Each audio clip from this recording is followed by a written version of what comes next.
where we left off, I will put on some music. We had quite the session. Oh, I gotta turn it down. That was a very strong hit.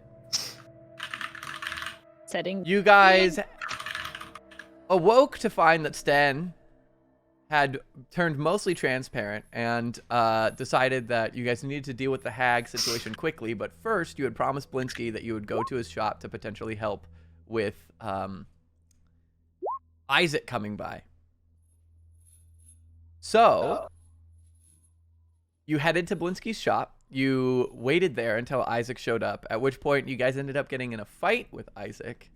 And although most of you were able to escape, Andar and Mim were captured by the town guard and arrested and brought to the burgomaster's mansion. They spoke with the Baron, chose that they would do community service to rid themselves of their crime as penance, and were thrown into a dungeon with another man who claimed to have spoken out against the Baron at the previous festival. Meanwhile, Adunbi ran outside of town and waited, sent a message to try and reach his friends, which was intercepted along the way, but managed to make it to where it was meant to go. Sten, on the other hand, ran over to join Irina back at the inn where you guys had left her. And upon sharing that everyone had been captured and separated, Irina and the Mardikovs decided to help, and Irina said that she would set up a meeting with the burgomaster under the guise of her position as a burgomaster's daughter. And so you guys set up a meeting with hold on, I'm like coming through on so's.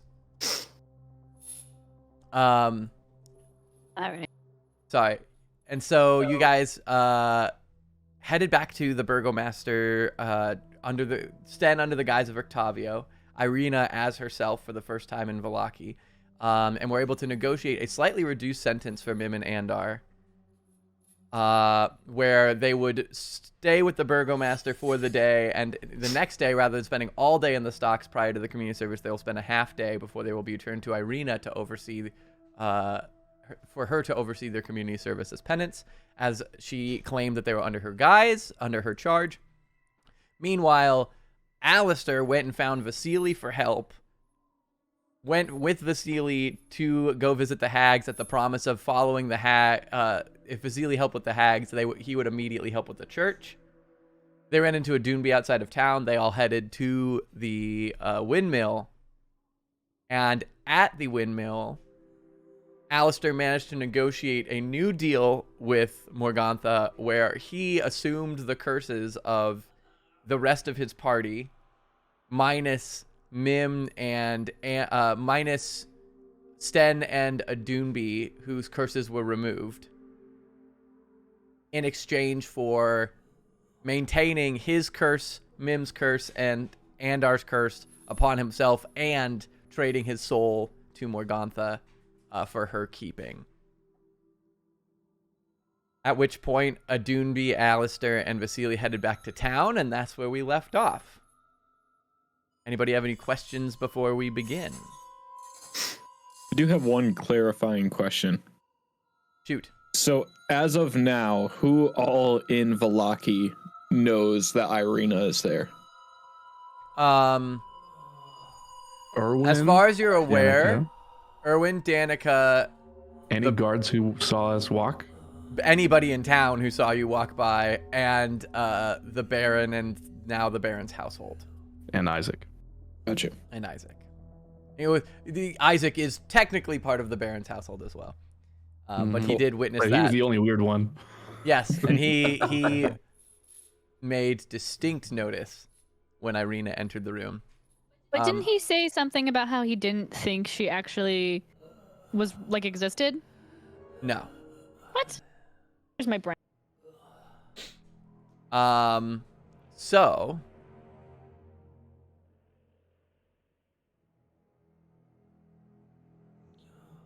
where were we? So that's where we left off. We'll start off today with Andar and Mim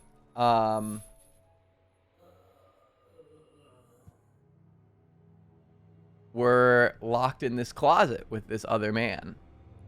You guys took a short rest. You guys have the opportunity for a conversation if you still like one. As we ended with Adunbi and Alistair, and previously with Sten and Irina. So if you guys have any opportunity of anything you'd like to discuss, you may. We're like shackled, right? Or are we just chilling? You are shackled to the wall. You have both hands up, kind of shackled at the wrists, and are chained to the wall. Were these shackles meant to fit Mim's tiny little arms? They have multiple sets, and some of them appear to be made for children, and you've been chained to those. These bitches. Okay. Because you're small. Anyway, there's a guy with us, right? There is one other man there, yes, who said that he spoke out against the Baron. I don't really have... I'm just chilling. They did say they were going to bring us food at some point, right? I'm kind of hungry. Yeah, me too. Hey, is there a guard or anything nearby? No, the door is shut, Oh. and it's just the three of you in this empty room. Well, either way, I'll pop Doctor Who out from the pocket dimension Okay. and just kind of have him hanging out. Like, this isn't too bad. At least we're not getting rained on. You know, back at home, my friends pulled a classic prank on me where they shoved me in a broom closet and locked me in there for 3 days. Oh man, that was a fun weekend. That's how I really got to get to know Doctor Who here. Oh man, you have a really strange meaning of fun? And isn't that how all friends act towards each other? Classic pranks. Classic pranksters. You know what would be funny is if we played a prank on like Sten or someone. What kind of prank? I don't know. I don't really play pranks. I mean, I trick people, but that's more like I steal things and stuff. There was this. Well, never mind. I'll ponder it. I'm just gonna start kind of playing with Doctor Who with my feet a little bit. All right, Doctor's gonna kind of like hop along the floor. The other man in the room, when you pop Doctor Who in, gets kind of visibly frightened and kind of shuffles against the wall as close as he can, just kind of watching the bony owl in the center of the floor. So back to Sten and Irina. Sten, you are currently disguised as Rictavio. You guys were heading back through town when you felt something change. And Irina kind of caught a glimpse, and you almost stumbled a little bit, but you caught yourself. You feel more solid than you have in a couple of days. What is your plan? I think immediately didn't I stumble catch myself and then say like, oh no, or something like that? Yes, you kind of stumble caught yourself, and she asked what's wrong, and I believe you said something along the lines of like, I don't know, or oh no, or something's changed.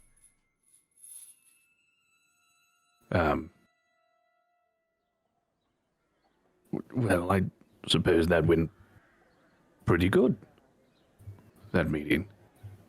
As best as it could. I wish I could have been a little more help, but I believe that was about the best circumstance we were going to find. I mean, if it truly is all just, being in the stocks for a couple hours, that can't be all that bad. That's the hope. One day with the Baron, I imagine, hopefully just in a holding cell, and half a day in the stocks, and then we'll have them back to us. Right. We should get you off the street. I believe that would be wise. The less people that see me, the better. Sure. I sent a message in Isaac's head when you were speaking with the Baron.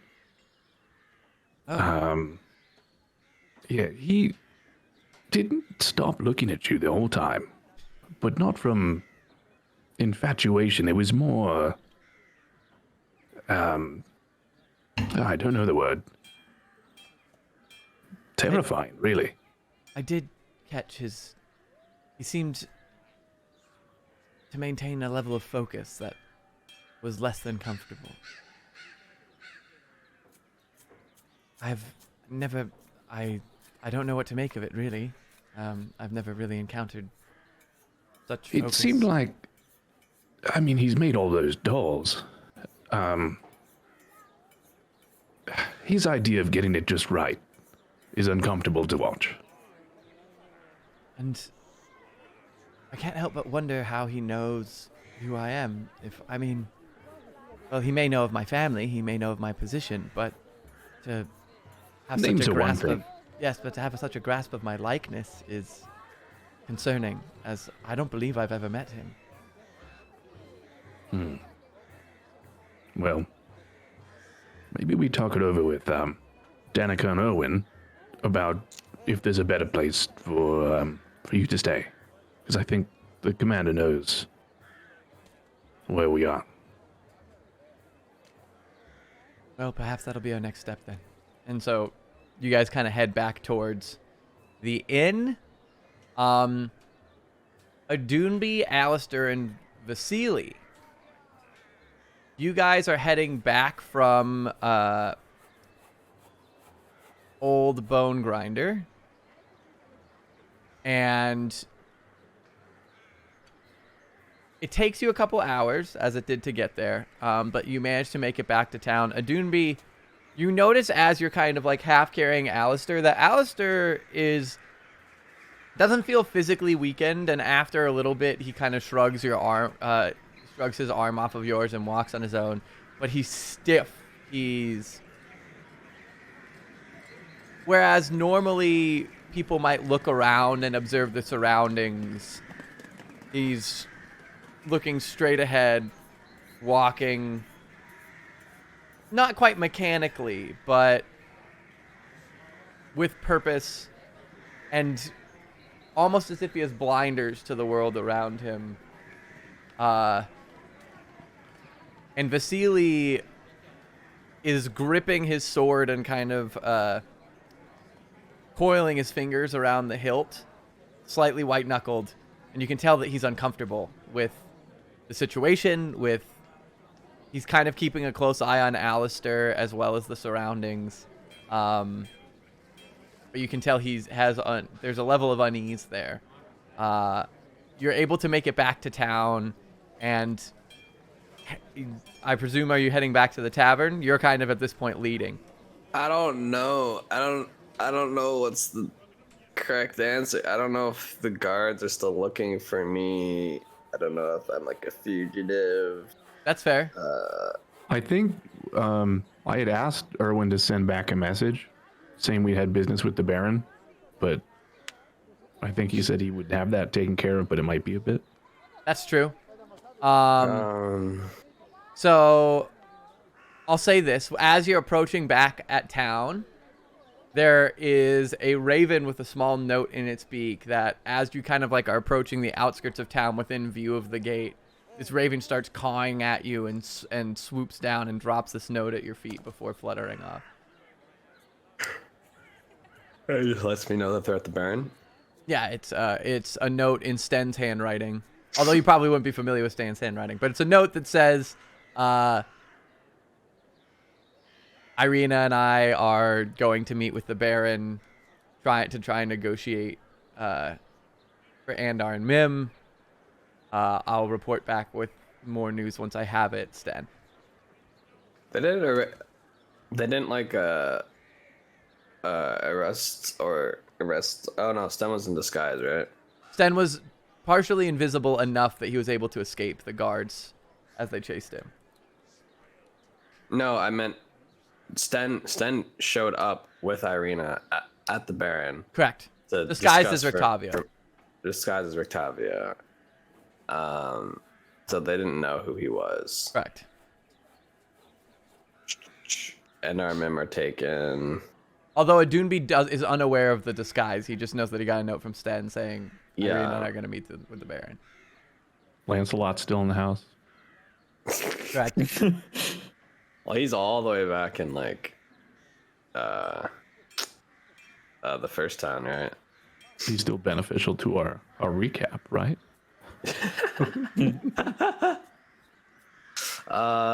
This is a tough one. I guess at first I'm just gonna stay on the side of the road, and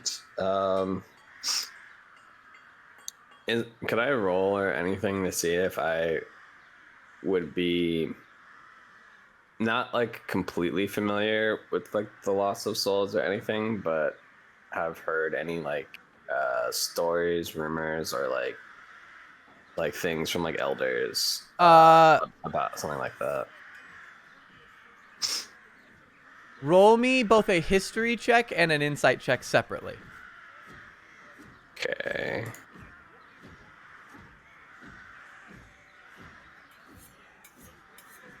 History 7, insight 19. Okay. So you're not familiar with any stories that you've heard about people losing their souls or anything like this. It's wildly Yeah. unnatural and not something that would normally be taught to you in your druidic teachings. But as observant as you are, especially to kind of the nature of people, as you take the journey back and you're kind of watching Alistair, these kind of alarm bells start going off in your head that his movements and his behavior are reminiscent of a good 1 out of 3 people that you've met since you've been in Barovia. Gotcha.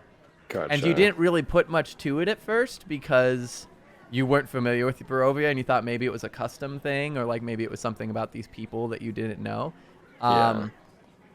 But now that you're seeing such a shift in Alistair and know what Alistair was like before, you're clocking distinct similarities in behavior and movement to a variety of townsfolk, guards, just random citizens that you've met along the way. And you start to realize that maybe this is a larger issue. Dumi will turn to Vasili and say, I think I've given you enough time.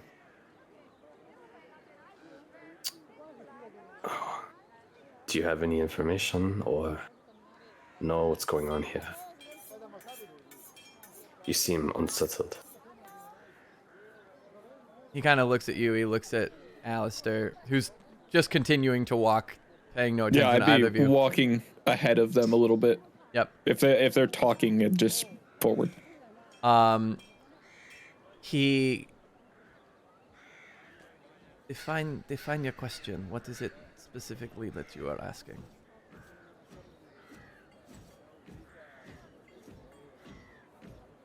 He's keeping a very like distinct eye on Alistair in front of you two.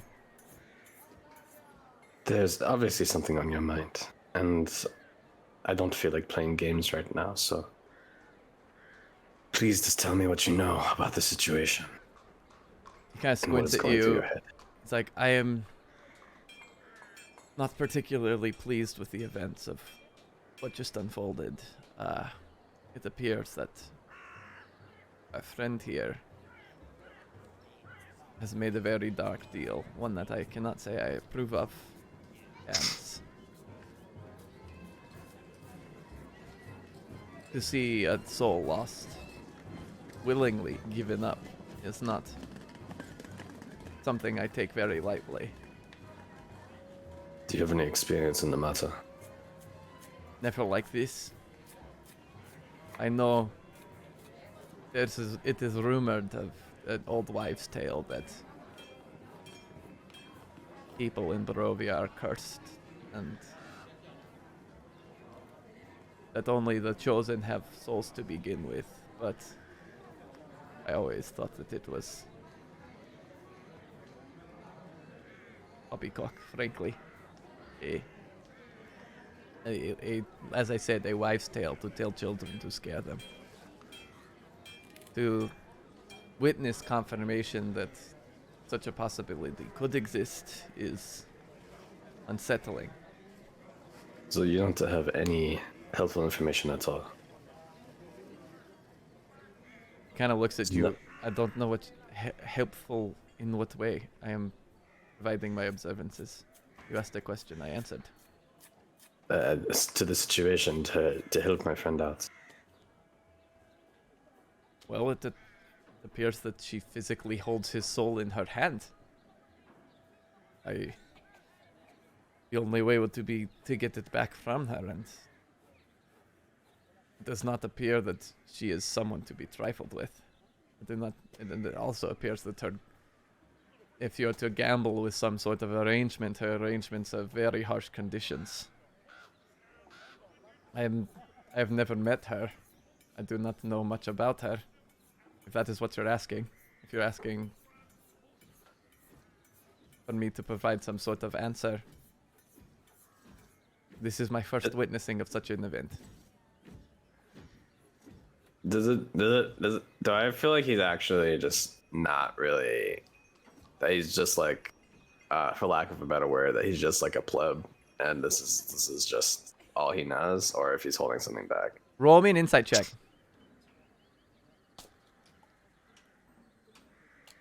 Uh, 19 again. You can tell he's distinctly uncomfortable. You can't tell if it's because of the events or whether it's because he's being defensive. It does seem like he might not be letting on everything he knows, but the reasons why are not clear, and it seems like he might be kind of trying to evaluate whether you are trustworthy based off of he might be reevaluating his relationship with you guys as a duo based off of the events that have just occurred, or he could just be uncomfortable with the situations of what just transpired, and where that line falls is difficult to discern. Well then Dooney is just gonna tell him, I see. I appreciate your honesty. My friend here has done everything he could to try to protect the ones he cares about.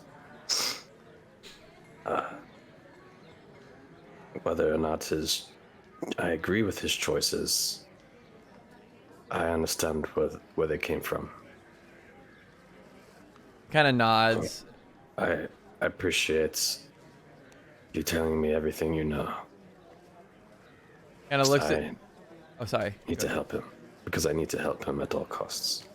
He's done a great sacrifice. He looks at you and he looks at Alistair, and I can respect his reasoning, even if I don't agree with his methods. I'll do what I can if a solution is to reveal itself, or if I could be of any service. And you can see he's still, he says it, but he's still kind of gripping his sword tightly, and his fingers are kind of restless on the hilt. At which point you make it back to town, and this note arrives.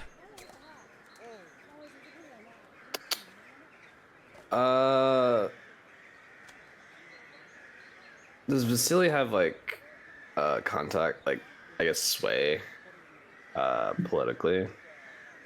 Not to your knowledge. As most people have described, he's kind of he's a popular figure in town, but it's not like he's like a royal family or anything.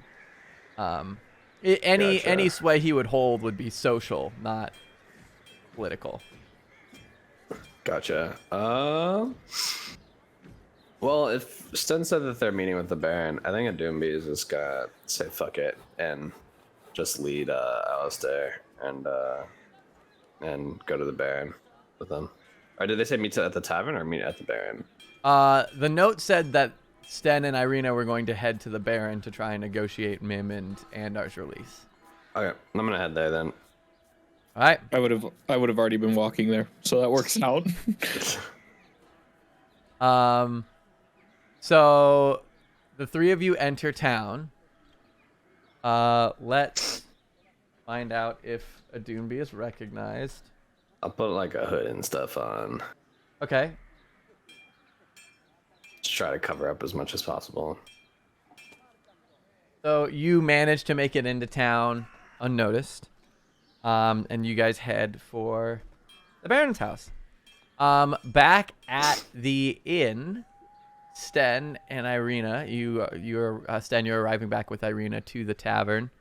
At this point, it's about mid-morning. It's starting to be about noon time for everyone. Well, I guess actually, on math, that's not true because noon was when Isaac came by. So at this point, it's about 3:30 in the afternoon. Okay. After everything's transpired.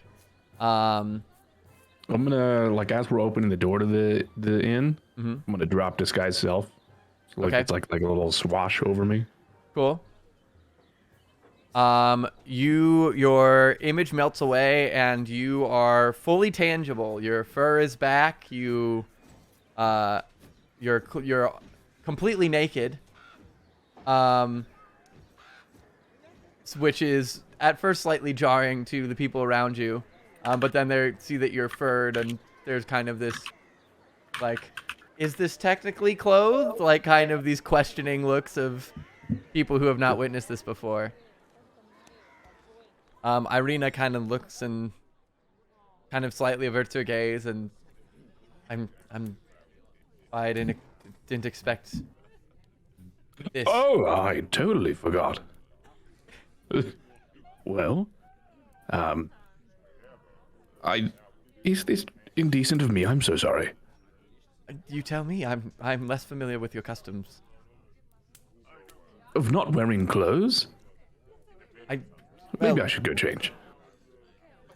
So you head out. You head upstairs. Grab your armor. Throw it on. Come back down. Irina has kind of ducked. Actually, Irina's gonna go up and also throw on the wig and her gown, so you will pop out about the same time. Her back in disguise and you in your armor as normal. Cool. Just a quick look around. Is Rictavio around? Let's see.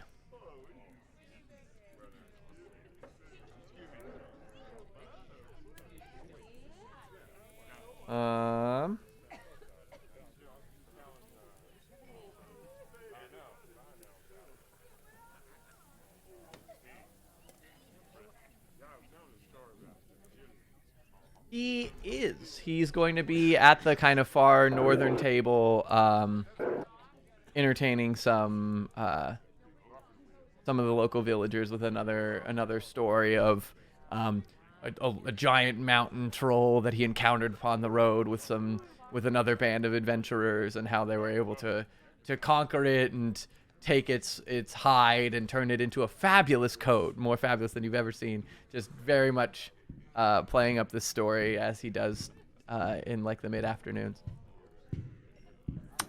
Okay, I'll clunk that, and then I guess go up to. If Danica's busy, maybe can I knock on the kitchen door? So Danica's at this point back behind the bar. Okay. Serving. It's starting to get to that point where it's like there's a bit of a lull, but it's starting to ramp up for the like evening where people are gonna come and it's gonna get the dinner rush. So it's not as light as it is in the morning, but there's a decent chunk of people there. Okay. Danica, a couple things. She kind of glances at you, gives you a nod. Yes, of course. Here, let me get you another drink, and I'll be right back. And she kind of slides over and leans in. What is it? Well, in no order of importance, did you talk to Rictavio? She kind of glances at him, glances at you. I'll admit, I wasn't really sure how to broach the subject. Just tell him that the corner rooms want to speak tonight. How about that? I will relay the information. Wonderful. Okay. Also, maybe a horrible decision to let Irina walk out as Irina. Can we have a hiding spot while we think about what's best for her location? Because I feel like the wrong people now know that she's here. She kind of thinks for a moment. Let's see. She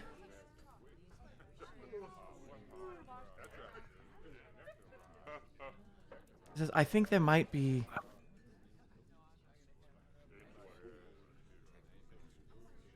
She says, we have an attic. Not very many people know that it's there. We potentially set up a bedroll. It won't be the most comfortable of arrangements. Is Irina with her? Irina Valda? Is she here? She's kind of Within like, earshot of this? she's not listening. She's kind of trying to like maintain a distance so as not to draw attention, but she's like a couple seats away, sitting at the bar, kind of pretending to wait for a drink. Okay. I feel like we keep making decisions for her. Maybe we should,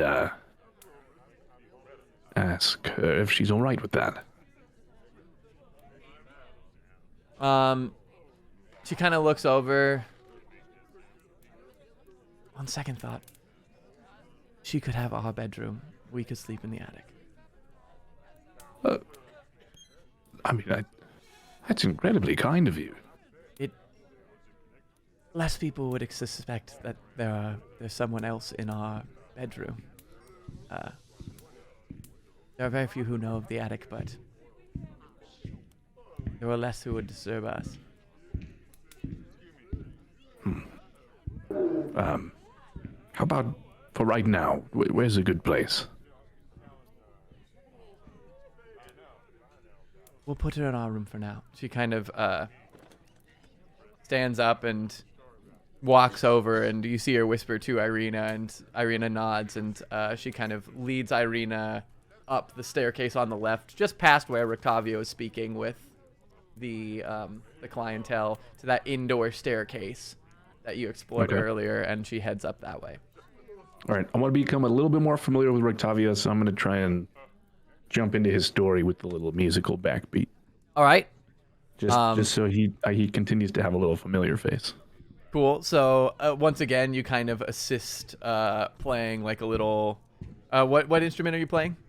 Usually the drum.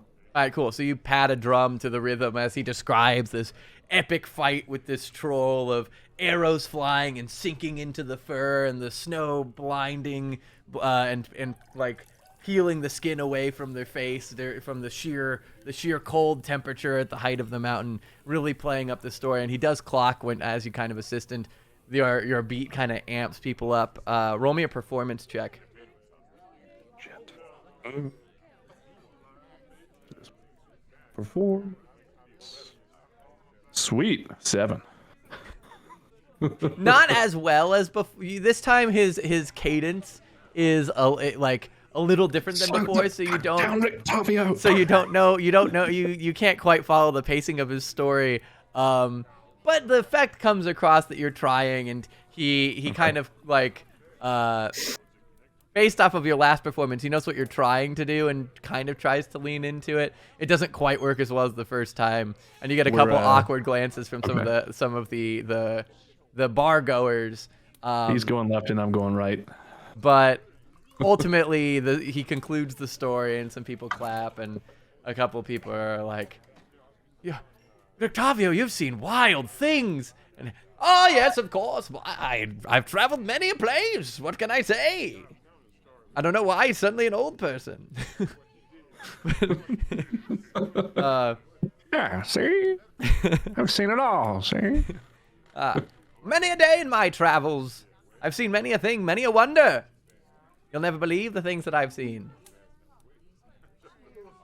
But he kind of like banters a little back and forth with the clients. I'm just going to try and melt into the tavern. Just take it in. Cool. 'Cause this is kind of like the first little relaxation I think we've had in a while. That's fair. All right, which brings us back to Mim is away from table, so we'll cut to Adunbi and Alistair and Vasili. Oh yeah, Alistair is pretty clear that Alistair doesn't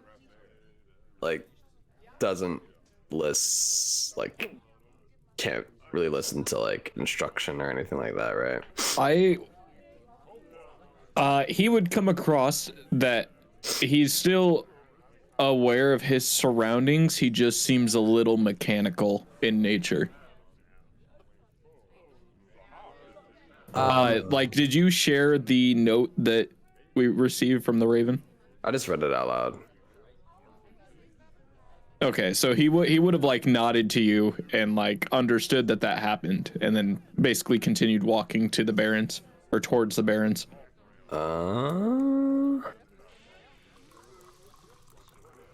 guess before we get there, Adumi would kind of take him aside, and wait for a second and be like, I think I would have had this conversation earlier, but let's just say that I had in the town, and he's just going to try to see where Alistair's like head is at, and just be like, no, it's been I don't quite understand what it's like to not have a soul, but how are you feeling?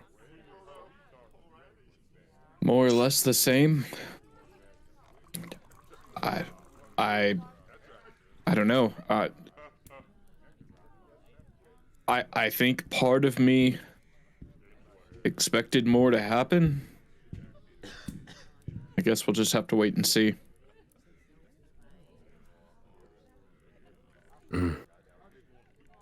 You don't feel tired or need rest or anything? No. I feel fine. I want to get our friends.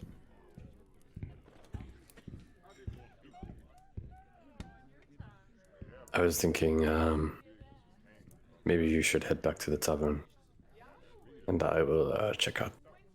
I can check out the Baron myself. People might still be looking for you, and I'm not sure you will be able to.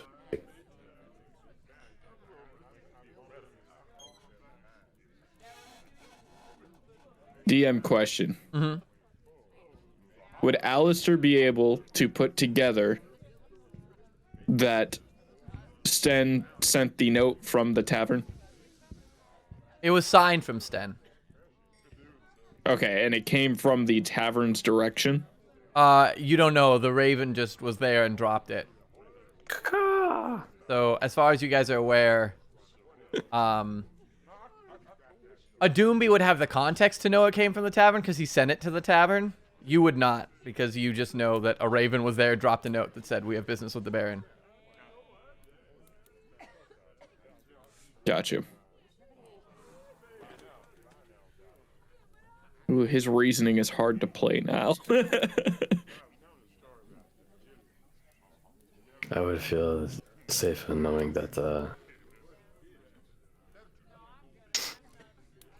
you can meet up with people at the tavern.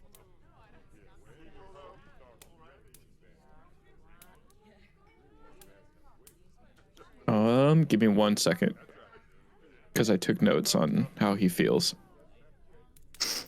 My fifis. Tell me how you feel, baby. Oh my god. Adumbi, if you feel that's best, then I can head back that way. Maybe there's more information to be found there. I'll only be a moment. I just want to see where they are. Then... All right, Vasili, as you're gonna start to step away, Vasili's gonna grab you, like by the arm, and he's going to say, he's gonna turn to both of you. And he's going to say, "As much as I want to help your friends, we had a deal." Yes, and I think Adumbi is going to take care of the rest of our part. But first thing tomorrow morning, I will be at the church. No. What we said was immediately. You said that I helped you with this situation of yours, and that immediately upon return we would assist with the church. Excuse me. That seems all well and fine, but there is no we without the group. So unless I can get them, then I don't see how I can assist you with your church. Which I am going to do right now. Immediately. Fine, then you can go, but he comes with me and we deal with the church now. Because we have waited. We addressed this yesterday. You had the day to think. We have wasted all morning. It has been almost a full day and a half. It would be more efficient if we can get everyone and come with you together instead of being split up. So, could you at least let him? Yes, but we don't go know to how the long tavern? that will be. That's why he's going to the tavern to find the people. Are you not listening to what I'm saying? I am listening to you, but all I hear is more excuses of after this first. That I start first. walking towards the church. He clocks you and says, "We'll be at the church if you need us," and walks off. Okay, and Tibby will head to the Baron. All right, Mim and Andar, you guys basically have the whole afternoon and evening in this lockbox, essentially. Is there anything that you guys want to do while you're there? I want to make sure that I don't pan around you guys. Well, we discussed that we are becoming best friends during the. Okay. Just so you know. Is there any specific conversations you'd like to have and/or any actions that you'd like to try and accomplish while you're there? Or are you guys just basically chatting and bonding? Because totally fine either way. I just want to make sure I give you guys an opportunity if you'd like one. Could I try to slide a hands out of my shackles? I don't know if that's sleight of hands or what that would be. Um, That was. You could say you could no. try. It's going to be very difficult to do, but you can try. Okay. That's fine. I'm not like I'm trying to escape. I just yeah, I'll try.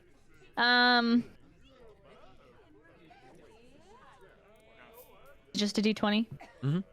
Plus your sleight of hand. 21. All right.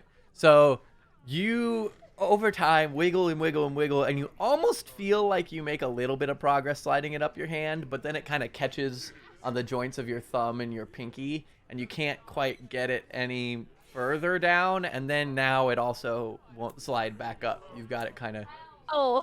like you got this awkward hand position now that's kind of caught on your... Okay. All right. Then, Well, did Andar? Did you want to do anything?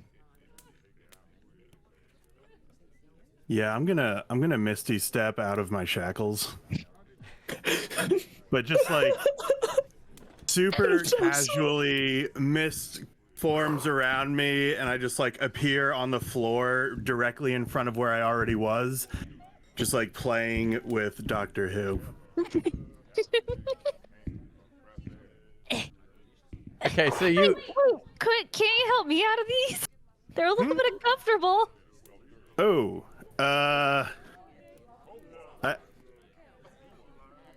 well,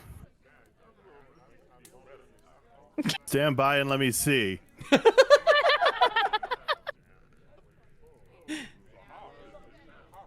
right.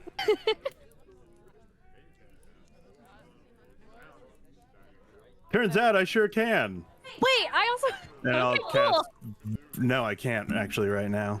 I have luck. 2 leveled. I have to wait a little bit, Okay. but I could cast Vortex Wrap around Mem, who can intentionally fail a Constitution saving throw to get teleported. Love that. All right, so is that a short rest or a long rest? Well, it's just 2 leveled spells. Would this Oh, count you mean as so a like long you're rest? saying you can't do it twice in a round, or you can't? Well, technically around, but I don't know if we're out of initiative order, if that matters. No, you could as things happen as they happen. If we're not in an actual battle, you can do spells back to back and stuff that are you're using your spell slots for the day, You can still immediately then do that because each round technically is only 6 seconds. So in social scenarios, you'd basically be like, yeah, I can wait 6 seconds and do it. So you can very much just continue to cast. Well, I also have thieves' tools, so could we just like pick the lock? You see, you do, and you can use thieves' tools, and I would not be proficient in. Okay. So he could use them, but it would be no benefit to him, and it would be as if he was trying to pick it. Know what those are? Exactly. Cool. Fine. I've always Okay. had keys my whole life. I don't. All right, so Yeah, so I'll vortex wrap her out. Still just in the cell, but just like hanging out on the ground. okay, But- so oh, so you watch as Andar kind of like mutters an incantation and twists his fingers, and the space around you starts to like warp, and Andar's face starts to like stretch, and you feel like your gut is getting sucked into your chest, and then you like pop back into place and the whole room's spinning, but you're about a foot forward, which gives you at first a little perspective jolt of like it's the same thing but slightly different from where you are. And you are now on the floor with Andar with your hands up but loose and a slightly chafed wrist. Oh, yeah. That was cool. We should do that again. Yeah, I suppose I could have done that a little bit earlier. At this point, the other man in the cell is terrified of both of you. I take out my lockpick and I unpick his thing. It's like, don't worry, here, I will let you down too. Can I fly up in the? Yeah, so Okay. roll me use your thieves tools. So roll me a d20 and add your proficiency bonus. Okay. Is proficiency there? 6. You like put in your pin and you move it around a little bit and you hear this little click, and your pin snaps. Ah. Well, these shackles must be magic or something. Well, we'll try again later. I'm sorry. He's just kind of looking at you and looking at Andar and looking at the owl and. Okay. Yeah. Anyway, what was your name, friend? He says. Footsteps. I had this and then I had to switch rooms. Where'd he go? Udo Lukovic. Luke? That sounds familiar. Do we know a Lukovic? Am I just it all sounds. You would remember that while you were at church, there was a crying woman who was speaking to the priest who was talking about how her son was in the keep of the Baron and that she was so worried about his safety and that she thought he might be dead and that she was crying for her son Udo. Oh, heck yeah. Okay. He told us last time what his punishment was. Was he supposed to be here for a certain amount of time? Was he waiting something or? He just said that he was punished because he had a sign that said, the wolves can take the Baron, or basically they spoke out against the Baron in the Wolf's Head Festival. And we don't know why. Okay. But he didn't specify like the length or duration of his punishment or what it would be. Udo, it's very nice to meet you. How long are you supposed to be in here, by the way? A week. Oh, that's not that bad, yeah? Oh, it depends on the day. Sometimes they bring food, sometimes they don't. And you can see that he's got like welts and like scars and like open lacerations on his body. He says, each day's different. Oh. Cure wounds him? Yeah. Oh, is cure wound? Do I?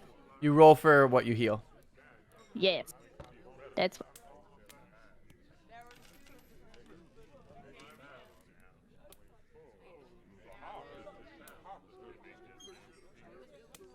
Plus your spellcast.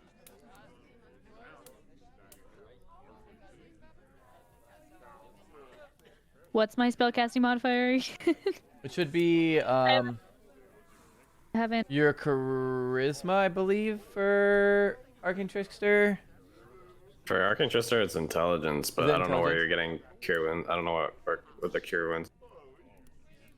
You don't know what? I don't know what the cure wounds is coming from specifically. If it's a racial thing, then it's whatever it says in her race. But if it's an Arcane Trickster thing, It's an arcane trickster thing. then it's intelligence. But I don't believe cure wounds is on the wizard spell list. It's from. I can choose from the. Unless I now I don't know where I got cure wounds from. Maybe I shouldn't have cure wounds. But Let's it's see. intelligence if it's Arcane Trickster. Arcane Tricksters use intelligence for their spellcast. Well, then I don't know if it's arcane. Took the wrong spell. Anyway, I guess then I'll hold off on that. Yeah, wizard spell list. Da-da-da-da-da-da. Either way, we'll figure it out. So, Okay. Anyway, we'll pause on that. Andar's. I don't know what Andar's doing or what anyone else is doing. I'm just chilling. I am going to turn into a spider and try to find you guys. okay. So, Adunbi, you come to the house, and you, as you're approaching, you find a little huddled corner, and you turn into a spider. And roll me stealth with advantage. Spider stealth. I think druids get to use they keep their mental skill checks, but they use the skill checks of animals.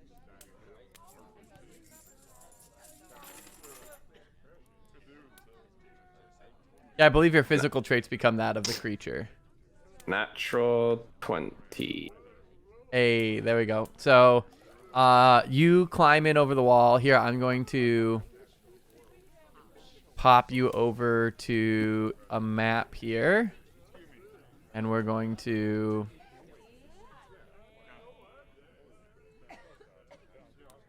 adjust real quick.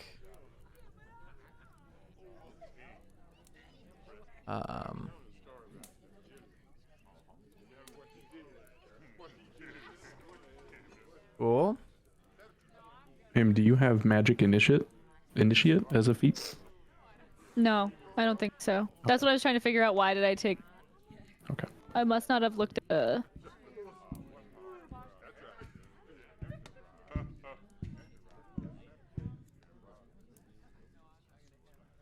All right, so Adunbi, you are a spider. You are here. As you approach the mansion, there are 2 guards flanking the door, considering this morning's activity, which I will grab quickly.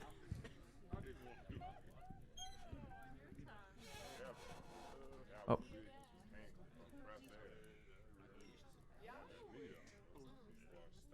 Really need to get another monitor so I can switch between windows faster.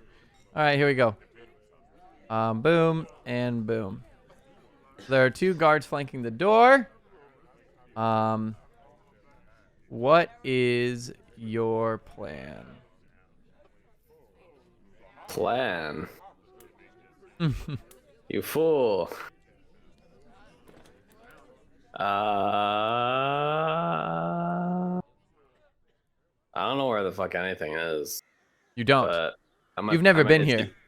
I'm an itsy bitsy spider, so I feel like I'm just gonna climb up a wall somewhere and get into a window. Those motherfuckers can get into anywhere, so.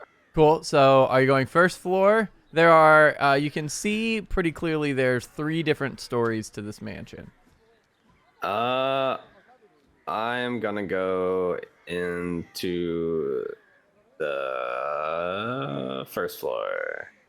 I'm just gonna kind of go throughout until I find someone relevant that might be talking about something about Mim and Endar or Sten. And if I can't, then I'm just gonna go through floor by floor. I'm not gonna try to like spend too much time like looking around or anything. Literally just going to see if I find them or hear any conversation. Gotcha. So, you can control your token. Which window there, out of the windows that you can see, which one are you going for? This one. Cool. So you enter in, and there's nobody actually in this room. What you find is this is a parlor that seems to be for entertaining guests. It's got a fine array of furnishings and drapery, and it all appears to have a feminine touch. It appears that the Baron did not decorate this room. Gotcha. I'm probably not going to like. Adumi's probably not gonna care too much about his surroundings, or like anything valuable. He's just like super one-track minded right now. Like I have a time limit. I'm gonna get in here. I'm gonna find people and get out. Cool. Dun, dun, dun. So you just went through a wall. Let me. Oh, is that a wall? Oh. Let me just reveal. Sorry. So there's a door here and another window externally. If there's no cracks, then can I go? Is this like a ladder here, or what is that? That is a entrance hall and then like a little vestibule that appears to be for like storage. Okay, I'll climb up the stairs, I guess. All right, cool. So that will reveal this portion. If you scroll up a little bit. This door thing? Yes, that's where that heads. I'll go here. And you kind of climb up to the top of the staircase, and you can see it doubles back into a long hallway with another external window. Go up the next staircase, and is there like a hallway over here? That's correct. And Itsy bitsy spider. it's like a landing with a window, and then you can see all the way down. There's another hallway, and then a small staircase at the end. This is a little hallway, and there's a door with a hallway right there. At this point, do I hear anything? Or no? Is it just like dead quiet? Roll me a perception check.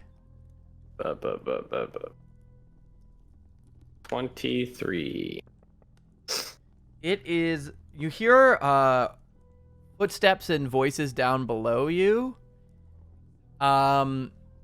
Like from the staircase down here? From the staircase, from where you just came, and then also kind of just like wafting up from the stairs below. In general, you can hear movement on the floor beneath you. As far as on this floor, it appears to be very still and quiet Okay. from where you are. I'll go down the staircase just to look around. Cool. If I see that down on it.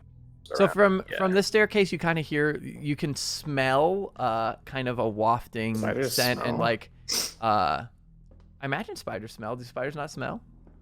I don't know.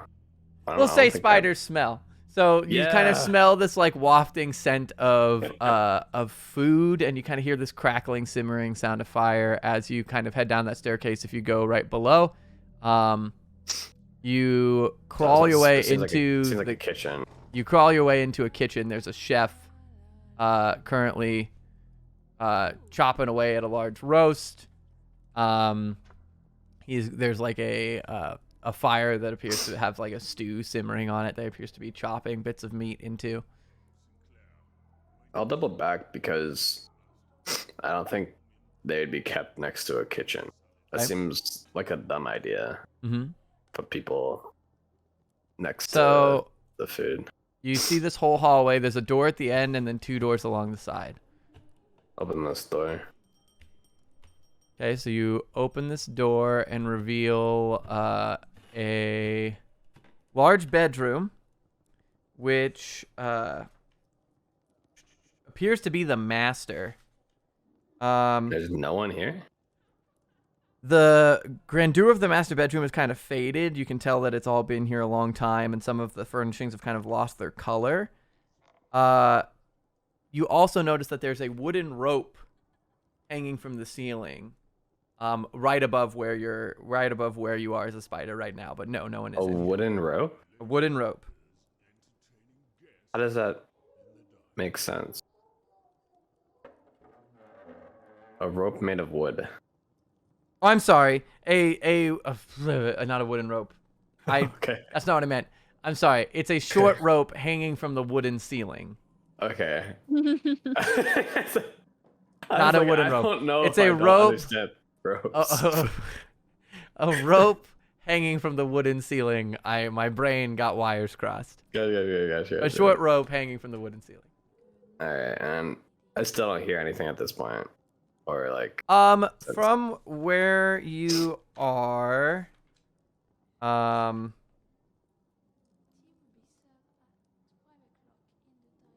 what's that lead to?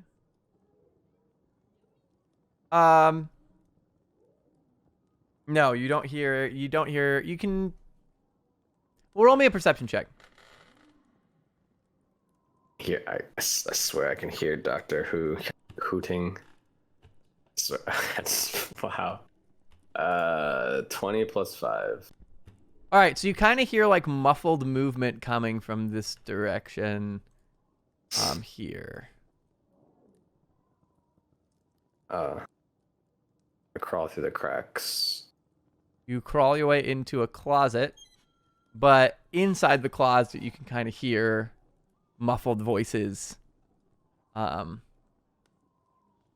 can't quite make out the voices themselves, but you can hear that there are voices on the other side of this wall. I'm gonna try to make my way over there. Okay. Seems weird that people are behind a closet. So you find a long hallway with 4 doors. I'm gonna go up to the door I heard the voices from. All right. Crawl underneath it. The Mim and Andar, you see a small spider crawl in through the door frame. Adunbi, you crawl in and see Mim and Andar playing with the small bone owl on the floor, and this man who's absolutely terrified of both of them, huddled in the corner as tight as he can. I'm going to go right next to the man and right next to Andar, and just. I like to imagine that my wild shape is very unsettling. Like what? Like you hear like bones cracking and stuff as like reshape. All right. And I come out from wild shape as I like grow and like things crack, almost like what you would imagine like lycanthropy, but a lot quicker. Yeah. So this spider begins to physically grow in size and then form and mutate, and like a shoulder, like one of the legs protrudes back out of his back and cracks as it forms into a shoulder and an arm, and the eyes kind of morph into a face as the mandibles peel back into a mouth. It's terrifying, and the man in the corner full on screams, thinking something terrible is about to happen as the spider gets bigger and then turns into a Doonbee. There's also a slight smell in the air. Unsettling every time. Is he like still screaming, or did he just? He screamed once, Okay. and there's a unpleasant scent wafting from him now. Oh. Oh. Nature Got man, him. that was sufficiently disturbing. What did he call me? Nature man. Nature man. I thought he said water man. I was like, what? Oh God, that is. always takes some time to getting used to after shift. We've not seen this before, have we? No, I've never wild shaped in front of you guys. No, that's correct. Doomby, that was so cool! I never really get to do that much. Thank you. I'm just glad I found you. What brings you by? I didn't want to leave you guys. I wanted to try to all get away if we could, but seems like only a few of us escaped. Do I have any food? Yes, at least I'm rather hungry. I'll scrape out like some rations, and an apple. Okay. A very shiny red apple. He kind of shares with you some rations. The man kind of eyes the rations and eyes you, and like you can see he wants the rations, but decides better against asking it from you because he doesn't know if he trusts it. Well, I wanted to get you guys out of here so we could all get back together. Well, we're gonna get out of here tomorrow. What do you mean tomorrow? Well, we kind of agreed that we'd just kind of hang out in the town square for a little bit tomorrow and then do some community service and all would be forgiven. How do you know you could trust these people? They just promise you that they would let you go? Yes. You know, that's a very good point. We kind of had to like bargain and barter, you know? It was like they were, I don't know, it was weird. Also, the Baron is a really strange guy. I do not trust any of these people. We should leave now. Well, if we leave now, then they'll just be chasing us again, and then we'll wind up right back here. People have chased me for a long time. I never get caught. Stay with me. You'll be... Ultimately, the decision is up to you. I don't know. I've been arrested a time or two, and I've found it's much more beneficial to just kind of pay them back what they ask so they don't send more people after you and punish you even worse. Law-abiding citizen, so I see. I'll just sniff around and cast prestidigitation on Cellman to unsoil that object. He's all cleaned up. Kind of distinctly notices that he's cleaned up and kind of blushes a little bit, but you can tell he appreciates it. It's all right, friend. It happens to the best of us. I'm sure it's happened to Andar many times. No, in the wizard fraternity. I think... Okay, hold on. So, Alistair's with Vasili, right? Yes, but Mim doesn't know that. No, I know. Alistair's with Vasili, going to the church. Sten's at the tavern. Adunbi, I feel like, you know, I've messed up a lot, and I kind of feel like I need to be serving my punishment. But like, if really they're not honest and they don't let us go tomorrow, then we can break out, right? And you've done nothing wrong.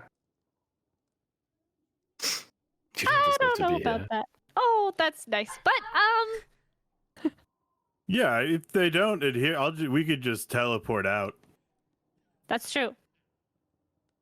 I got sucked into a weird vortex. It was an adventure. And then I'm gonna fly back up to try to lockpick again. Okay, go ahead.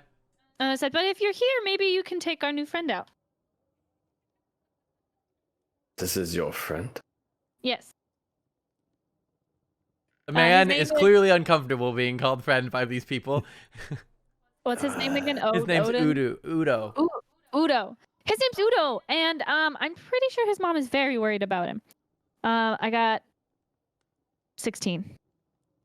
Not enough. What? God, you're breaking. Okay, never mind. Apparently, I can't get him out of here. But maybe one of you guys can. Is it just a lock? Is it just a simple lock, or is it like a? It's Like you it can tell requires, that like, it's a like it's a keyed manacle.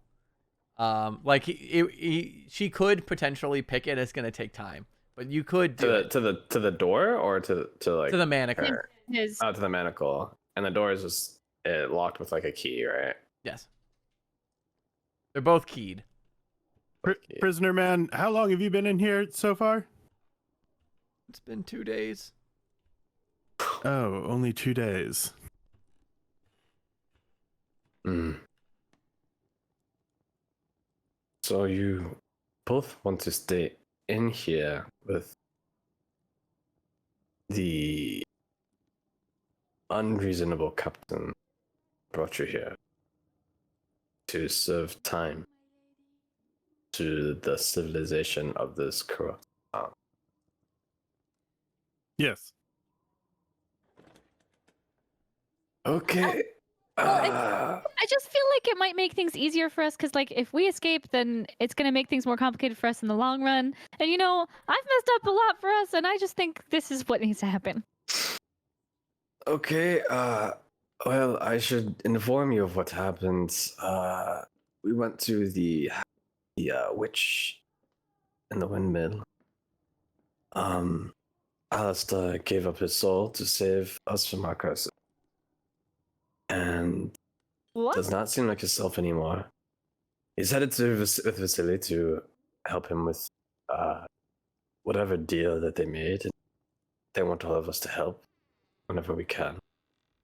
I don't know where Sten is, and yeah, I'll probably be heading back to the tavern for this. I have an idea. Huh. What if we sneak out now and then we sneak back in the morning when we're supposed to be taken to the stocks, and then it's fine because they won't even know we're gone. But what if we go and we help and we figure out what's going on, and then because that's just No. too crazy. You know what? That sounds like a wonderful idea. Need I remind you that all that horrific stuff you just said happened because the guard was chasing us. And if we escape, that same guard will be chasing us again. But we'll be back so before they even know we're gone. How on earth do you know how often they check this? Well, how long have we been in here at this point? In about 2 hours. Okay, it's been about 2 hours and they haven't checked on us yet. And let's ask Udo, how often do they come in and check on you? Like I said, it depends on the day. Sometimes they'll come in with food, like once. Sometimes Isaac will show up and he kind of looks at the injuries on his body. He's like, it's hard to tell though, because he looks and there's no windows. I don't know how often. Poor guy. Yeah, we gotta get him out of here. Oh my god. Well, if you insist on staying, there's nothing much I can do. So, I guess, how long will you be in here for? The They day? said they'll take us out tomorrow at dawn, and if they don't, then we can get out on our own then. Wait, but Okay. We just have a minor thing we have to do in town. Adumbi, what's your plan after this? I'm going to find Sten, help Alistair with the deal that he made with Vasili. And that's to go find the bones, yeah? Yes, find the bones. Andar, wouldn't it be bad if something bad happened to them because they don't have us for backup? I'm just saying. You know what? Adumbi, I'll come with you if Andar wants to stay, because then he can just pretend. He could probably use some of his magic-y things, and if they come in and check them, then he could just pretend like we're there. I could Seems like a very good plan. probably use some magic-y things to do that.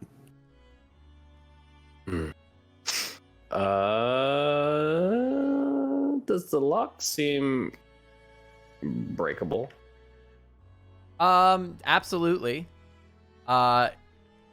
Breakable and quiet? Probably not. That's a big house, right? Yes.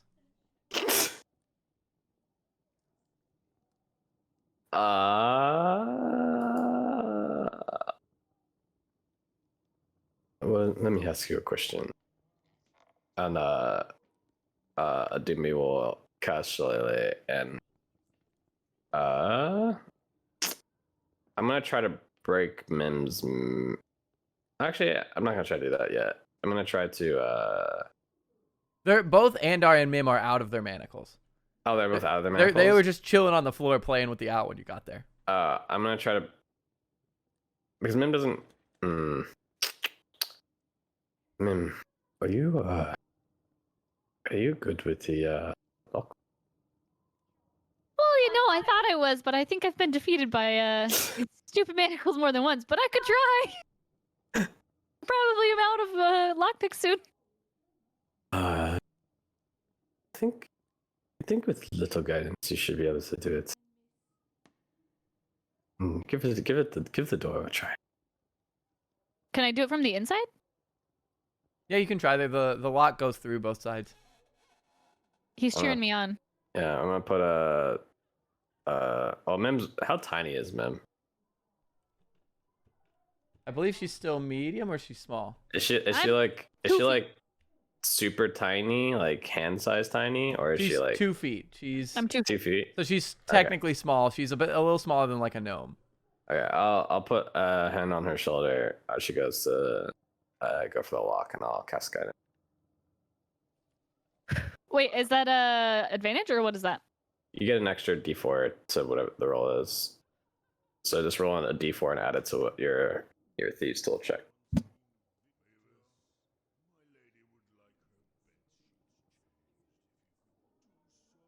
What's your proficiency? 13. You I'm tink nothing. Am I breaking my lockpicks or are they just I'm just like stuck? This one and the other one you broke, but you've got plenty. Your thieves tool is full of it. I will say for the sake of brevity that if you're going to just continue to try, eventually you will get the door and or the manacle, whatever you try to do. Mm-hmm. I'm just gonna test these D20 really. They're rigged.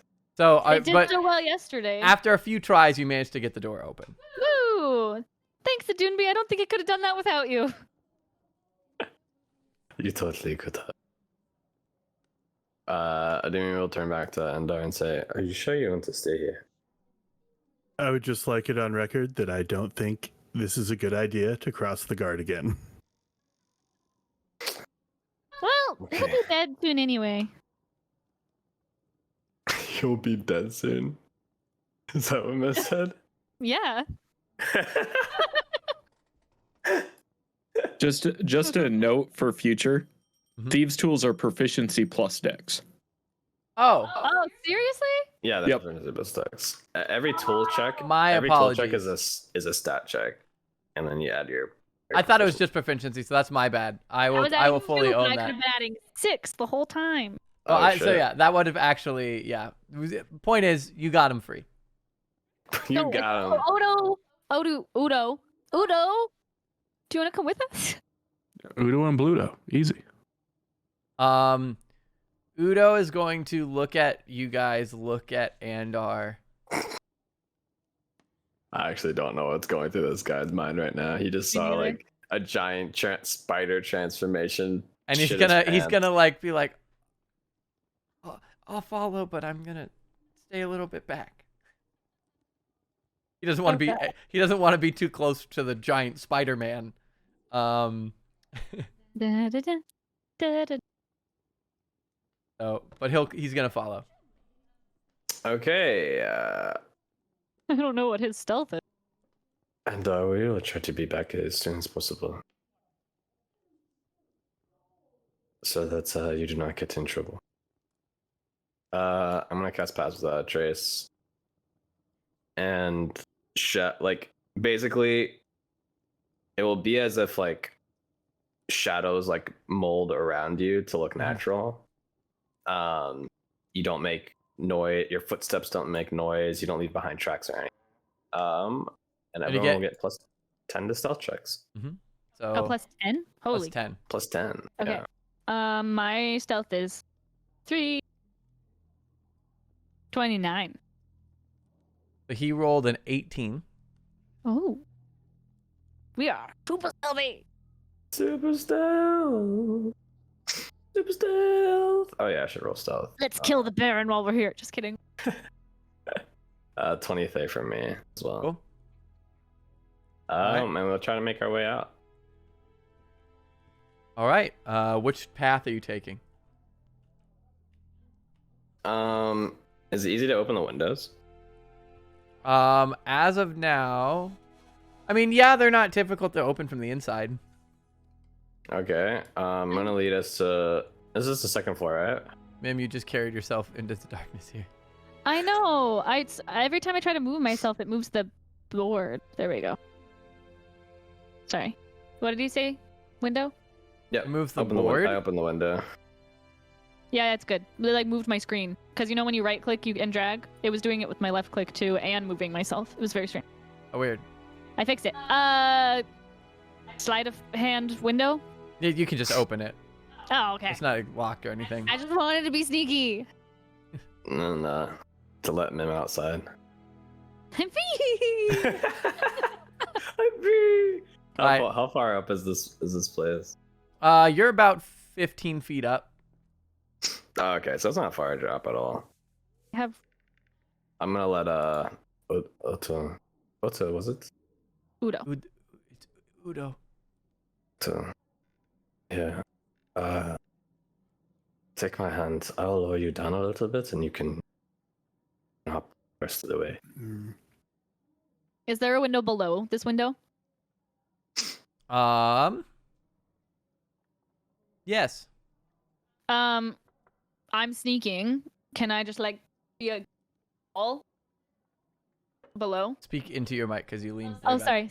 I'm leaning against the wall Uh-huh. of the house, and I'm gonna peek inside. I'm sneaky, and in the window to see if there's. All right. You peek in the lower window, and you see that inside are about 7 people.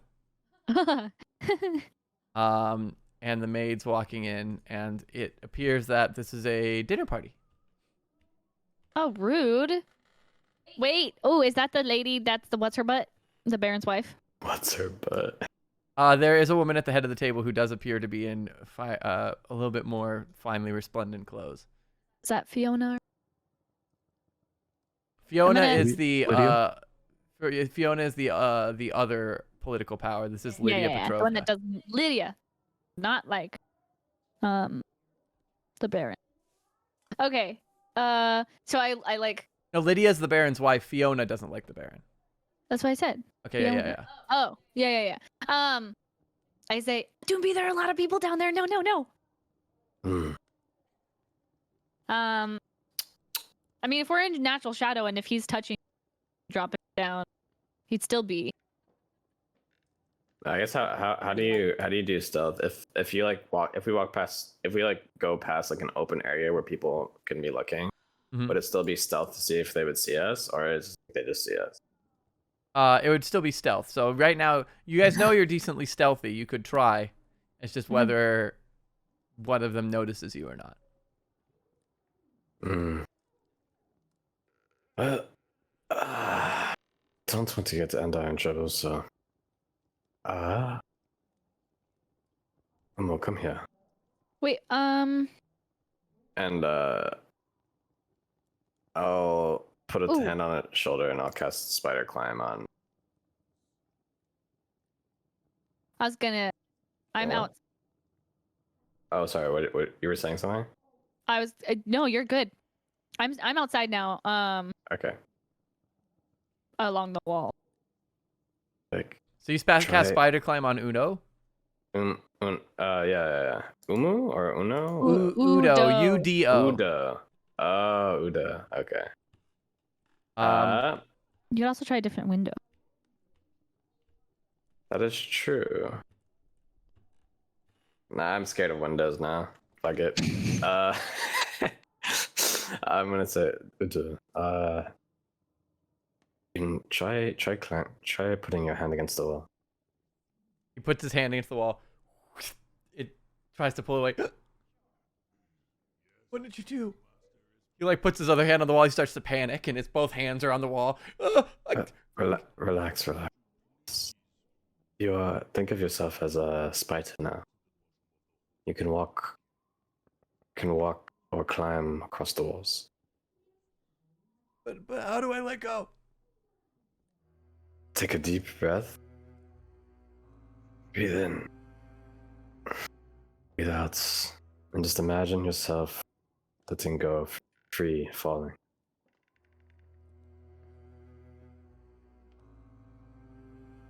I don't know what I don't know what kind of stuff you're into, but this is kind of cool.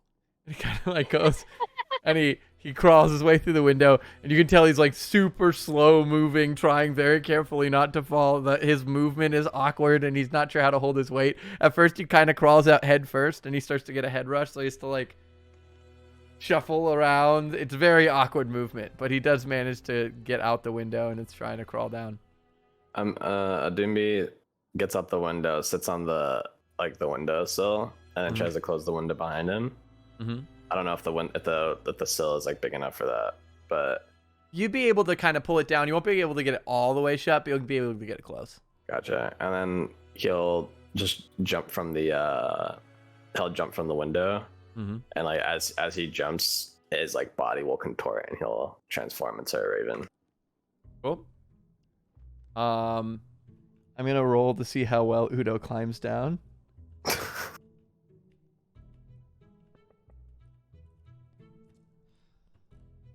Okay. Udo climbs down. At one point, he accidentally lets go of a thing and almost swings a little bit. He swings across the kind of the corner of the window. And you can see he like has to catch himself and his legs kind of flailing in the top corner of the window. But he manages to kind of right himself and like slowly skirt his way around. And you don't appear to hear any commotion. And he does eventually make it down to the ground. Daylight? It's mid-afternoon, so it's Okay. still light out. At this point, it's probably about like 4:30. Do I need to see anyone around? Sorry. No, go ahead. Do I see anyone around on the outside? On the side of the house, no. Adunbi, are you just flying down to the ground? Yeah, I'll fly down to the ground. I'll land on Mim's shoulder and kind of just like nudge her and like look at her, just like give her an understanding of like, hey, this is me. She's seen me transform before. Oh, wait, what are you? Are you a bird? A raven. Oh, raven. I'm gonna pet you on the head. Kind of 'Cause make I learned you're not purring supposed to pet birds. Cute. Okay. All right. And let's get out of here. Sneaky. All right, so the three of you run off. Andar, what is your plan for if somebody comes to visit you? I guess we'll have to see if that situation arises. Duly noted. All right. Back to Sten. All right. So, you spent a little while kind of watching Rictavio. He's kind of chatting with the clientele, tells a few more stories. How long do you kind of sit and watch? I mean, does anything happen? Is anyone coming in who I would recognize? At this point, not particularly. You do notice that the after about an hour, the two wolf hunters come back by and sit back down and order drinks, and they leave a sack of meat on the counter.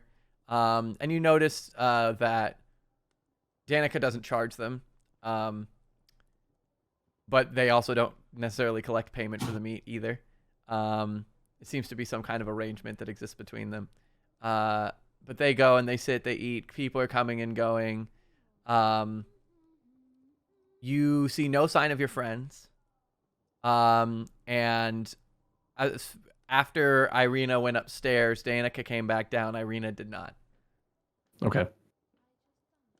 I'm gonna try and like push myself into the kitchen and see if I can help Erwin. All right, cool. Just kind of chat it up with him. Do you want to role play that or? Oh, sure. Yeah. Sure. So, you kind of shoulder your way in. Erwin's cooking. Do you need any help in here? Hello. Great. Yeah. And I'll just walk in. Great. Oh, well, sure. Do you know how to cook?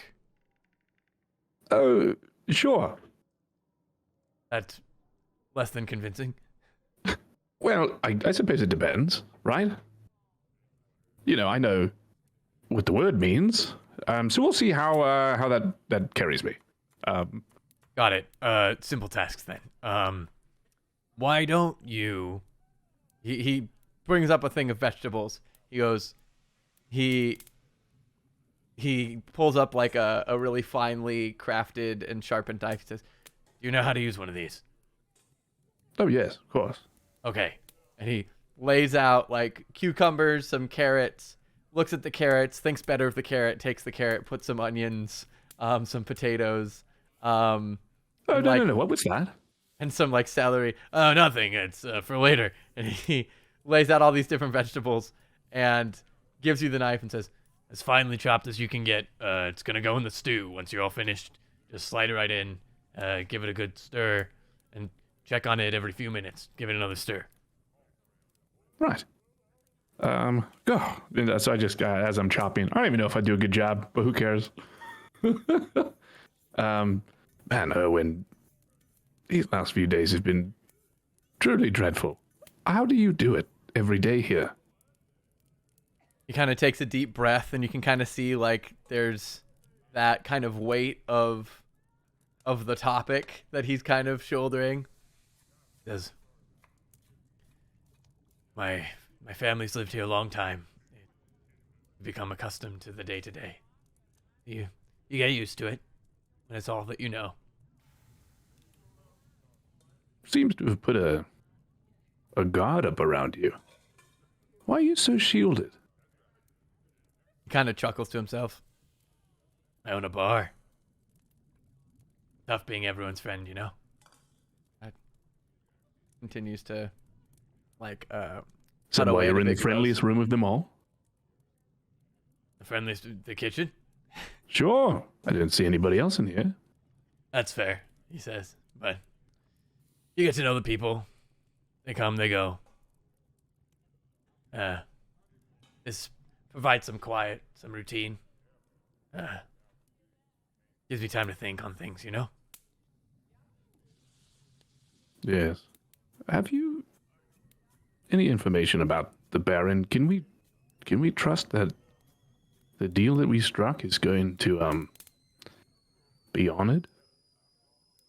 Well, the Baron may be a little delusional, but he appears to keep his word, as far as I'm aware, even if his word isn't necessarily the most fair thing in the world. And what about Lady Wachter? Yes, Lady Wachter. I've heard small musings about just I suppose the house in general, but I don't know, kind of weird to me that no one's spoken about them at all. I mean, in fact, we've only barely been introduced to them. We saw her children. Yes, her boys, they're troublemakers, those two. Just at least from what we know from town of Barovia, I thought they would be more present. Well, the lady keeps to herself after her husband passed away. He passed away a few years ago. He was a little bit more front-facing in the town. Now she's mostly a wealthy widow with a big name, if you will. I think that she stepped back from local politics and being as involved after her husband's passing. She's not particularly supportive of the Baron and his musings, as you say. And so she has what she calls a book club, where she has those who are more loyal to her family come and meet at her estate. That way she doesn't have to deal with the riffraff or the town guard or anything that might cross the Baron the wrong way. A book club, huh? All At right. least that's what they call it. That's, I'm not gonna lie. I don't believe it. You don't believe the book club? No, I don't believe the book club's a book club. I imagine that's I mean, probably think about astute. it. Right? Like, you're just going to call it a book club and hardly advertise only to people who are opposites allegiance to the Baron? It's too niche of a thing for me. Ooh, me too. But I don't know. Maybe I'm just lost in my own business. I imagine that's probably true. I try and steer clear of that sort of thing, if you know what I mean. Book clubs? Sure, book clubs. Right. Well, it's interesting how you do a lot of listening, but you do not do a lot of asking, Owen. That's my job. What's a bartender who asks too many questions? Maybe a friend. Or broke? Sure. But I don't see you feeding me alcohol. That's true. I guess my wife does most of the bartending, truly, nowadays. You're not curious. About you? I suppose our group? I mean, we've done more than make noise these past few days. That's fair, but you're not the first, and I doubt you'll be the last. So what I found is strange faces don't tend to last too long here. No offense. Just habit, I guess. Whether Whether they leave or something happens, they come, they stay for a bit, they go on their merry way, and I never see them again. Tends to be. You get to know the townsfolk. Well, I like you, Owen. Hopefully, when we do leave, we get to see each other again. Here's hoping. I'd like to see another friendly face. Ow! Sorry. Cut my finger. Am I supposed to throw these parts in the trash? The finger parts? Oh yes, that's actually a great question. Oh, no, I'm sorry. That's just my fur. Totally fine. Meanwhile, that seems like as good a scene cut as any. Alistair. So as you approach the church, Vasili kind of walks up next to you. And remind me, does Sten have the hook in the note, or does Alistair have the hook in the note? Send us. No, I think I gave it to Andar. Andar does. When we were walking to the camp on the west side. And Right. our does. Great, love it. So, Alistair is no help in this situation, but here we go. Vasili the whole kind group of knows about it. the what? The whole group knows about it. We did talk about That's it true, on the yes. road. And we've seen. So, So are we walking up to the church? you guys are walking up to the church. He's gonna kind of walk up to you, and he's Vasili. going. Yes, Vasili's gonna walk up to you and say, "So, have you thought about anything the priest said? Does anything potentially ring any bells? Where do you think that we might begin?" Well, first off, we should start by asking. Hold up. Where is this page in notes? We should start by asking Yeska a few questions. I don't exactly know that I'm the person to be doing this. We probably should have waited for the entire group, Vasili. I cannot do any more waiting. He kind of like seems slightly frustrated. Like, we don't. The church is exposed. The church is not safe. We have done plenty I of waiting. understand this, but you would be a better man to have shown a Doomby some respect. I respect your friend a great deal, but I also respect my friend the father.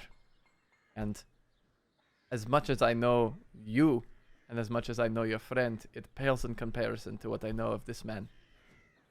And I owe him this. I cannot trifle with your group politics day and night while this problem exists. Oh, God. Alistair will get quiet. And continue walking. Are we at the church? Or At this point, you'd be about arriving, yeah. all right. I will walk in the church. Cool. So you're in between services. There's a few people praying as at any time of day. But the father at this point is taking one of the kind of herbal essence burners that he swings amongst the church and is refilling it up at the front of the church. Yeska is going and cleaning wax off of the pews that are not being used from various candles that people have lit and held and dripped places.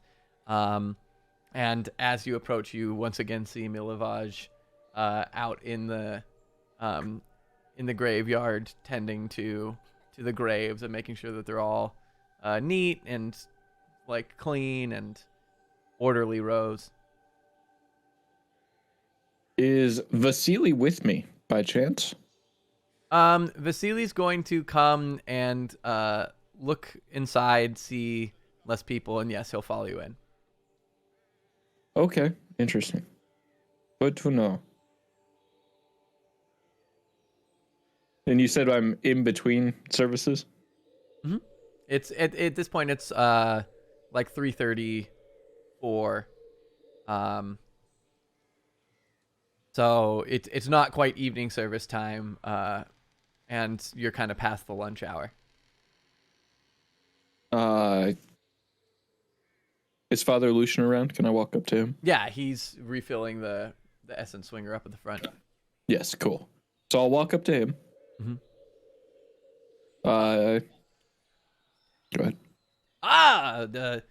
Hold on, I'm gonna mute for a second to get the voice right. He was kind of dwarvish, wasn't he? Oh, you got, yeah. Oh, that, Alistair, it's good to see you again. How are you? I've seen better days, but I'm here to be of any service that I can be. He kind of raises an eyebrow and he kind of clocks your behavior. And he turns to Vasili. Is something wrong? Did something happen? And Vasili kind of nods. We'll speak about it in private, I think. And the priest kind of nods and looks at you, Alistair, and kind of motions, and you head back into that same room that you kind of confessed in. And he kind of shuts the door. And Vasili kind of leans in and whispers to the priest a little bit, and the priest's eyes kind of widen and look at you, Alistair. And kind of his face falls a little bit. And he nods, and Vasili kind of leans back, and the priest kind of looks at you and says, Alistair, are you feeling all right? Alistair will think for a minute and then say,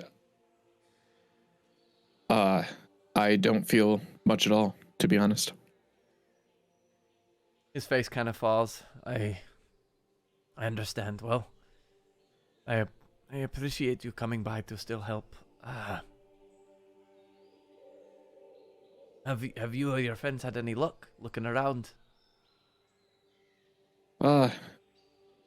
I mean, we haven't had too much luck. There's been a lot going on in the city. However, Vasili insisted that I make my way over here, and I'm not sure that I'm going to be much help without the others, especially given the current state of things. Do you think we might be able to send somebody to go get them? Yes, of course. I could send one of the boys. I could, Milovoj or Yeska could make a run. Maybe Milovoj. I'd like to talk to Yeska if that's all right. All right. Kind of like opens the window. Oi, Milovoj! And like Milovoj kind of looks up from digging. I got a favor. Get in here. And so Milovoj kind of sticks the shovel in the dirt and comes hustling over, and he opens the door. Milovoj, could you do me a favor? Could you head over to the Blue Water Inn? Alistair here. We need to gather his friends, but Alistair needs to stay. We are working on a project together. You understand? So I'm getting Russian. Alistair needs to stay. Could you run over to the Blue Water Inn and gather his friends for us? Milovoj kind of knows. Yeah. Who are your friends? And Vasili kind of looks at both and says, "You're going to be asking for Sten, Mim, Andar, and the Dunby." And the priest's like, "All right, you got all that, lad," and kind of shakes his shoulder. "All right, hustle now. We got to get them back here as quick as you can. So hurry your rump. You got it?" And Milovoj kind of nods and heads out. And so the priest turns to you, Father Lucian, says, "All right, so where do you start?" Yeska, I need to ask him some questions. All right. Just be warned, the boy's a shy one. I asked him myself, and he wouldn't even tell me. But we can try. And he kind of This should leans be out interesting. and calls Yeska over, and Yeska comes in. Yeah.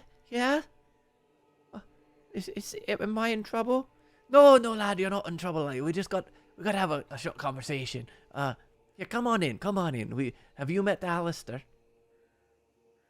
I'll extend my hand for handshake. He like slowly kind of grips your hand. His hand's incredibly small in yours. He kind of like shakes your hand. Hi. Nice to meet you. And he kind of like dips his head a little bit. Morning, Lord bless you. And you. Thank you. And Father Lucian kind of leans down to him. All right, Yeska. Alistair's here going to ask you some questions, okay? And I need you to answer them. They're very important. Yeska goes, well, okay. What do you need? All right, give me 1 second while I figure out.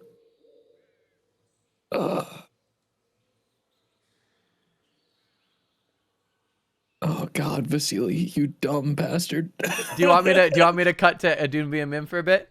Yes. All right, cool. Yes, So please. Adunbi and Mim, where are you guys heading now that you guys are free? We're free now. You said we were going to the tavern. All right, so I don't know if is that where. as you guys leave the manor, Udo sprints off into the afternoon. But you guys head back to the Blue Water Inn. After a little while, you guys arrive. You see Rictavio entertaining clientele. You see the two hunters at the other end of the room, who both kind of look over, and when you enter, they kind of sneer in your direction, but they don't. They just continue eating. Various other comers and goers, and Danica's behind the bar polishing. The boys are running around serving drinks to all the different tables. Oh, is it back 10? At this point, it's about 5 p.m. And we don't see Sten in it or anything here. Currently, Sten is not in the main area. Should we see if we can find our friends upstairs? Caw-caw. Oh yeah, you're a bird. I'm also going to say, just timeline-wise, you guys went to the mansion. Alistair went to the church. Sten observed. Milivaj is being sent from the church about the time that you guys would be leaving the house.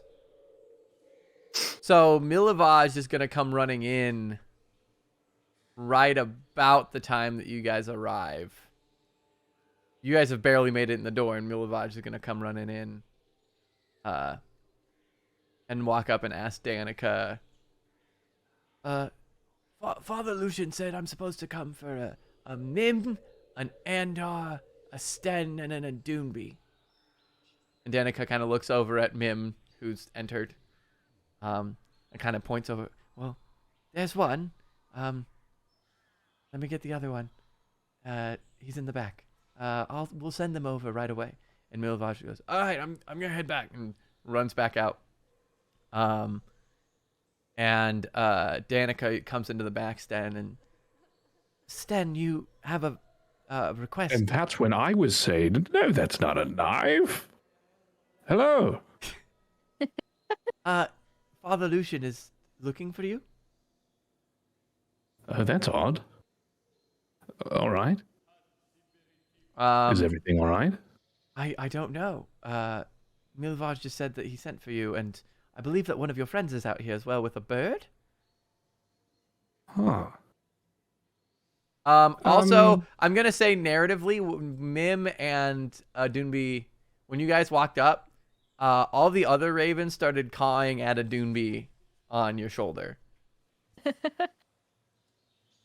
Cawing at me? Yeah, like all the ravens that were up on the actual inn, like over the entryway of the inn that are usually there, they started cawing at you. Like, not aggressively, but like not mildly either. Like this kind of like, just this unsettling, all of them were kind of cawing at you. Huh. Okay. Can he understand, since they're all the same bird?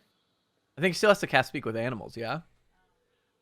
I don't know. I'm a bird. I also don't know. Let's check. Can you speak with other animals' wild shape?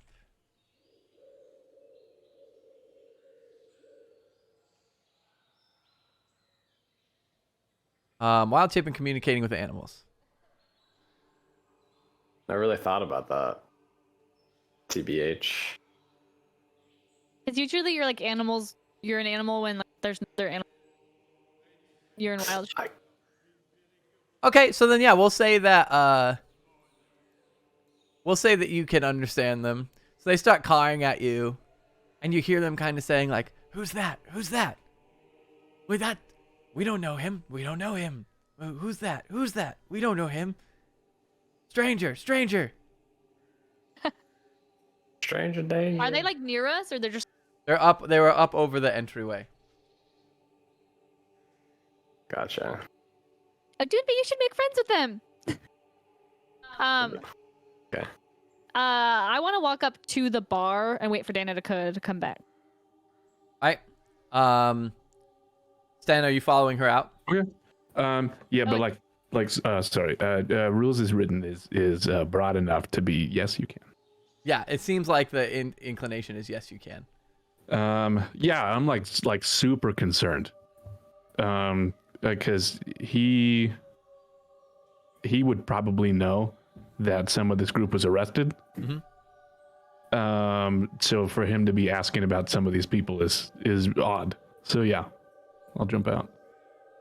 Well, so Father Lucian doesn't know anyone was arrested. I would in my head, I would imagine it's a big enough commotion. Yeah, that's fair. In the middle of the street. That's fair. And he's a big enough figure. So you walk out, and Mim is standing there with a raven on his shoulder in the middle of the tavern. Mim! I run up and I hug him. What? I'm sorry, Stan. What are you doing? I mean, it's great to see you, but you should not be walking in the street. I'm just taking a little walk. And then I'm gonna go back. You literally glow in the street as much as I do. Crap, you're right. I actually put on my disguise. I'm gonna go in the back, put on my disguise before we leave. I'm like, oh, I have something for this, and then I'll do it before we leave. I'll just like uncomfortably like sprawl out across the bar, like waiting, like Yeah. nothing's wrong. All right, so Nothing's wrong. Mim, you run upstairs and you dive in your disguise kit and you pull out all this stuff and you disguise yourself as a small child. I accept this. Okay, I come out. I go back down to the bar and I say, "Wait, so where are we going?" Because did I hear Danica say we're going? No, Danica shared it with Stan. This is Milivage. He's the he takes care of the graves outside the church. Well, And Milivage No, left. Milovage left. All right, okay. Milivage takes care of the graves outside the church, and he's asked us to visit with Father Lucian. But we were all named. So either he doesn't know that you should be arrested, or... I'm very concerned about why. It's only been a day.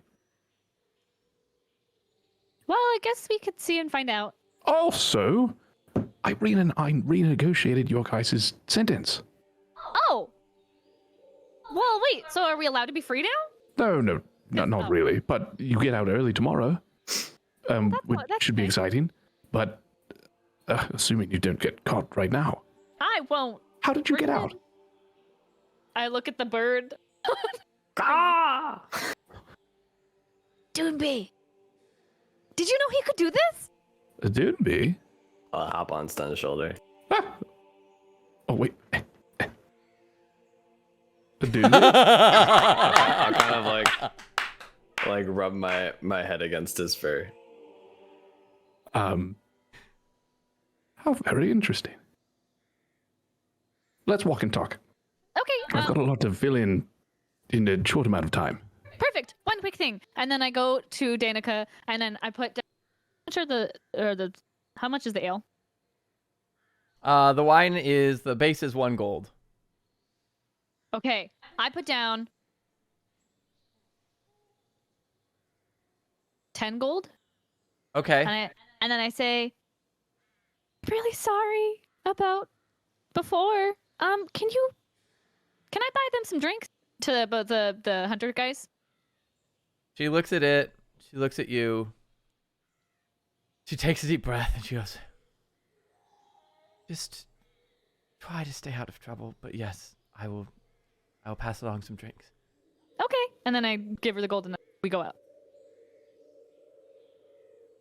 She All right. gathers up the coins and pockets them and goes and pours a couple drinks. All right. So, a few things. Adumi, can you understand what I'm saying?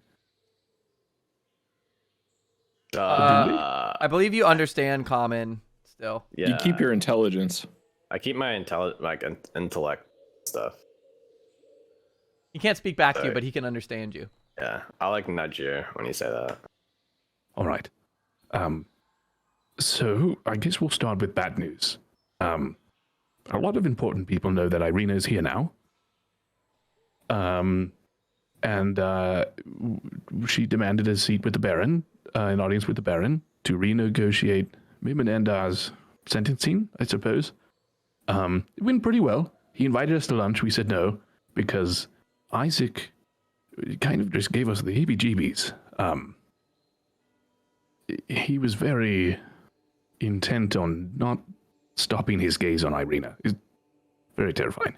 And then I walk out into the middle of the street, and I felt like I gained like a lot of weight back. I'm just back to normal. Ah! I poke him. I didn't even notice. Yeah, it's a little unsettling. I don't know why. And then what else? Oh, I've arranged a meeting with Rictavio. I figure if we can speak in private, maybe I don't know, maybe we get some information out of him about this tarot card reading. You know, it's been weighing on me a little bit, so he's going to meet us in our rooms in the evening. I really ought to start specifying times when I'm arranging these things.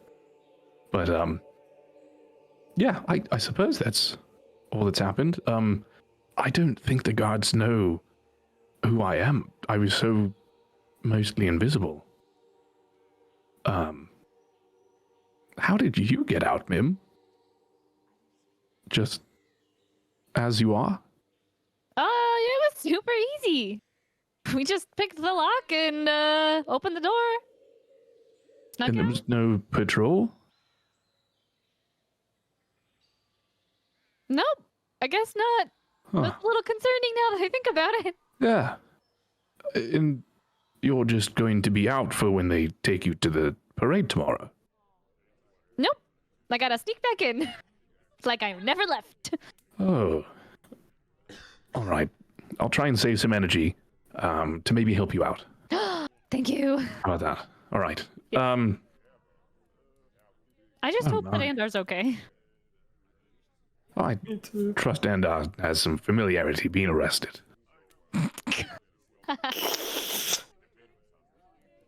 Is he doing all right? I arranged for you to get a nice dinner tonight. Oh, shoot. Hopefully that comes. But I don't know. Well, I hope so, but I kind of don't hope so, because then they're gonna go in there and notice that I'm gone, and they had another prisoner that is also gone. Oh.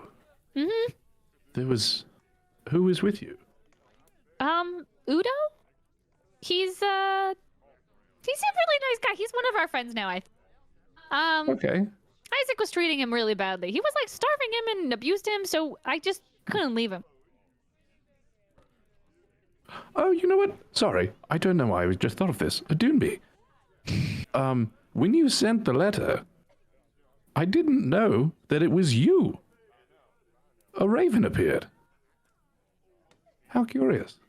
Demi will shake his little raven head. I know, truly unbelievable. Yes.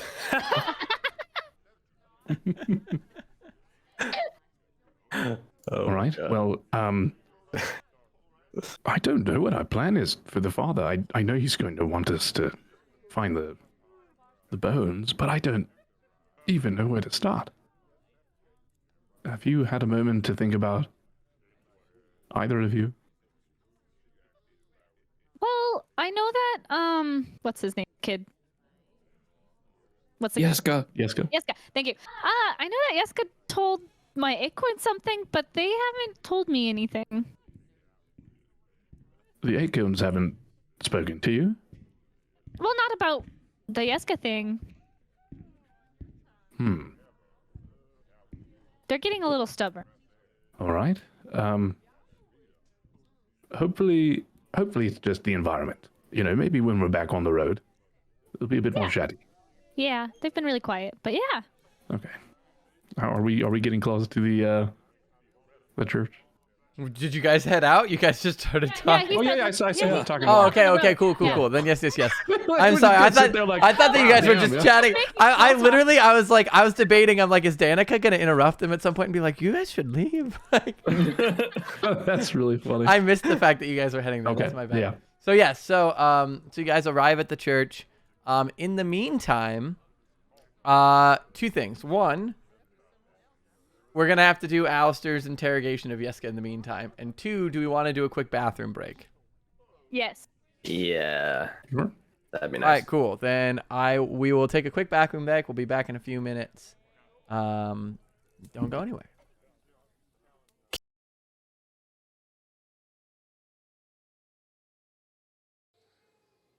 Shoot! We were all muted. All of us were muted. All right. Quick recap of what just happened. Do we play back? Shit. I did not intimidate a child. Sifune, thank you. God damn. Quick recap of what just happened. Alistair's questioning Yeska. He rolled intimidation to intimidate the kid. The kid admitted he told one person it was a friend. Alistair intimidated him and saying who. the father tried to comfort Yeska because Alistair's being a little intense, but Yeska admitted that he told Milovaj, and the priest has realized that Yeska told him before the bones went missing, which he did not know that Milovaj knew about the bones prior to them going missing. That's what just happened. Thank you, Safune, for saving that one. My bad. So the father kind of sighs. All right, well, that's at least a start, although I can't imagine why Milovaj would want to take the bones. DM, how old is Milovaj? He is a teenager. Yeska's younger. Yeska's only like maybe 7. Milovaj is probably 14 or 15, but bulky for a 14, 15-year-old. You can tell that this dude spends all day just shoveling. And so eventually, shortly after this, Milovaj comes running back, kind of out of breath. I asked for his friends. I'm gonna go back to digging, and kind of turns to head back outside. No, you're not. Kind of stops. What do you mean I'm not? Milovaj, who did you tell about the bones? Kind of looks around.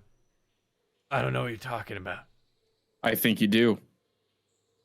Kind of looks at the father. Lad, did you take the bones? And Milovaj kind of like looks around. He's like, Yeah, I took him. What of it?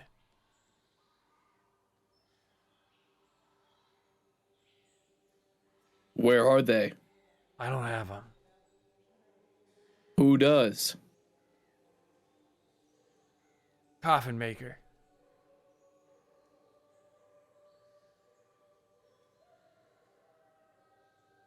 I look at the father and say, coffin maker? do you mean Heinrich? Aye, that one. The one who makes the coffins. Gestures out to the graveyard. Pay me to do it.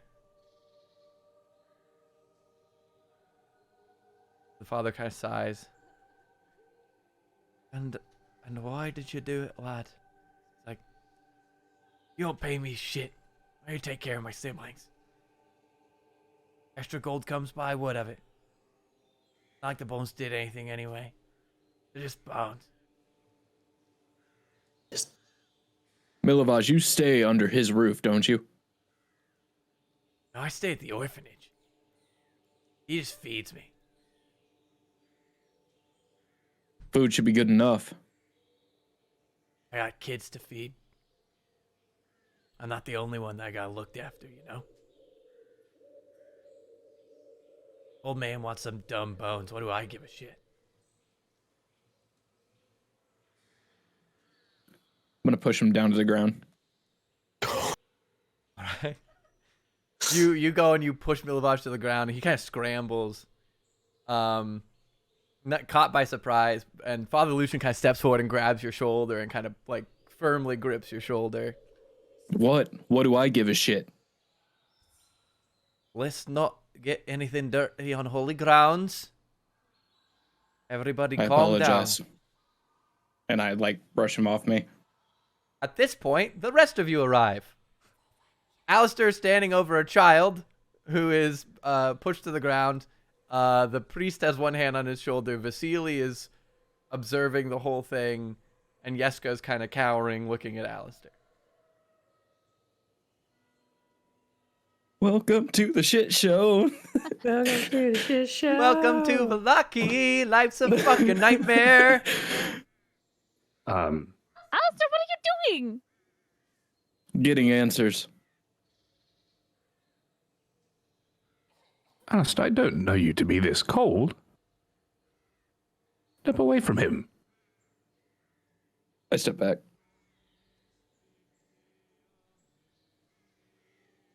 Father Lucian, is this why you've called for us? Well, it wasn't originally, but things have unfolded slightly, and Vasili kind of steps forward.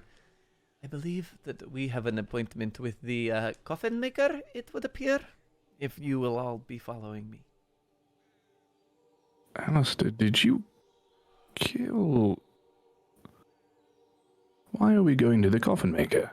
No, I didn't kill anybody. The coffin maker. We're still in that back room, yeah. Yeah. Well, Milovaj was kind of staying in the doorway. You pushed him into kind of the center. Because he basically popped his head in, and then you stopped him, and then so you've walked up and pushed him out into the center of the floor. So everyone's kind of standing. You guys are kind of talking through a doorway at each other right now. No, Sten, I didn't kill anybody. Come in here. Does he look different? Does Alistair look different? Yeah. I'm holding myself with perfect posture, so that would be first thing you notice. He looks much stiffer body language wise. It's tough because he doesn't exactly have a lot of exposed skin. So, if anything, he just seems stiffer.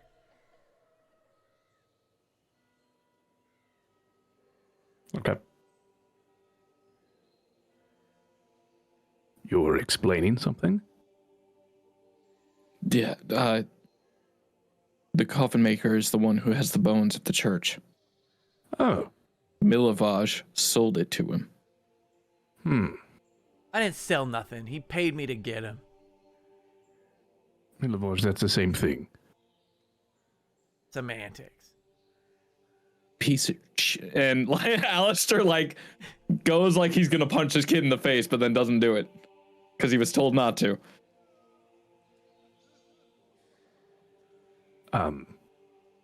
Well, where is the coffin maker? Is he close by? I will show you to his shop. And Vasili kind of squeezes past Alistair in the doorway and kind of gestures towards the door. Shall we? I walk with him. Alistair, do you have a gap between your around your neck at all? Where he wears a shawl with his hood, so there would be a slight bit of skin, but not very much. I want to poke right there, so you can feel that I'm tangible. We need to talk about. Roll me a perception check, Stan. Me? Oh, okay. Mm-hmm. Plus 10 total. Okay. Continue. Interesting. Then I just keep walking. Need to talk about this. All right. Cool. So, well, do you were you going to talk about it, or you? Nope. Just alluding hey, I've changed. You seem cold. Alice, this is above table, so our characters don't know this, but Alistair wouldn't want to tell Sten, so he doesn't say anything. Sure. All right, so Vasili leads you back through town, and you guys are at this point. It's starting to be towards evening. It's 5:36. And he takes you to the town square over by the general store where you guys were at. You guys clock Rictavio's wagon is still sitting over by the general store. But on the opposite side of the square, that's all on the eastern side. On the western side, Vasili kind of takes you over to this fairly decrepit old shop that doesn't have a lot of signage or anything outside. It's fairly inconspicuous, but as you kind of walk up, you see that it's 2 stories tall, and it has a sign shaped like a coffin above the front door, and all the windows are completely shuttered up and closed, and the whole place seems eerily quiet. Vasili, you know this man? I know of this man. I have not spoken with this man specifically. What's the play here? Well, I imagine we ask for the bones. As I said, I have not a great deal of experience with this particular citizen. I do not know his temperament or much about him other than his job, and not very many people come here, as one would expect of a coffin maker. All right. I mean, clearly he has a soft spot for younger folk, and I'll gesture towards Child Mim. All right. So I was a little distracted reading a spell. It's my time to shine. I go in. Are we in? Oh. we were just chatting about a plan. Oh, And so okay, I cool. said, I was Sten- he's already dealt with kids. So Sten, Oh, yeah. who is that? crazy. you don't. Is Vasili within earshot? Is You're he, all like, kind of is he super together. close? I guess he knows who she is. That's Mim. But, oh, She's okay. she's disguised herself, apparently expertly. Well, I've been doing this for a while. Okay, wait. So we need to figure out why this guy has the bones, Not why. We just need them. but shouldn't we also know why he wanted them and why he paid money for them? Maybe afterwards. We I maybe could also don't just- leave it in an interpretation for a reason why he might want to keep them. That's fair. I'm not very good at You could run a No. distraction. talking. I guess I could do a distraction. I could also sneak in and see if I can find them. That works too. What do you guys think? Alistair just stands there. I'm gonna lift the raven up into the air, and just gonna gesture him to. Are we in front of anyone, or just by ourselves? You're in the town square right now, so there's definitely people around.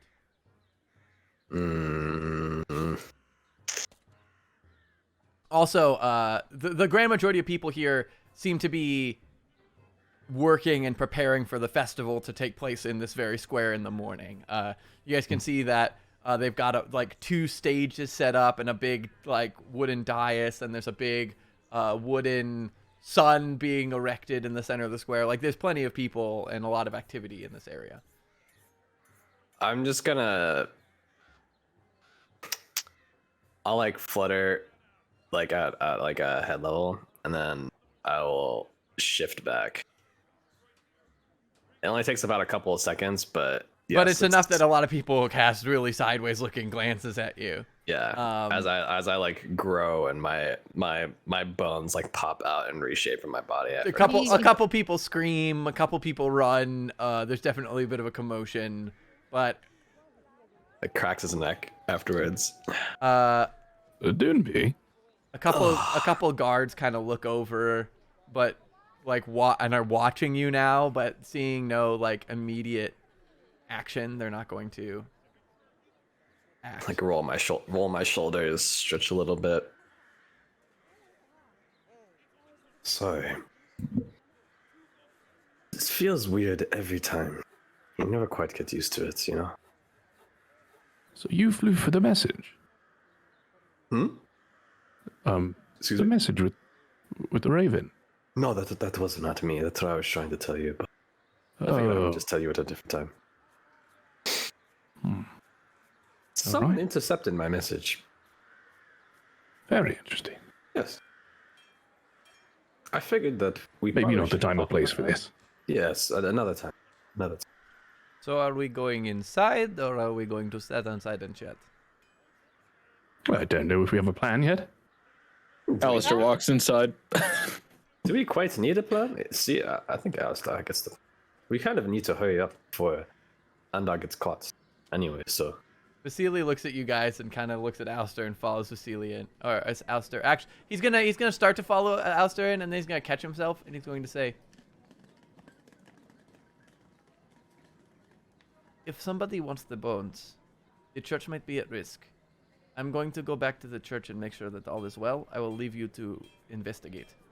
And he's going to turn tail and walk. As he's saying that, Dimi will say to him like, now you have to wait for other things before you go and find the bones, huh? Kind of stops and he turns and he says, "It appears the bones have been located, and I am leaving you to collect them. But as the situation has evolved, I must maintain the security of the church." Ah, yes.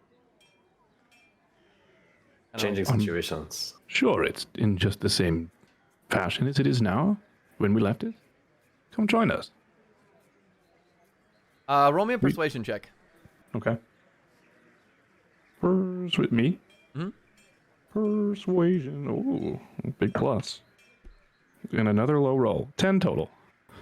He's going to look at you and he's going to I've be not like, rolled higher than a 3 today. So, wow. He yeah. looks at you Holy and he shit. kind of says like, it may not have changed by now, but we cannot guarantee that it will not change by the time I get back. That's what I always say. Be adaptable and adjust to the situations at hand, huh?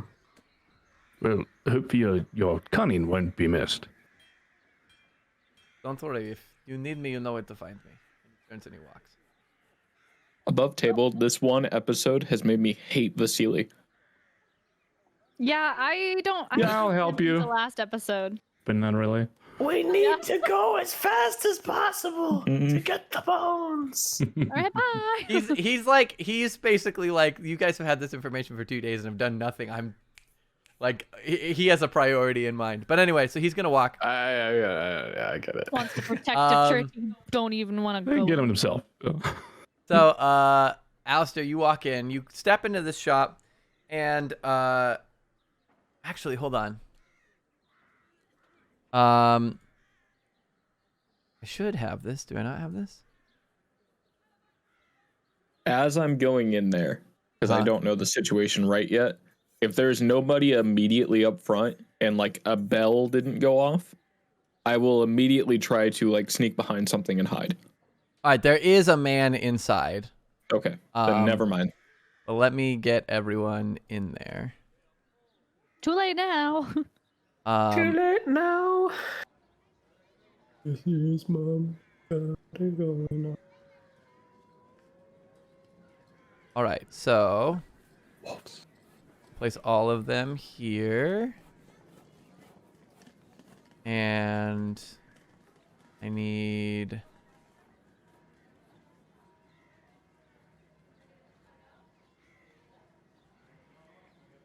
Where's the man?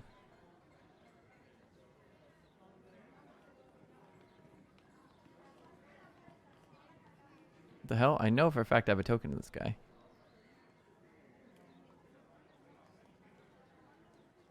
Should we throw Vasili under the bus? In what way? I don't know yet. Here he is. Okay, cool. So then...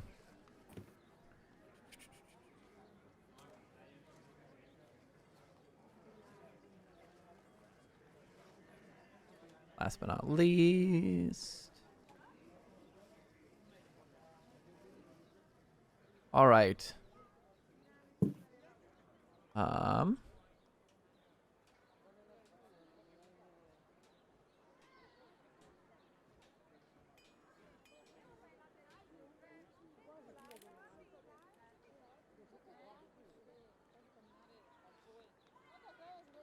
Cool. So if you guys would like to switch over to your screens, we have a map.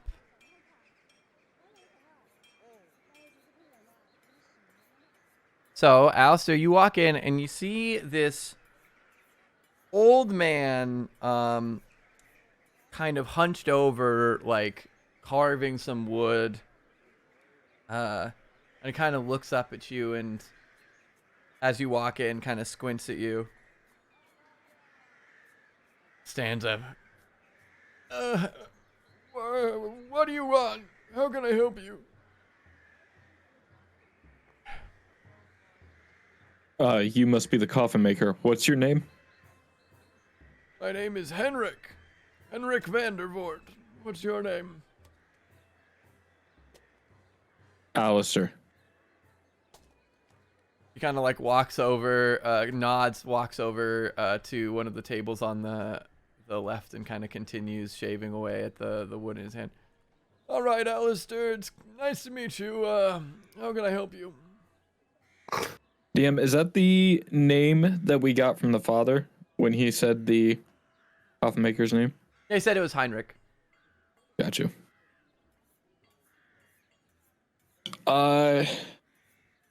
Alistair is going to, without saying anything to this guy, just go into this room, if I can, if the door's unlocked. All right, it is unlocked. You reveal a little, like, dining room. And when you kind of walk away, hey! He's going to kind of, like, follow after you. Whoa, what are you doing? Where are you going? At that point in time, I would, like, turn around and just point a crossbow at his face. Whoa, I don't want any trouble. I just Where are made the coffins. bones? What bones? You know what I'm talking about. At what point are you guys entering the building, by the way? Please, for the love of God, get in here. I would probably like when he's pointing the crossbow, turn to a Doomby. We should probably walk in there before he does anything. Yeah, Rash. as soon as what's his face started walking away, Vasili walks away. I would have started going outside. All right, cool. So then at this point, you guys should all be able to. Oh, Anders not here. No. Only in spirit. Only in spirit. Quick, go! So you guys walk in to see Alistair with a crossbow pointed at an old man who's got his hands up. Oh, I don't want any trouble. No. If Sen says no, the crossbow goes down. What has gotten into you? Take what you want. I've got gold. I don't have a lot. I just make coffins. I don't want any trouble. Can I Is look this? Oh, sorry. No, you go ahead. I was gonna say, can I start looking around since he's busy? Yeah. Roll me a perception check. Is this seat actually here? Yes, that seat is actually that's where he was sitting when he came in. I gesture him to go sit back down. To Heinrich. Mm-hmm. He very slowly kind of slides over and sits with his hands still up. As he's going away from me, can I pickpocket him? Roll me a sleight of hand. Actually, you don't have to be sneaky. Just fucking reach in his pocket. He's fucking scared to death. Okay. What do I get if I reach in this man's pocket? You get. Are you like forcefully grabbing? If I Or are you like scared him, feeling around and then just grabbing things?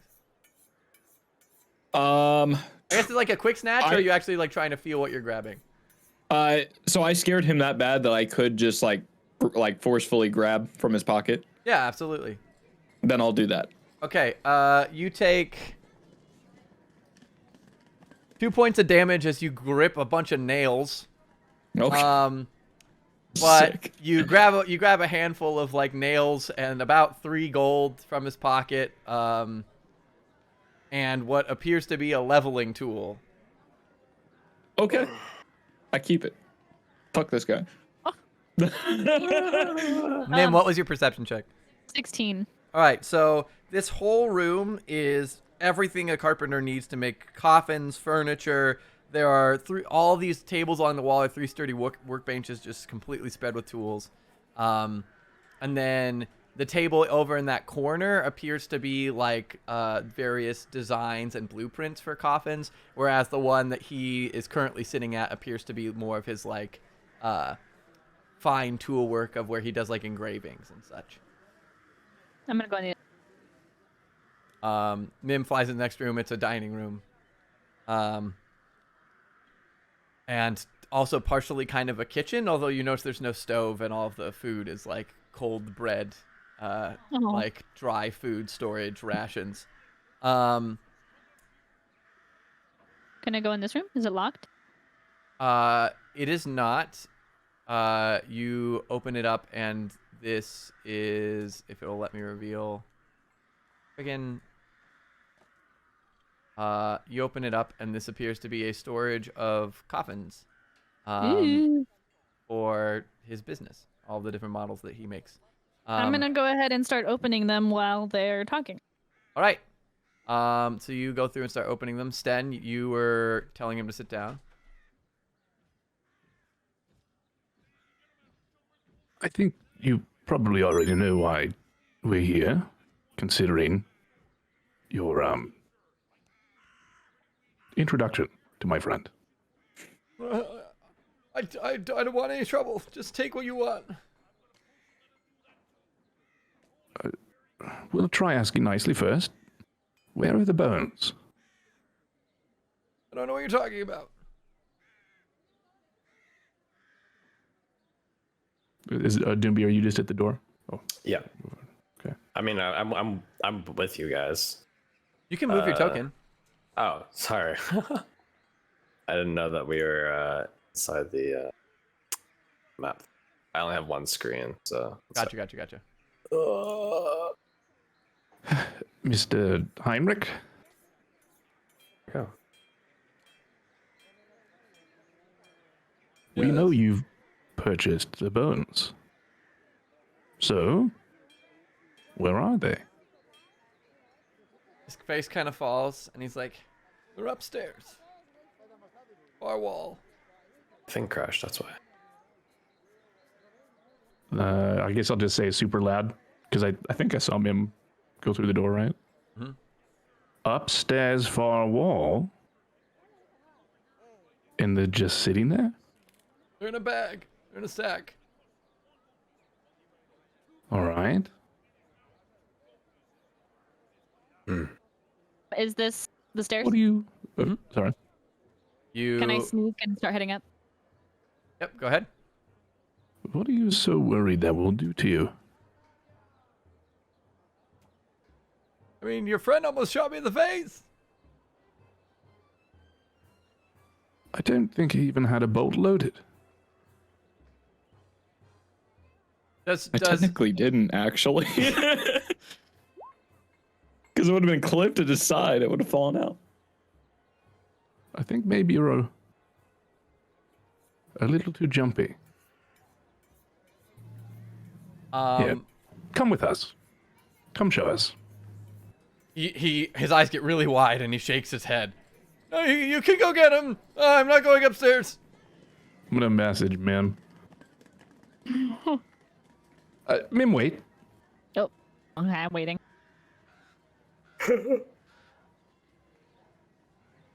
Why wouldn't you go upstairs? No reason. You can go get him. All yours. Have him. I cross over behind him and just put the crossbow up against him. Like up against his back.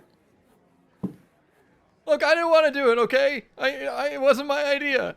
Too bad. Start walking. I'm not going upstairs. You can't make me. You can kill me if you want. I'm not going upstairs. All right. I put a crossbow bolt in the crossbow, and I aim it directly at his head. He closes his eyes. He starts praying. Like, wanting Lord protect me.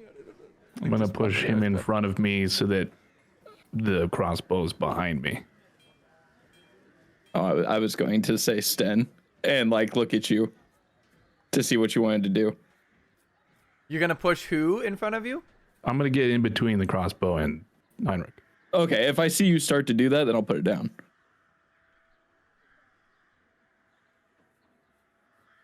So why were you so forthcoming?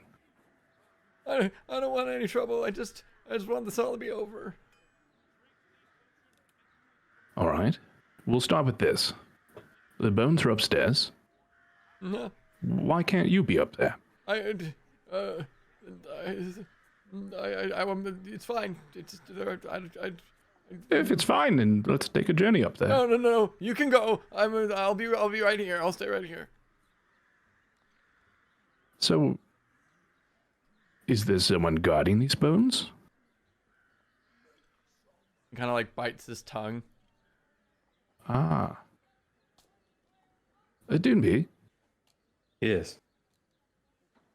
I'm worried this is going to break out into another fracas. Seems to be developing that way. How about you try? You're so good with words. Well, thank you. And I'll use one of my bardic inspirations on him. See if you can, I don't know, coax it out of him. Let's see. Start making my way up to Mim. Mim, there are two doorways, one to the left and one to the right. Which one are you looking at? Me? Mm-hmm. I was waiting because I got a message that said wait. Cool. So, Alistair, you walk up and Mim is looking at two doors and standing still. And I say, "What's happening? Dental." Yeah, don't open those doors. There's something behind them. Oh, can I put my ear to one of the doors? Yeah, roll me a perception check. And which door? Got it. Say in a mic. The one on my right.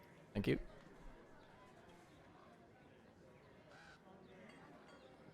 Cool if I would remember what my perception is. 13. Sounds stone cold quiet on the inside. I'm gonna check the other one. Can you hear anything in that door? Oh, I got a 20 on the left one.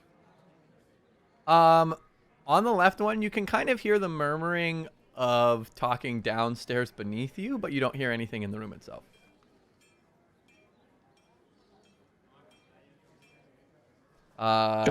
Just for shits and giggles, can I listen to the right door? Yeah. Awesome. This is going to go very poorly, guys.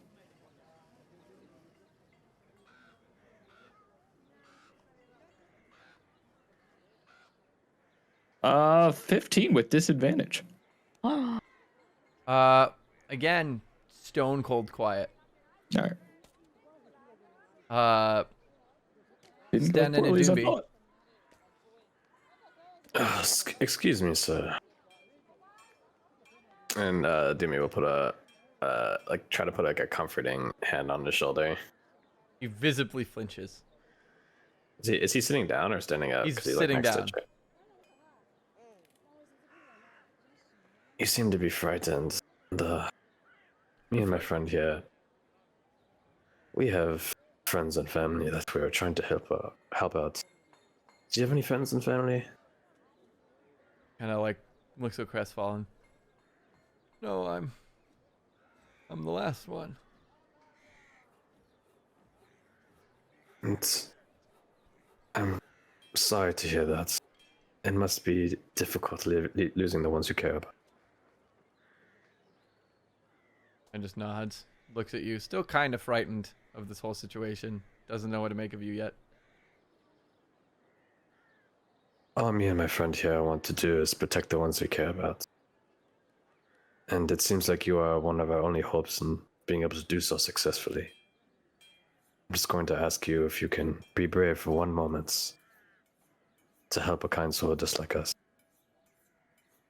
I takes a deep breath. Roll me a persuasion check. Sick. If you use the bardic inspiration, you can roll the d6 twice. D6! I add 2 d6s, or I just roll it? That's advantage. Okay.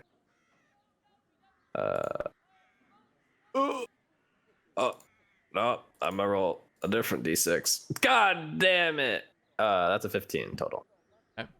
I rolled a 1 on the d6. Oh, He kind of that's how it goes. looks at you, looks at Sten. Look, you seem like nice people. Just get as far away from here as you can. You don't want anything to do with this. Who's put you under duress? I don't. Her name is Ludmilla. She's. Ludmilla.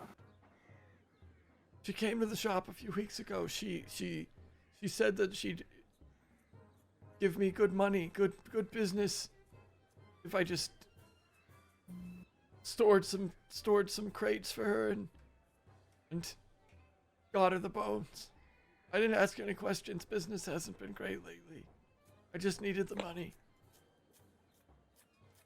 When I moved the crates upstairs, there was something moved in them. Huh. I haven't been upstairs since.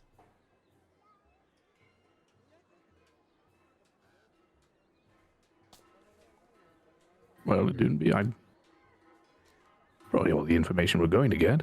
Yeah. Well, thank you, kind sir, for your cooperation. Your help will be much appreciated. Should we get going, Sten? I suppose. We don't have much time. We do wish you well, friend. kind of nods and he like slowly lowers his hands. But also, sorry to say, we're extremely busy, so please don't call on us. I don't know your names to call on you anyway. No, exactly. Okay. Right. But then upstairs we are. He kind of just sits there as you guys walk away. So you guys curve back around. All four of you end up in the staircase. Mim is up at the top with Alistair, and they both are kind of like listening to the different doors.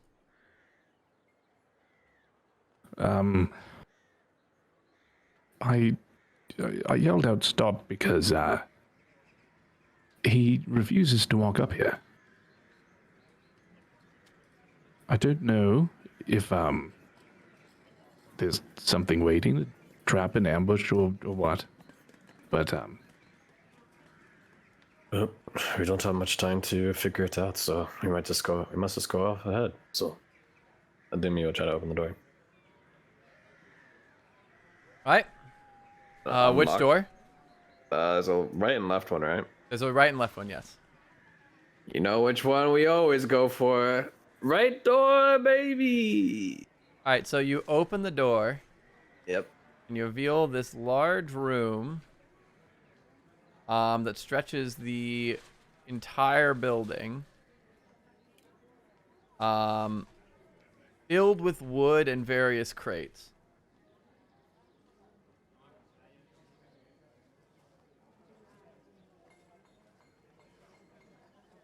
Hey, oh, you know what? Maybe we should have asked him specifically, right? He said, which way? I know Mim probably heard it. yeah, didn't he say far back corner? He said far back wall. Far back wall? Okay. In a bag. Yeah. Can you see a bag from here? Ademi will step in. You do see on the far wall, right about here, there's a bag, a burlap sack sitting on this crate. Oh, I think I found it. Give me one second. Maybe don't walk. Hold on. We have mage hand. You know, maybe we grab it from afar. I mean, what's the worst thing that could happen? I don't want to find out. Okay. Do you want to be cautious, Mim? Yeah, that's Mim, you have that as well, right? magical hand thing, yes. Maybe we try lifting it together. Mm-hmm. So Oh, we yeah. cast Mage Hand. Yeah. How close do we need to be? 30 feet. 30 feet. Oh. Love it. We gotta get real close. So, okay. I'm gonna creep in. Kind of be around this little thing here. And, is it dark or is it lit up? It's lit through the windows. It's evening time, so it's starting to get pretty dim. But there's windows on pretty much every wall you can see, and so there's still a decent amount of natural light flooding in, enough that you can see, but it's not bright. Can I check if there are is anything hiding or traps or anything? What specifically are you trying to check for traps? If there's any kind of trap or something that looks dangerous between here and here. Yeah. Okay. Roll me a perception check. 16. You don't see anything out of the ordinary. This looks like a storage room filled with crates and wood. You don't see, there's no like indents in the floor or tripwires anywhere. In fact, this room appears mostly dusty with a few footprints leading to and from this like main thoroughfare, and over to various parts of this room. And I think we have to get closer. I'm afraid you're right. All right. Take the lead, and I'm still 17 stealth. Okay, that I'm. Should I reroll? You're still 17. Okay, I'm gonna come around here. Can we see, or any of us see over the piles of wood? Like, Yeah, you can see Yeah. over it. okay, cool. I'm just really scared, and I'm very slowly inching my way forward. Interesting music change. Yep. Right. the moment that I'm close enough is where I'm gonna stop. So is that Is that here? Yeah, that seems close enough. Oh, okay. Close enough for what? We're gonna cast mage. Take it over to lift the bag. All right. You cast Mage Hand and you slowly float it over the crates across the room. All of you kind of watching with bated breath as this like skeletal hand of Mims kind of slowly reaches the far side of the room and reaches down and grips the top of the bag and lifts slowly with a little like crackle of bones clicking against bones, and it makes it about 3 inches, 5 inches, 7 inches before a hand bursts out of the crate from underneath the bones and grabs the sack. And you watch as all 6 of these crates in the far side of the room hands start breaking out of the wood, clawing like these gray sickly skin, pulling apart the crates as they shatter around, and you witness as 6 humanoid figures climb from the center of these crates. One with their hand straight up grasping the bag. And they all start chittering and looking at you, and one of them says, "It's evening time. It's time for the feast." And everyone needs to roll initiative. Dun, dun, dun, dun, dun, dun, dun, I dun. don't have a lot of spell slots from this morning. I have like no second level spell slots left. We should have rested. The dumb Vasili face told us no. We've been waiting for days. Vasili led us into a fucking trap. And then he's like, left us back. "Oh yeah, by the way, we found it. Don't worry, I don't need to go come help you guys." It's like, I'll let you guys handle this. Oh, this music is epic. Okay. Okay. This music's pretty cool. I have to roll initiative. I got 18. 11. 9. 9. Sorry.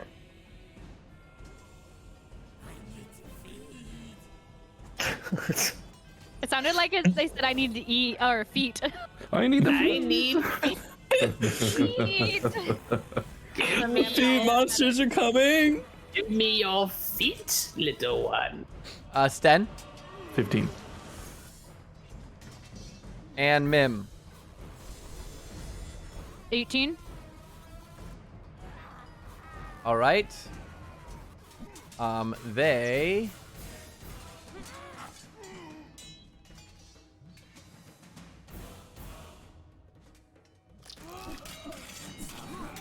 DM, Yeah, if do only I had a second level spell slot. Fuck. these all look like the same creature? These all look very similar to an individual you've met before. These are people who seem twisted and malformed and blood-starved, and they look much like Doru. These are vampire spawn. Oh shit. They're gonna eat us. All right, Mim, it is your go. What do you do? Okay. I am going to cry. Okay, I have 2 spells that are reactions. Yes. I need to remember that.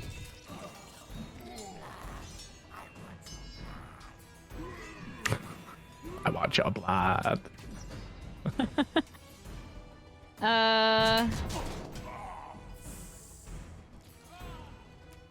Why do they look, some of them look different? Like these look different. Male and female.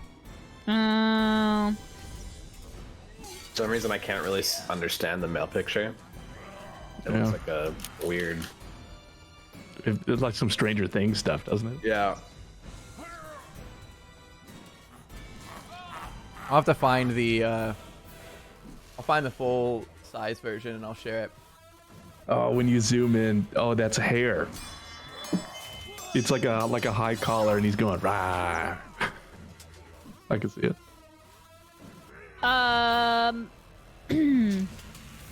Can I? I don't know what I'm gonna do. Okay, it's loud. I need to turn it down. It's stressing me out. I'm gonna go to here, I guess. No, I don't want to be hit by both of them. Okay, I am gonna go to this one. I lied. I'm gonna just cast. I'm sorry. Firebolt. Gonna cast Firebolt? Yeah. All right, so who are you gonna fire at? This one. All right, roll to hit. What? Did you walk up or did you? Are you staying in the same spot? I'm staying. 14. That's not enough. So you fire, and in your shock, as these things climb out of these crates, you throw up a finger and fire a firebolt, and it goes veering off into one of the walls. It shows that you're closer on the map. I don't know if it's just mine. I did move and then I moved back. It might be not have loaded under. Okay. Yeah, I didn't. Let me reload. I'm gonna bonus action stealth. Okay. Behind, like, can I squeeze in between these piles? Yes. Okay. 19. All right. So Mim fires off a firebolt and then ducks behind one of the piles of wood. Which brings us to Sten.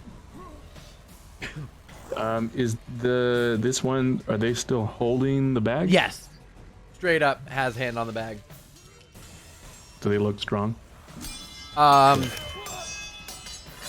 They were enough to physically just fist through wood, so they definitely have like an element of inhuman strength that would be beyond normal means, but nothing like, it's not like they're bulky. It's not like they're covered in muscle or anything like that. Okay, I'm going down in this fight. I've nothing. So, oh boy. I guess I'll turn around to Alistair. He's right behind me. Well, good luck. I'll give you a bardic inspiration. Thank you. I will turn around and sprint this way and attack with my rapier. Nope. Longsword? Longsword. No, stud. I don't have anything, man. I mean, I could call attention to us. Okay. It lasted ever. Okay. Nope. 6. You go running at this thing and slash at it, and it dodges out of the way with this like whiff of speed. Anything else you want to do? That's all I can do. All right. Dumi will try calling out to you and be like, "No, Sten. Try to stay with us, please." Which brings us to the vampire spawn. This vampire spawn is going to look at all the others. You know what to do, and jump out of the window. Oh no! This one is also going to break out the window. What's its movement? How tall is this? 30. Wait, it's jumping out the window with the bones? Yes, this one has the bones. So we're 30 feet in the air? You're about 15 feet, second story. Can I hear your ruling on Featherfall? If it would slow their movement as they fall? I would say yes. I would say it gives you a round to get them before they hit the ground. I'll give it a shot. They're within range. Sure. I'll cast Featherfall on them. On this one? On the one with the bag, yeah. Yeah, okay, cool. So you see it dive out the window and you cast Featherfall and you see it just slowly start to float down from the wall. This one runs out. These two Sten are going to take a swipe at you before they run. So they're each going to make 2 attacks. One of them crits. One of them is a 16. Hits. And then the other one... the second one, nat 1s. The first one gets a 25, which will hit. So the first one crits and hits. The one that you tried to slash at is going to turn around with you at menace. The first one is going to hit once and then completely whiff. So damage-wise... What's their... Do they make it up to 11 on that nat 1 anyway? No, it would have been... Okay. It would have been 7. So... Hit me!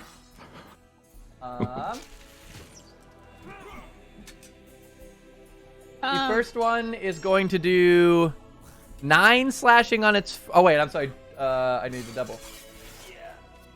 Oh, you got lucky. Only 14 slashing damage on the first one.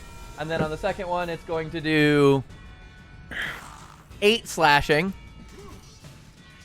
The second one on its first attack is going to do 9 slashing. And then it's going to completely whiff and fall prone in front of you. So it's going to lose half its movement. The first one that slashed at you twice is going to book it out of the window as well. You'll get an attack of opportunity, 5, 10, 15, 20. I've already used my reaction. This one is prone. It loses half its movement, so this will be 5, 10, 15. This one, 5, 10, 15, 20, 25, 30. Doesn't quite make it to the window, but it's going to dash to get out. This one also going to dash 5, 10, 15, 20, 25, 30, 35, 40, 45, 50. And is able to get out, but you said you used your reaction? Yeah, for Featherfall. So that one's going to run out as well. You watch as they all just flee. This one doesn't quite make it out, which brings us to a Doonby. So the one with the bag is which one? There's one. Okay. And she's on the ground. She's currently feather falling. The rest of them have jumped out and hit the ground. She's currently floating, trying to get to the ground, but you guys have the rest of this round before it gets back to her turn before she hits the ground.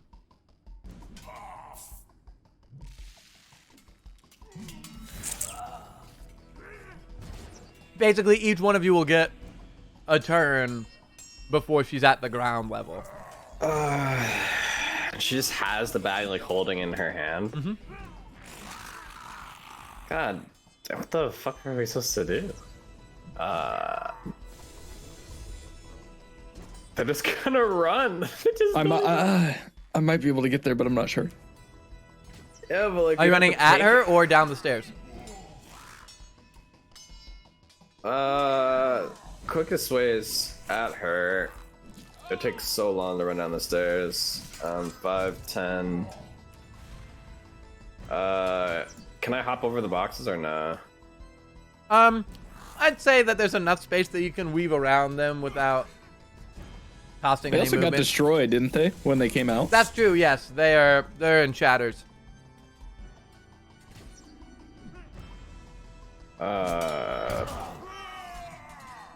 15, 20, 25, 30, 35.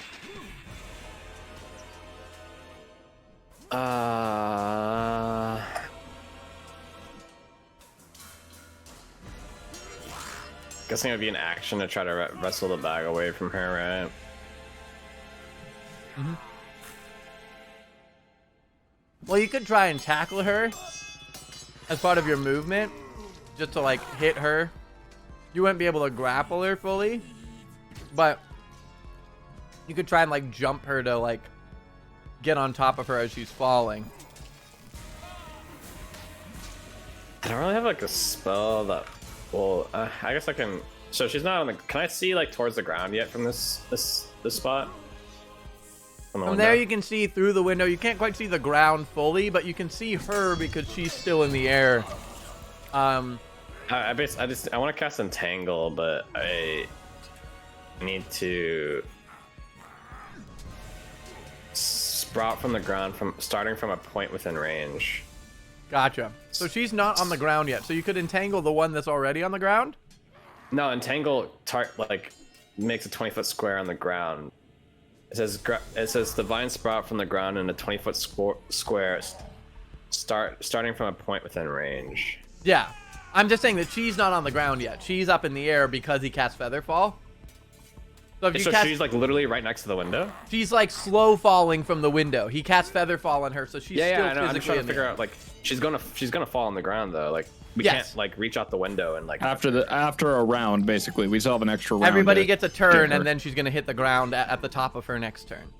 Yeah, I'm trying to figure out where exactly is she? Is she like within? I can reach out the window and grab her, or is she like already a little bit farther down the building? If it's a 15-foot fall and she jumped out, I'm gonna say that she's physically outside of physical hand reach range. You'll have to jump out the window to grab her because of the speed of just going through the window. But if there is a point, that I can see from the ground from this spot, from the window, that will, so that where she lands, she'll land in the entanglement. Yeah, if you go on the ground, she'll land in it regardless, and you'll get the guy who's already down there. Yeah, if you're saying that I can cast it at a point. Like, where can I see so I can cast the spell? I would say that you can see, like, this is about this square here that's right under the S is about the closest you can see from the angle you're viewing, but you can see this square. Anything closer to the building you can't physically see. Okay. I'm going to choose this, starting from this point. I'm going to make a square like this.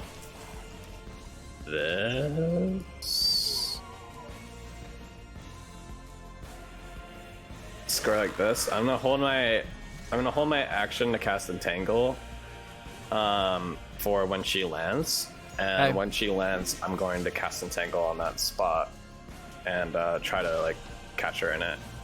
So I'm gonna copy this over to ground level real quick. I'm gonna line it up properly. Give me a sec. That's my turn. It is here.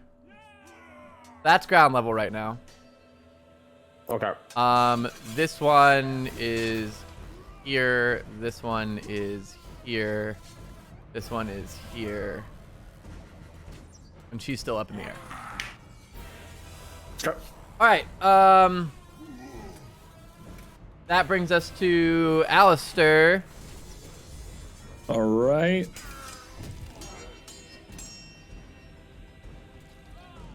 Damn it, my monitor is just short on that. Sorry, I'm measuring. Cool. All right, Sten said get that bag, so full dash out the window. All right. Roll me an acrobatics check. Or athletics, your choice. Okay. Are you trying to grab her, or are you just trying to jump out the window? I'm trying to jump out the window, and I know she's feather-falled, so I'm trying to hit the ground before she does. Got it. Okay, then yeah, do acrobatics for landing. Okay. 21. All right. So you managed to land pretty steadily, but you land in the entangle. Yep. That's going to affect you. Also, roll me a d6 from fall damage. 3. Cool. That 3 fall damage. Yes, 3 fall damage. I'm gonna decide what square you land on because you're technically jumping on top of this other guy. Yeah. Okay. So you're gonna land right. You're gonna land right here. Okay. And question, because Yes. I technically had 15 feet left, can I stand up? Yes, if that's half your movement, Yeah, it is. then yes. Cool. What are the entangled effects on him?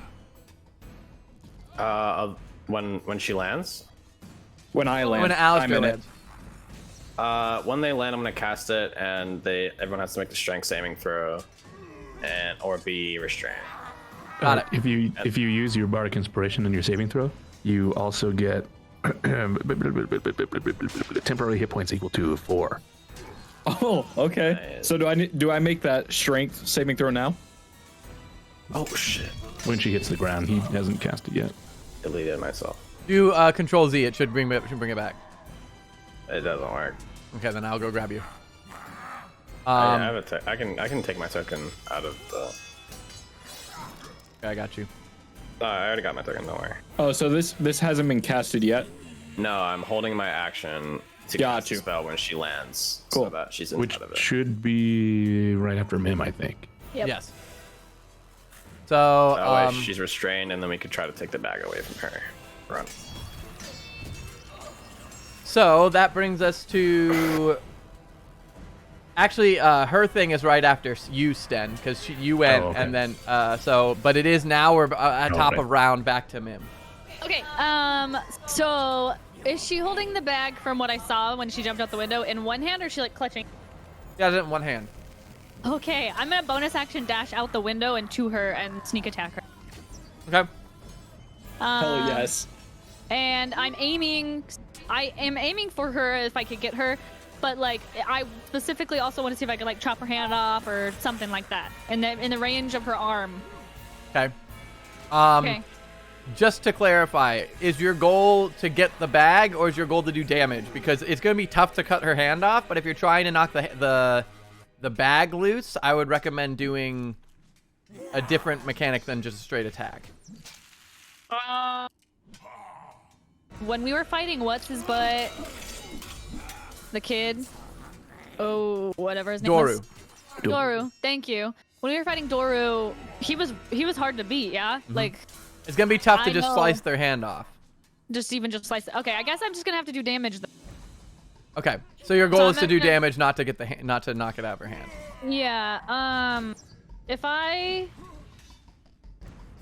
Yeah, let me. Have fun. Yeah, okay, question. Well, wait, I don't think I can sneak attack with my spear. Never mind. I was gonna say, if you have a spear that has a metal tip, but the rest of the spear is wood, and it goes through them, does that count as a wooden stick?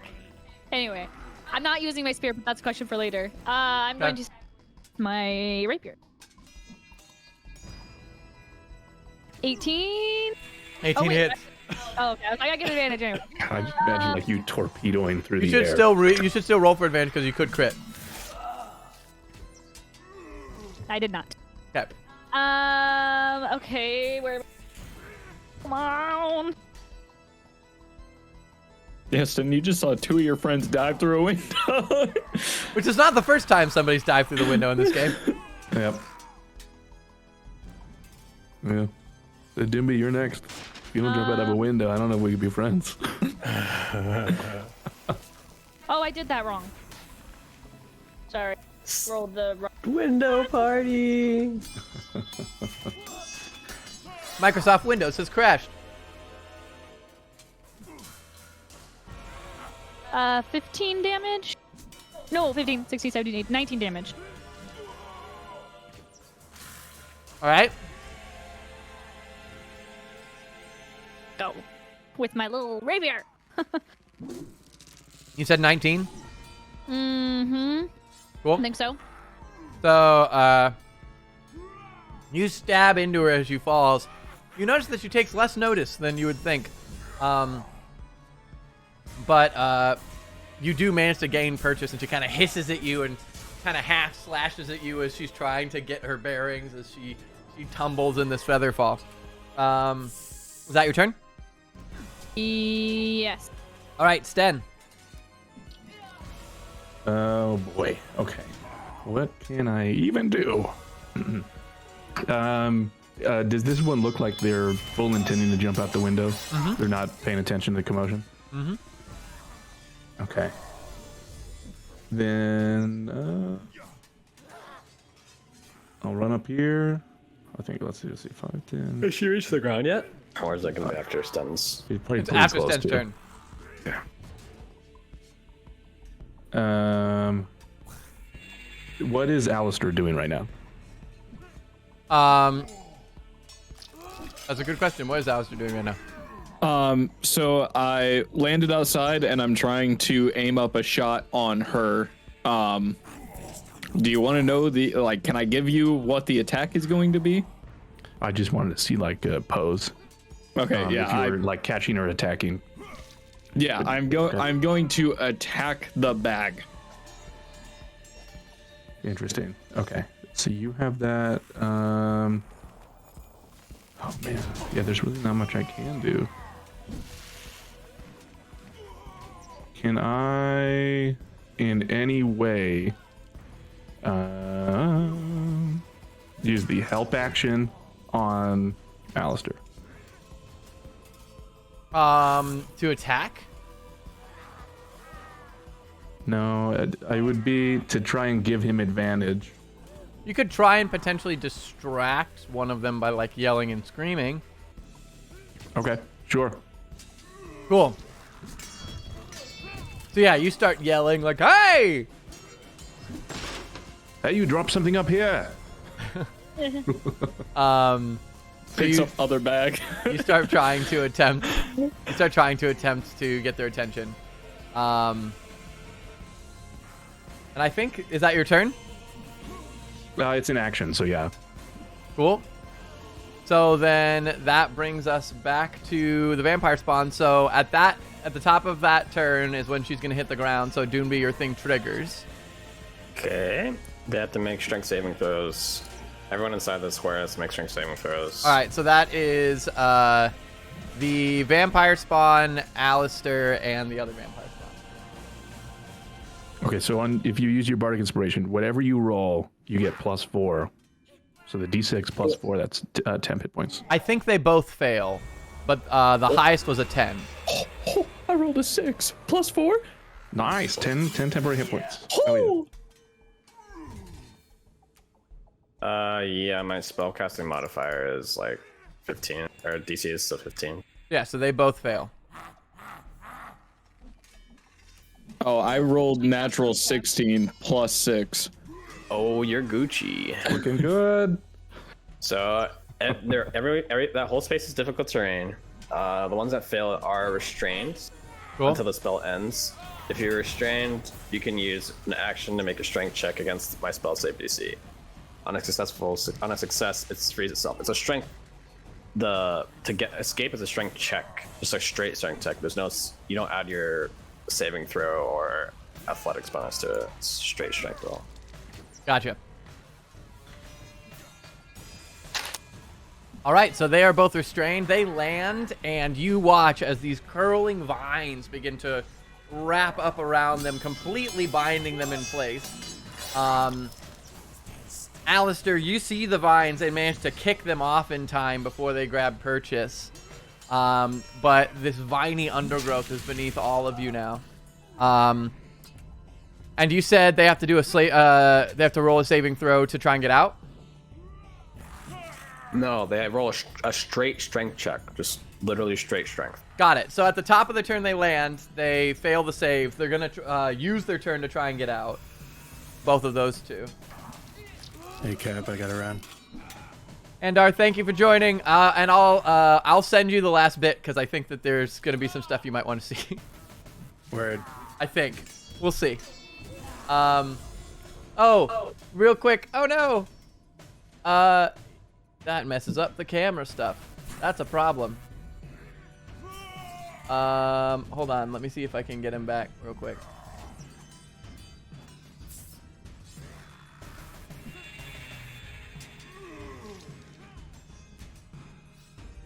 Shoot.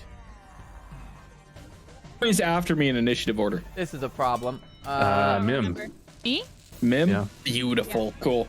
Uh-oh, why? I have a plan. Okay.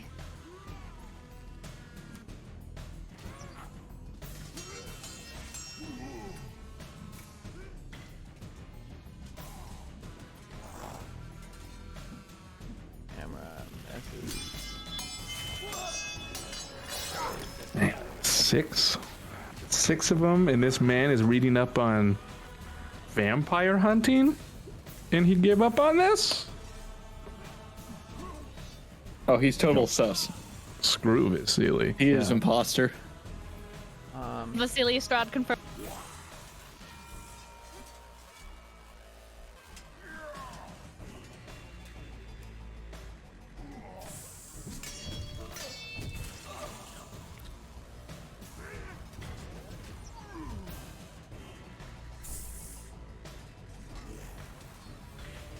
I feel bad.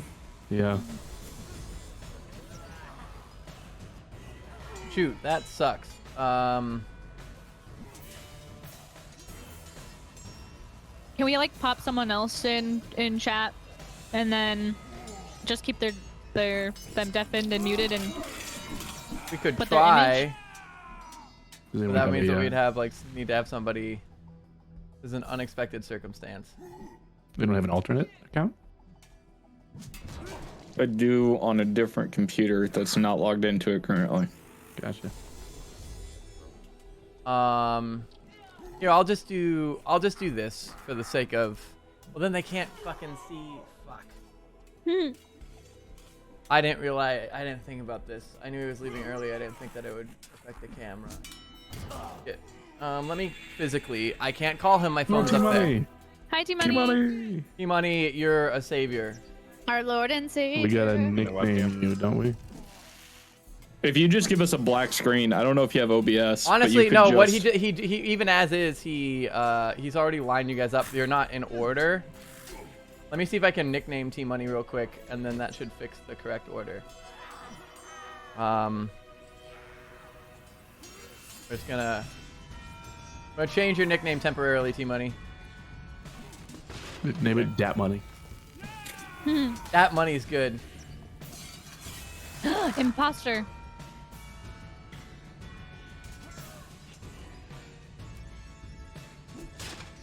Alright, did that, in theory, that fixed it. Let's see. I think his camera still needs to be on camera. because it'll change the load order. Ah, that's right. But if you have OBS, you can just broadcast a black screen using virtual cam.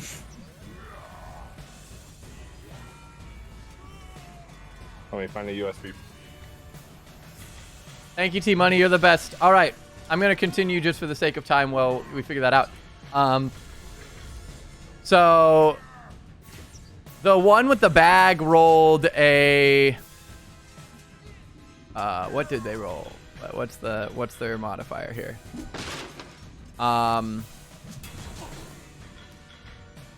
Honestly, if it keeps A loading 22? in that screen, that's perfect. And the other one rolled a 10. The one with the bag you said rolled a 22, Yes. which would mean it would escape. So I'm, as a reaction, gonna cast Silvery Barbs. Okay. Nice. I'm gonna distract the one with the bag, and turn its momentary uncertainty into encouragement for another creature. This creature must re-roll the d20 and use the lower roll. Oh my god. All right. That's cocked. It rolled a 15. Is that enough? Like, it's just is that just like her That's roll a plus that's a strength? roll plus strength modifier. Fucking goddamn it. Meets it, beats it, yeah? That's exactly, yeah. That's Okay. exactly it. Dang. So, she still manages to escape despite the silvery barbs, although that was a good attempt. So close. You give someone The advantage. other one is Yeah, still trapped.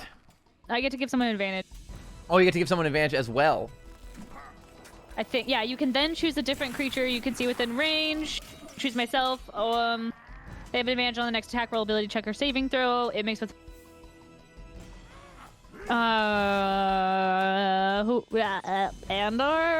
Alistair, I guess. You can get advantage. Okay, thank you. Mm-hmm. That is Silvery Barb. Silvery Barbs is strong. All right, so she does escape. That is her action, so she can't do anything other than move. She's going to take the 10 feet to get out. And then... Do you fall prone with Featherfall? I don't believe so. No, you land on your feet, I'm pretty sure. So that'll be the 10 feet, and then 5, 10, and she's gonna book it off. So we're gonna poof her out. Wait, how is she booking it? She's just off camera. I mean, well, we can put. Oh, that's not her. Yeah, we'll just have this be continuous then. So imagine this is continuous. This one's stuck. Used its action, couldn't escape, can't move, so its turn's over. This one's also going to 5, 10, 15, 25, 30. This isn't the tower. Actually, with this one, I am going to say she gets out because she's going to dash. This one's going to dash. This one's going to dash. So they all make it out into town. 5, 10, and going to dash. And so I'm going to say this one's also going to make it out. So you only have the one with the bag and the one that's entangled left that haven't fully escaped into town yet. Which brings us to Adunbi again. Oh, gosh.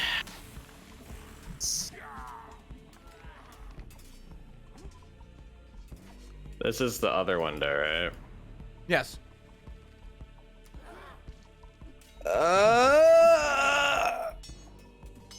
Take 2, I guess. Take 2. 5. I'm gonna jump out the window. Roll me a d6.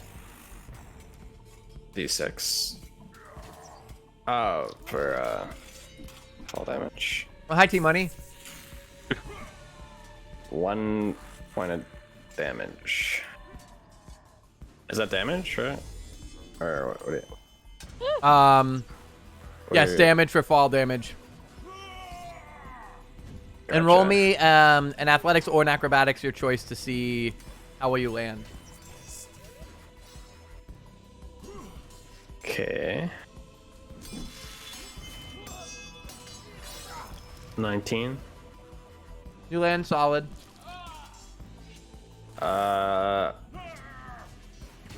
Does the distance you fall count? It doesn't count towards movement, right? Or does it? No, I don't count it towards movement. I'm gonna drop my spell. 15. I'm gonna move you over here just for the sake of clarity. Oh, sorry, you're here. I got it. Yep. 20. It's gonna, since it's gonna try to escape, I'm gonna cast Entangle one more time. All right. My last one. Get her done. I cast this.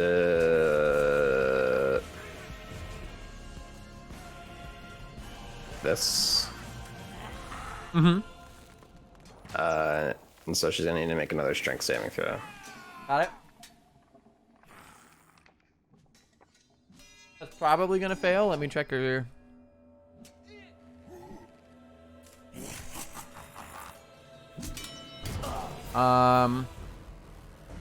That's a 9. Yeah, that fails. So she's restrained. Cool. So she gets all wrapped up again.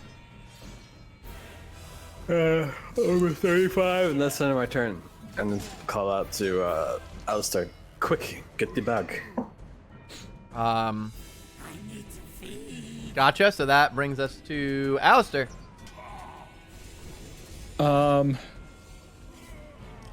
Your ruling on corners is second corner is plus 10 to what it's showing me? It just alternates 5, 10, 5, 10. Okay. His corners movements are technically longer. It's Okay, so it's Dungeon Master's Guide realistic combat versus like base rules. 10, 15. So that would be 30, essentially? You did 5, 10, 15, 20, 25, 30. That would be 30, yes. Okay, so dash. Mm-hmm. 5, 10, 15, 20. 30? Yes. Cool. Action surge. Okay. So let me mark that off. Verified few bars, so I think they're kind of also trying. All right. And then I'm going to yell out to Adoombi, catch! And I'm going to take a shot at her, spending a point of grit for forceful shot. Okay. On a hit, the creature takes damage and must succeed on a strength saving throw or be pushed. No, wait, that's the wrong one. I messed up the character when I had to rebuild it. Give me 1 second. You all good? Because that is not what I had. In the meantime, while you're fixing that, narratively, as the other vampire spawn are escaping, you start to hear screaming and bells start ringing, and you start to hear clashing in the distance. The spawn are starting to run amok, and the sun is just beginning to set, quote unquote. It's starting to get to that dim night feel. You also start to see just a wisp of it's our boy. It moved us again. Yeah. Here, well then here, I'll just move T Money. Because I just move him to the AFK channel. That's funny. So, thank you, Andar. Sorry. But so, yes. So you start to see a faint wisp of smoke as something is caught on fire down a little further in town. Okay, so here's the correct thing. When you make the attack against a creature, you expend 1 grit point. On a hit, the creature takes damage and must succeed on a strength saving throw, or drop 1 held object of your choice and have the object be pushed 10 feet away from them. Pago? That's useful. Yeah. Literally this exact situation. So, and I have advantage on this shot too. Mm-hmm. Oh, this is beautiful, guys. This is literally the exact. I rolled a nat 1 and a nat 20. Oh. Okay, so I crit. That's hilarious. Duality of math. On the saving throw, we previously passed around inspiration. Can I use my inspiration to give them disadvantage?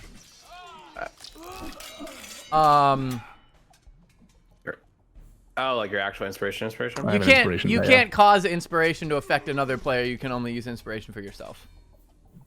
Okay, so it's not how we're... Okay. In Death House, we don't have... You can pass inspiration to another player. Okay. But you can't cause it to affect an NPC. Gotcha. I tried. But yes, you can hand off your inspiration and be like, here, use my advantage. Gotcha. All right, so you crit. Yes. So roll damage. All right. Crit damage.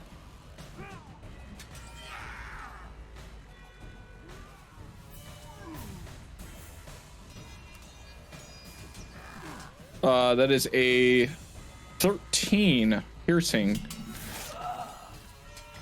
That's very well timed with the music. Right, because you don't double. You double dice. You right? double all rolls, but not modifier. Oh. Okay, so then it would be... Well, technically, when I say you double all rolls, I say roll twice. You roll twice as much dice. Okay, so not just double the number you get on the dice? Yeah, I would say just roll twice as much dice. Is generally how I say it. So yeah, 13 piercing. Got it. So then yes, so you hit, and your bolt pierces into her forearm as she's coiled in this vine, and her grip releases, and the force of the bolt physically throws the bag back, which lands at Adunbi's feet. What was her strength saving throw? Because technically she could not drop it. Oh. You didn't have to be a good... I know, but... I know. Sorry. Her strength saving throw is 19. Son of a bitch! I shouldn't have said shit. Oh my god! I stand corrected. She takes the damage, but she still manages to hold onto the bag. Saving throw. She automatically fails a dex saving throws. Smaller strain. All right. Which brings us to Mim. I'm trying to figure out... Yeah. It's in her hand, yeah? You are technically on top of this one for space purposes. Yeah. Okay, so then I can just do boop, and then... But I'm flying... Am I flying up right above Yes, her head? you were flying. You were right in the middle, so you're about 10 feet up. So you're going to have to subtract that because that does count for movement for you because you're flying. Okay, I'm going to... I guess, move to... Well, if I'm just flying straight over, but still above, so I guess I would be, what, 10 feet above there? So I'd be, like, basically on top of her, but 10 feet. Yes, you'd be 10 feet up from her if you fly straight over. Okay. Then I'm gonna go... I guess I'll bonus action dash to make sure that I can get to the... Can I, like, bonus action dash... but only dash half of that and then move. Yeah, you don't. You can. Yeah, absolutely. Also, you don't have to dash, do you? Because you were technically. Well, she has to get down because she's 10 feet in the air. Yeah. So, but I want to. Can I attack while I'm dashing? And I want to use short sword to try and like slice the bag, like grab the bag, like grab the bottom, but slice it. Let's say she's holding it like this. So it would count as a disarm if you're trying to just get the bag out of her hand. It would count as a disarm attack. How do I do that? So,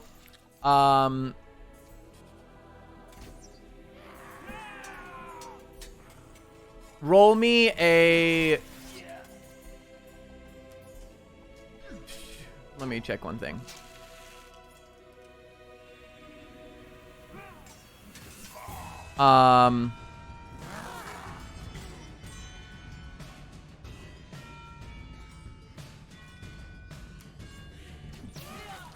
Yes, so you make an attack roll. The target makes a athletics or acrobatics check. If you win, the defender drops the item.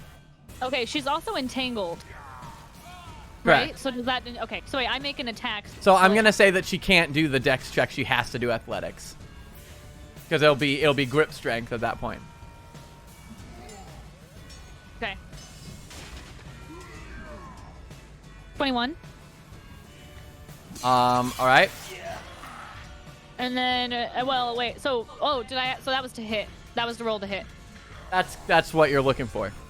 Oh, okay. I think you're gonna do it. That's gonna be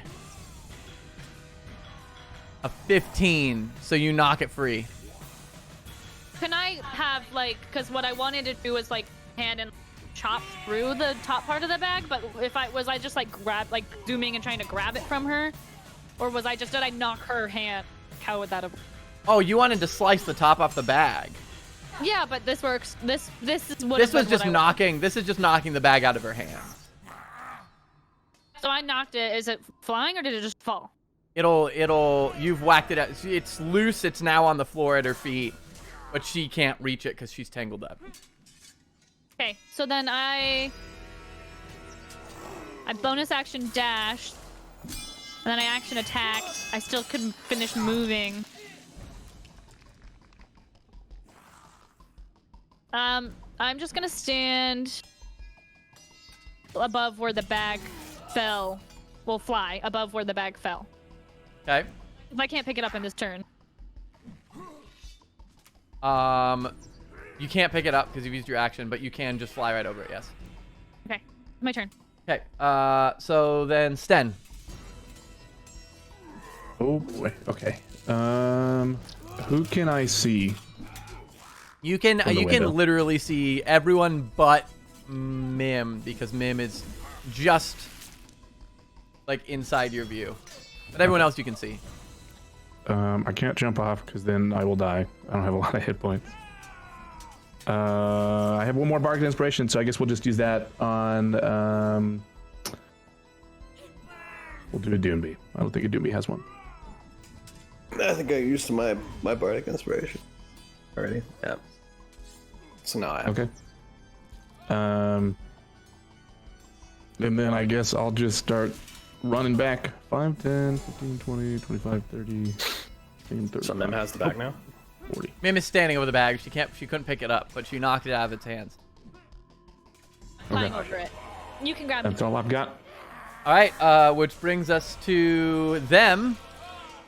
She's gonna try and break free.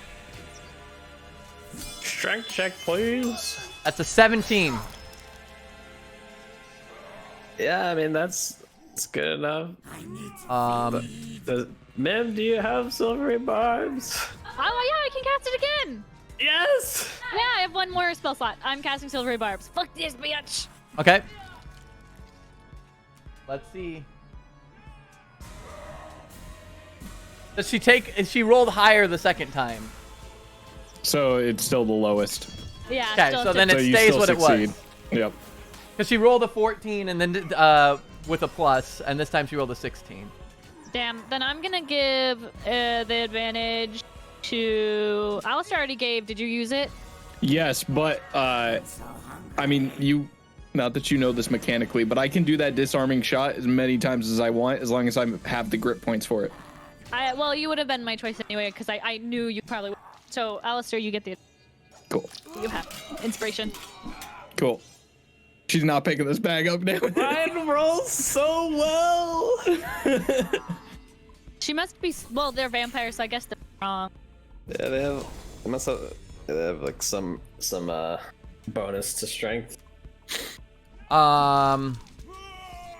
You get one free object interaction per turn, which means that she gets to pick up the item as a. She gets to pick up the bag as a free action.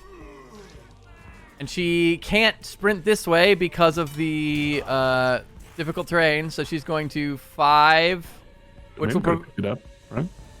Mim. Yeah, wait, you said Oh, it that's was true. a You can. Hey. You're right. I just looked it up. You're right. So you would have it. So then at that Oh, point, she's shit, going to in my attack hand. you. Well, she can Okay. attack you because she just used your action. So Haha! You fool. you're right because I checked to see if she could. It says one object interaction is free a turn. Yep, free. One free So object you get to interaction. pick it up. So she is gonna rip herself out. 5, 10. If I picked it up, I would have moved further away. How much movement did you have left? Well, because I dashed, so I had only done like So how much movement did you have 35 left? to 40, so I think I'd have 20, 25.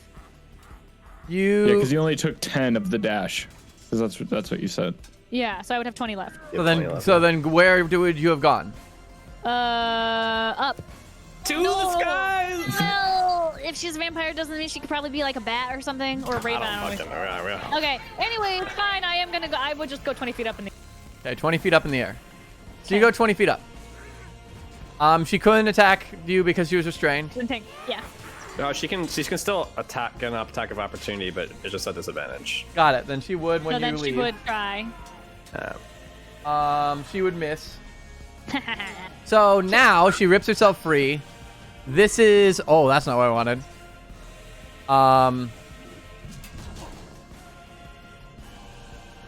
This is 5, 10 because of the difficult terrain. 15, 20, and then she climbs up the wall like a spider. 25, 30, and she is now she's now 10 feet up, chasing after Mim. Adunbi, you do get an attack of opportunity as she leaves your range. Alright. I'm gonna bonk her. Give her a bonk. You ready? You ready? I'm so ready. Wait, I need to equip my... I don't have... Wait, I don't think I can... Wooden staff apparently doesn't count, isn't a quarter staff, so... Oh, yeah, I have... Yeah. I guess I didn't... Yeah, I guess I didn't say I casted Shillelagh, even though I could have, so... Yeah, you did. No, you didn't. You did when you were talking to Heinrich, I think, right? Yeah, sure. 15. Okay, a 15 is enough, just barely. 8 points of Shillelagh damage. And that's magic damage, yeah? It's a magical quarterstaff. Or it's a Got it. No. Yeah, it's so, you, as she's dashing away, managed to get one quick swipe, and like you managed to connect with her ankle, so you still managed to hit. It does, as she's kind of climbing up, and she kind of hisses at you as she continues climbing, but pays you not a ton of notice. Which brings us to Adunbi. Okay.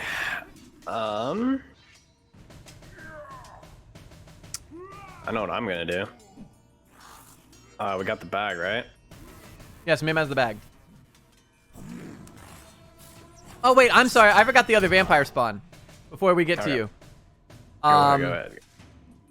Seeing the bag being taken, 5, 10, 15, 20, 25, 30. He is now 20 feet up the wall, level with Mim.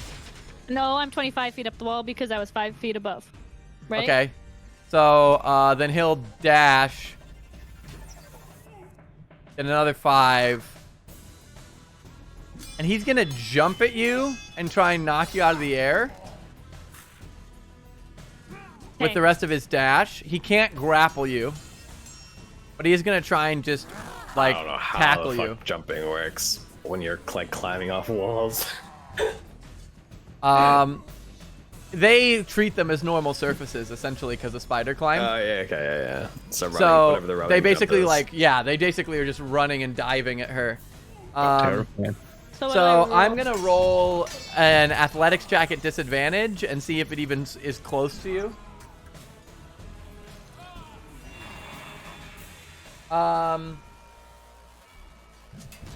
What is their athletic?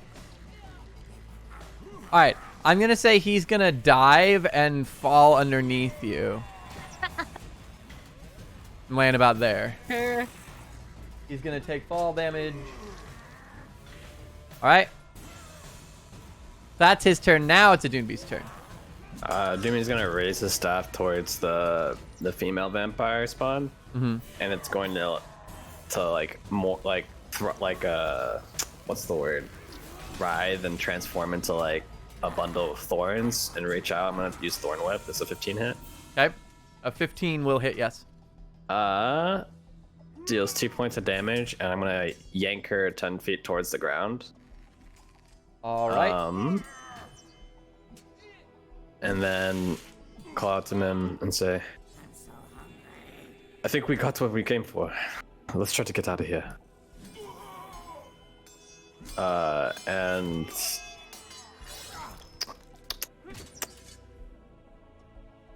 actually, fuck. We still hear all the like vampire spawn and stuff, like making commotion around. Yes. Ah, god damn it.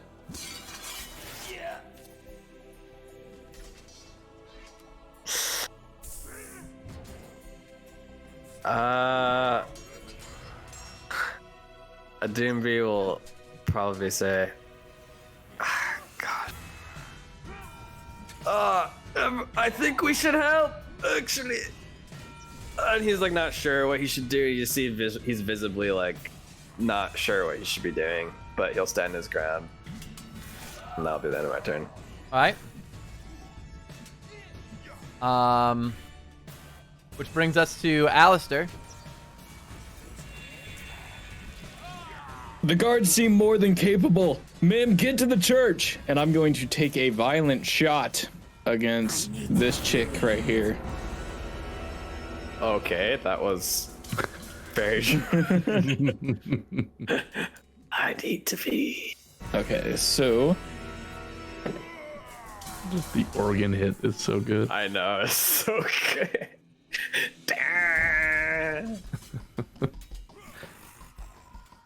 15 to hit. Okay, a 15 will hit. Cool. You guys are all like just meeting AC here. 15, 15. Is a. You can roll one additional weapon damage. Sweet. Okay. Didn't you have advantage on that attack? I did. Silver Does the buff? advantage fade if I don't take it? It's on the next roll. I might as well. Pretty sure Right? it's a force one. It says. Yeah, next roll. Yeah, with it. Okay. I did not crit, and it's worse. Sorry. Nah. So. I'm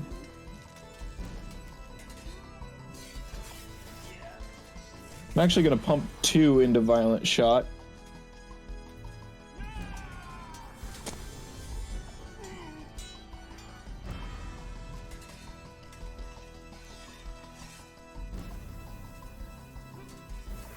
So that's 17 points of piercing damage. All right.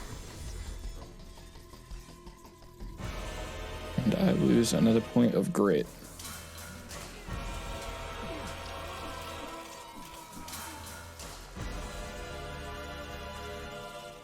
At this point, townspeople are screaming, and you're hearing like gurgling cries of agony, clashing of swords.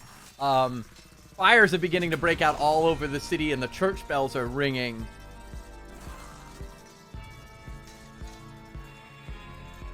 Oh, I didn't take my movement. No, you did not. In which direction might the church be?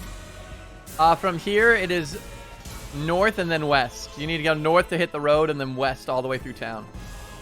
Cool, I take off the map north. Gotcha. So, that brings us to Mim.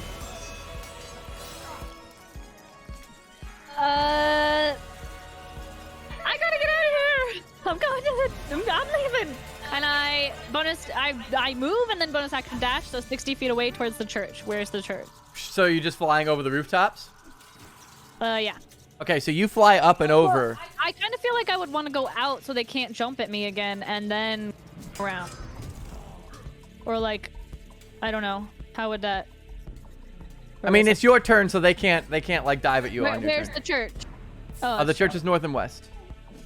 Northwest? Okay. So then I would go however far I can that way. So you fly up over the rooftops, and you see all over town. No, I don't Chaos wanna. is breaking out. It's clear that these were not the only vampire spawn that were lodged here. And there are fires and clashes and skirmishes all over town. From your bird's eye view, you can actually see there are townspeople being feasted on in the street. There are guards hacking away at vampires. And the guards are...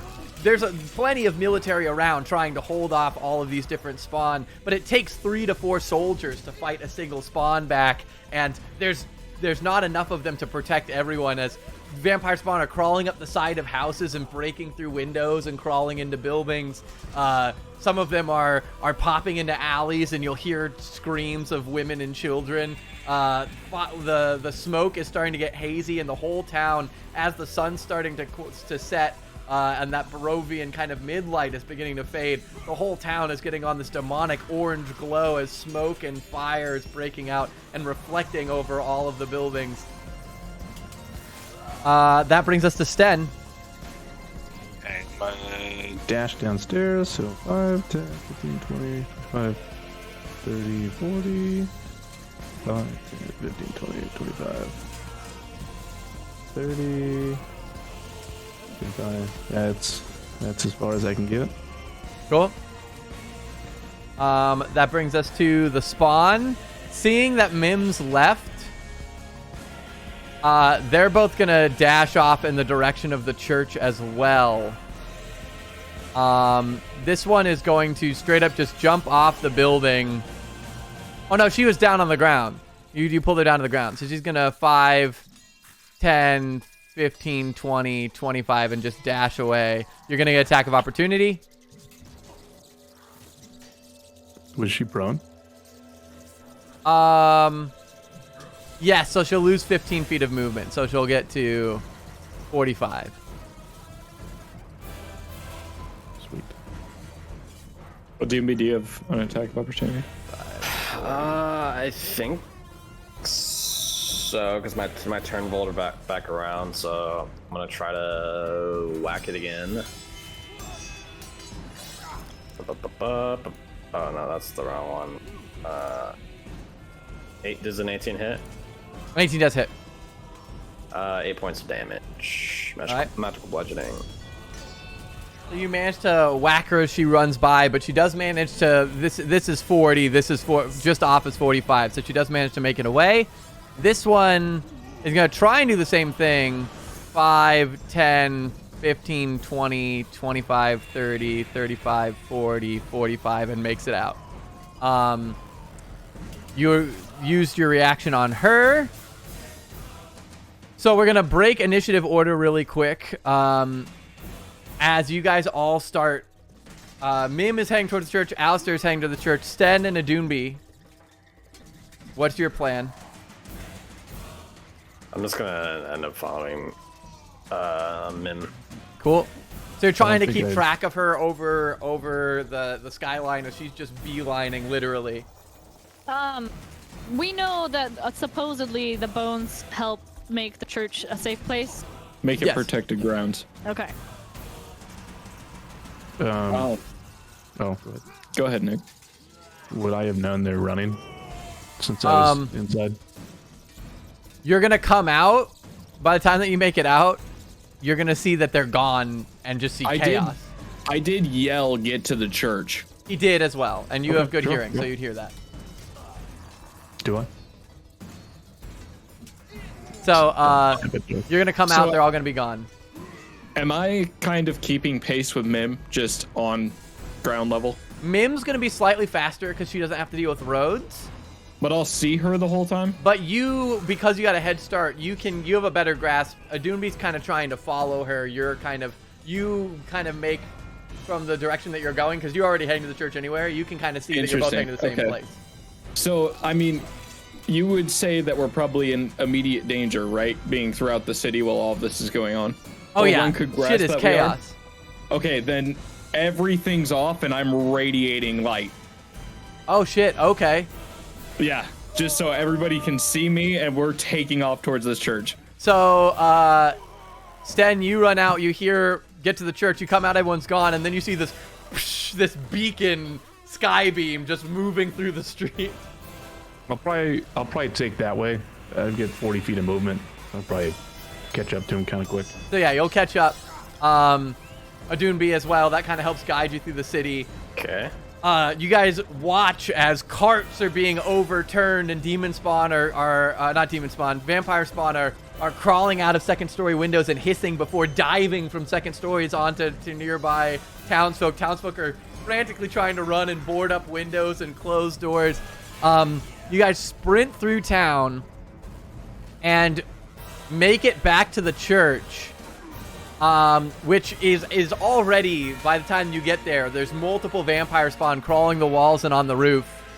As you approach, you burst in the front doors and you see down the hallway, there is Yeska and Milivaj and Vasili fighting what appears to be a demonic monster with multiple mouths covering its fleshy body. The monster seems to be trying to move towards the children, and Vasili has his sword drawn and is bashing away at it, trying to pull it away from the children.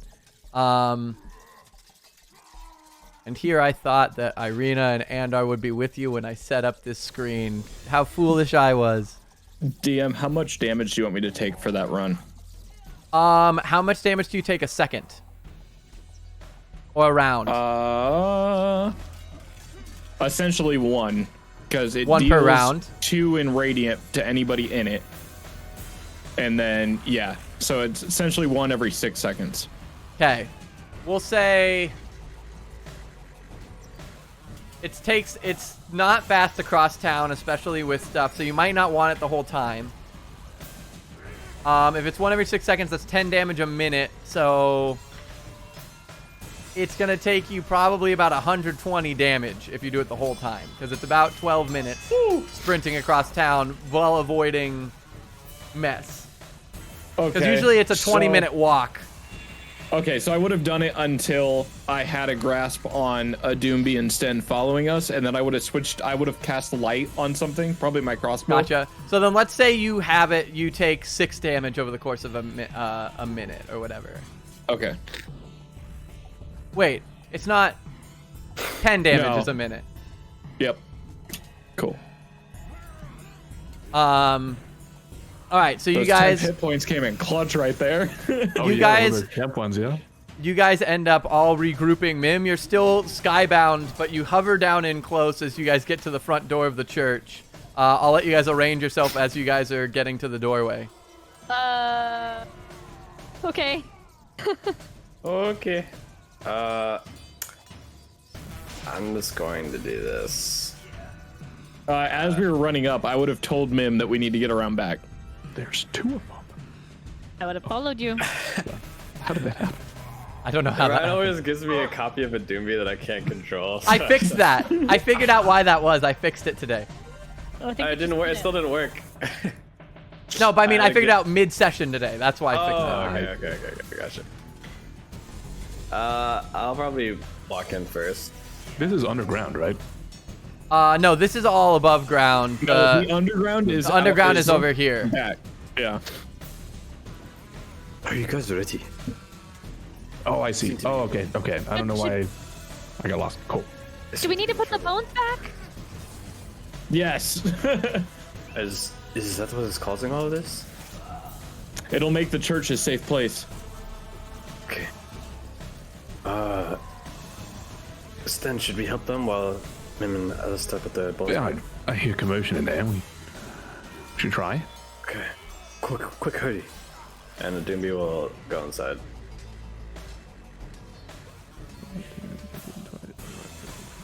Okay. I can get up to here. 40, yep, that's 40. Quick, help the children! Hold on, wait. I zoned for a second. How did you guys just dash in? I have 40 feet of movement, and from this spot to where I'm at is 40 feet. Gotcha. I have 35 feet of movement. We just said, Mim, Alistair, put the bones back quickly as possible, and then we're gonna go help them in the meantime. Cool. So then real quick, before we all move, Okay. like arrange yourselves at the front door and let's roll initiative to determine how action moves here. Okay. Sure. Can we be where we are now, Alistair and I? Or That's fine, yeah, if you guys have decided on a plan. Oh, I'm so high up on the initiative order. Woo! All right. Oh, I'm not. no? I got 28. Damn. You got 28? Yeah. I got 16. 5. Girl. No. I got a 5 as well. Okay, hold on. So But they would theoretically. 5 maybe- for a Doonby. 5 for Alistair. Yep.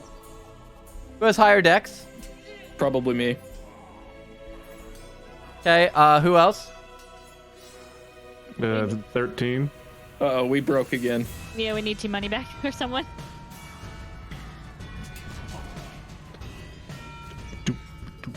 T-Money! Our Lord and Savior.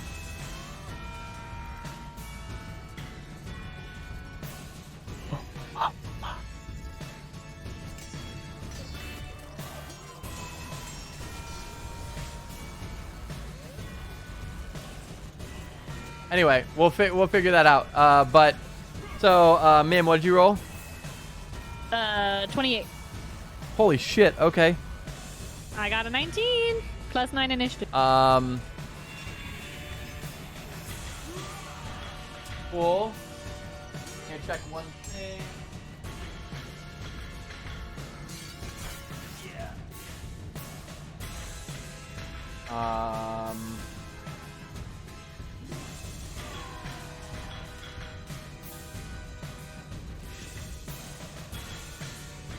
Okay.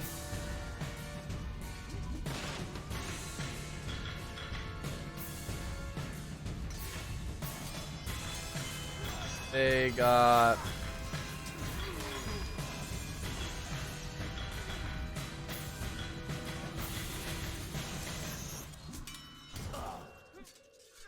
Dude, poor Yaska.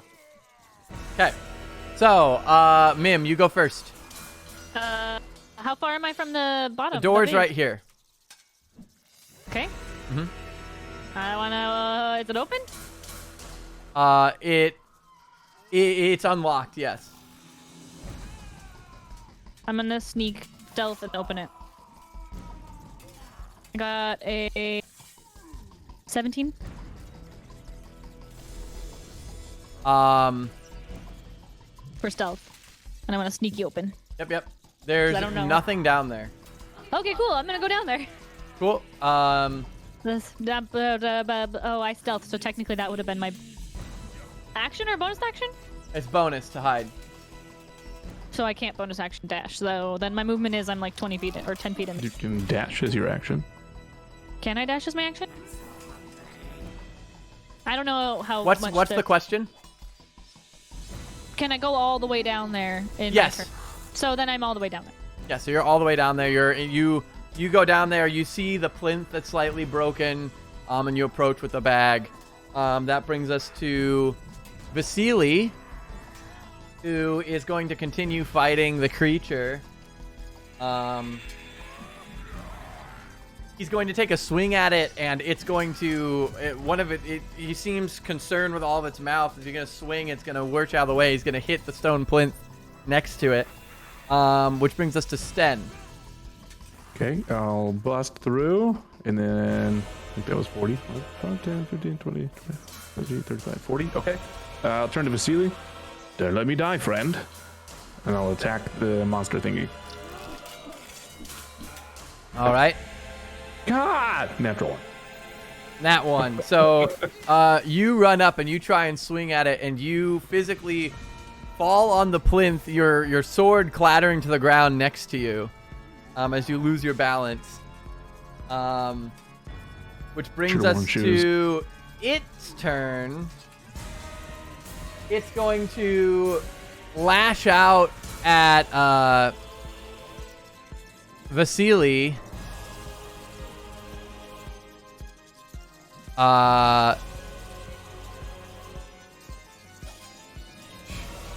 Vasili manages to, it kind of waves like this tentacly fleshy arm at him, covered in mouths, and Vasili kind of bats it away with his sword. Which brings us to, as you run in, you reveal more of the room. You see that they're alone in this room.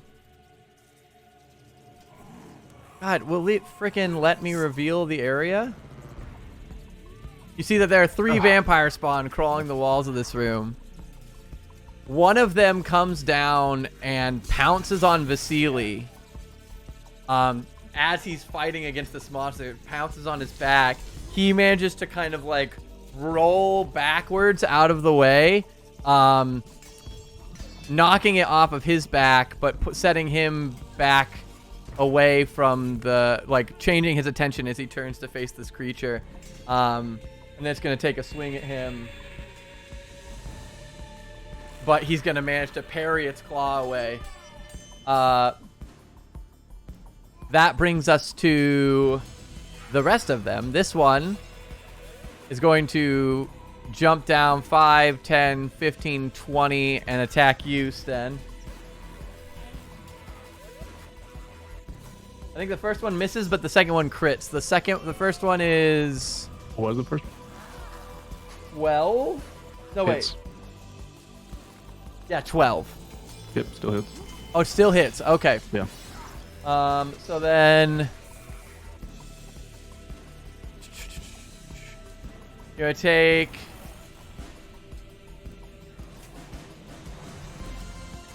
9 points of slashing. Okay. Actually, I lied. Don't take the 9.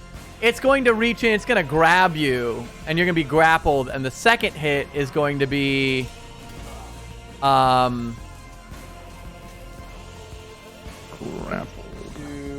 3. Do I get to make a check against the grapple? For this one, you don't, because it says that instead of dealing damage, it can grapple the target. Okay. So, you take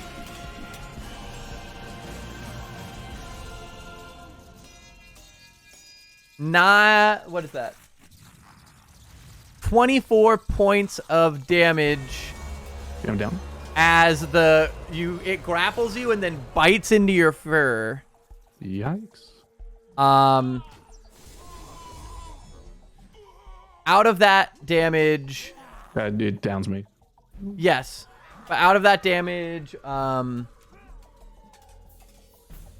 15 of that is necrotic, and it lowers your hit point maximum by 15 for when you revive. Okay. I like that down. Sten is down. This one is going to come out and also 5, 10, 15. Go after Vasili. There's another dice. There it is.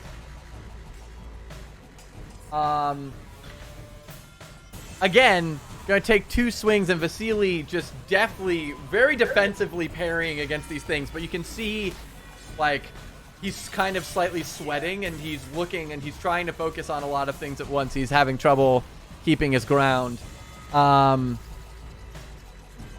Which brings us to Alistair.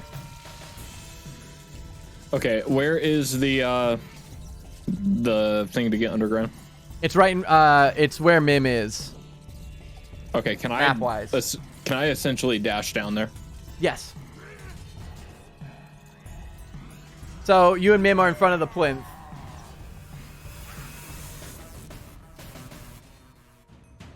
Cool. Dash is my action. So that's all I can do, honestly.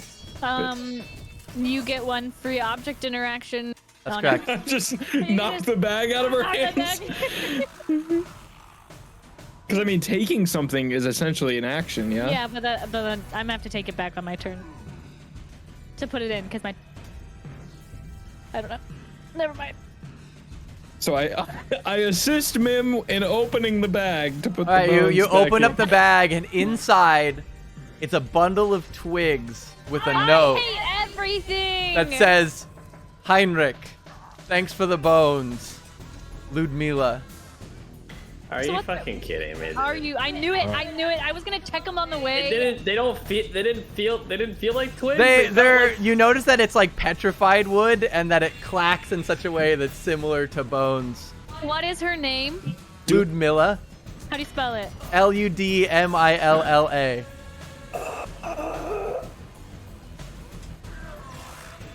Then why did they grab the bag?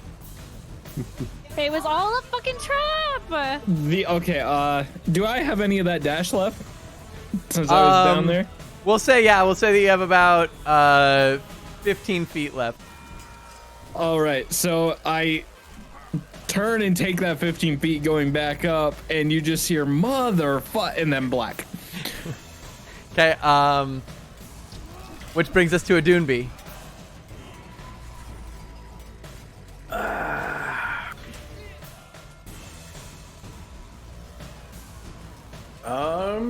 Sten's down, right?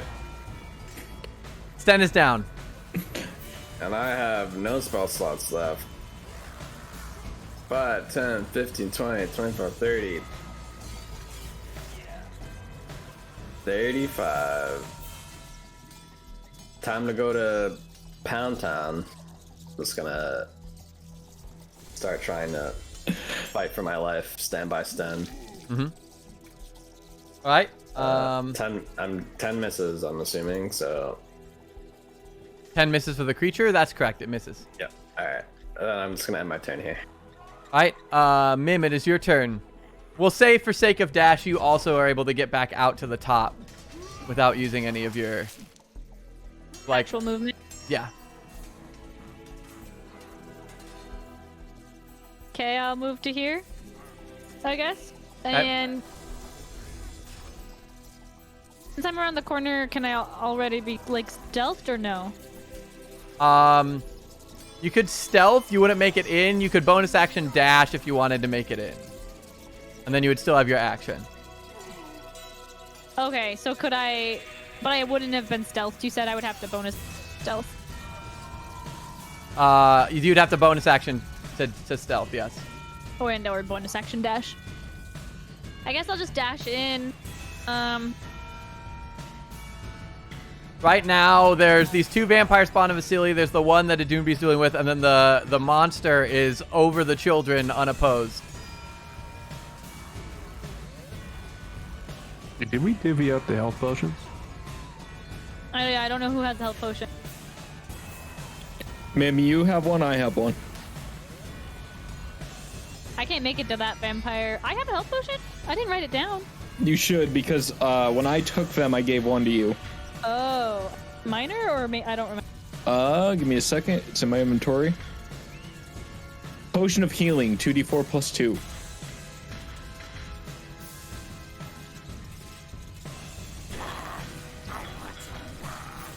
Okay. Could I? Hold on. Can I? I have 30 feet of movement. So I could go here and hit. Oh, I do have advantage because I have. So I would dash here. I'd have advantage on this one because he's within 5 feet of it. Right. You'd have to be. Yes, that would work. You'd have advantage. Okay. You'd have sneak attack. Yes, that gives you Okay. sneak attack. I think you'd have to be behind them for the. 7. Yes, actually, he's right. You get sneak attack, but not advantage. No, it's my. You get sneak attack because there's someone in 5 feet, but you don't get advantage because you're not flanking. That's the difference. But you still get sneak attack. So it's whatever your first roll was. I don't know what my was. Okay, then that's fine. I don't know what my second roll was either. Okay, well then just roll. If it's worse, I'm gonna be so upset. It's worse. 11. Okay, so that does not hit. Which brings us to Vasili, who wants to disengage.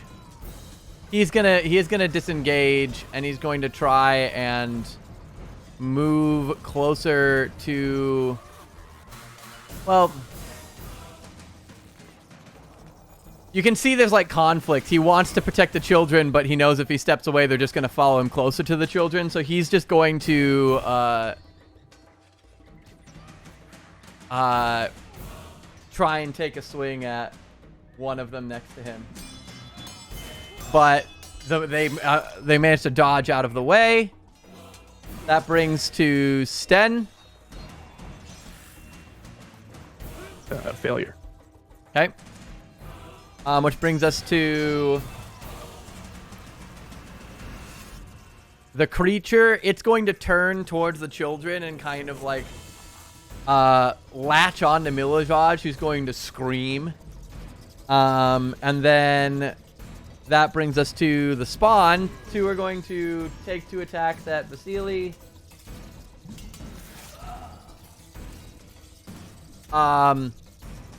You watch as one slashes and then slashes with 2 arms and kind of connects with Vasili's shoulder, and he cries out. The other one slashes and connects with it, connects before he's able to parry away. The one next to Adunbi is going to take 2 swings. The first is a 24 to hit, which he's just going to grapple you. The second one is going to be a 23 to hit, which you're going to take. Where are these rolls for Vasili? Yeah, Vasili's not doing great. You're gonna take 5 piercing and then 7 necrotic, and your hit point maximum is reduced by 7. To me? Yes. I thought you said this is to Vasili. No, Vasili's done. That you got so a 24 and a 23 to hit. And I take 7 points of damage, you said? You take 5 of piercing and 7 of necrotic, and the 7 reduces your maximum. So 12 damage and then reduce my hit point maximum. And then you watch as 3 more vampire spawn burst out the doors of these rooms. Which brings us to Alistair. Okay, well, that just happened. All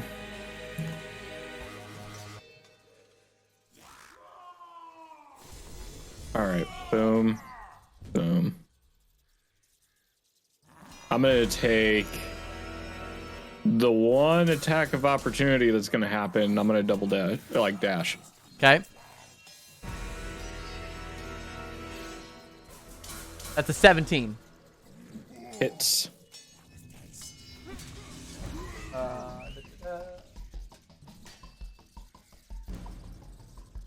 8 points of slashing.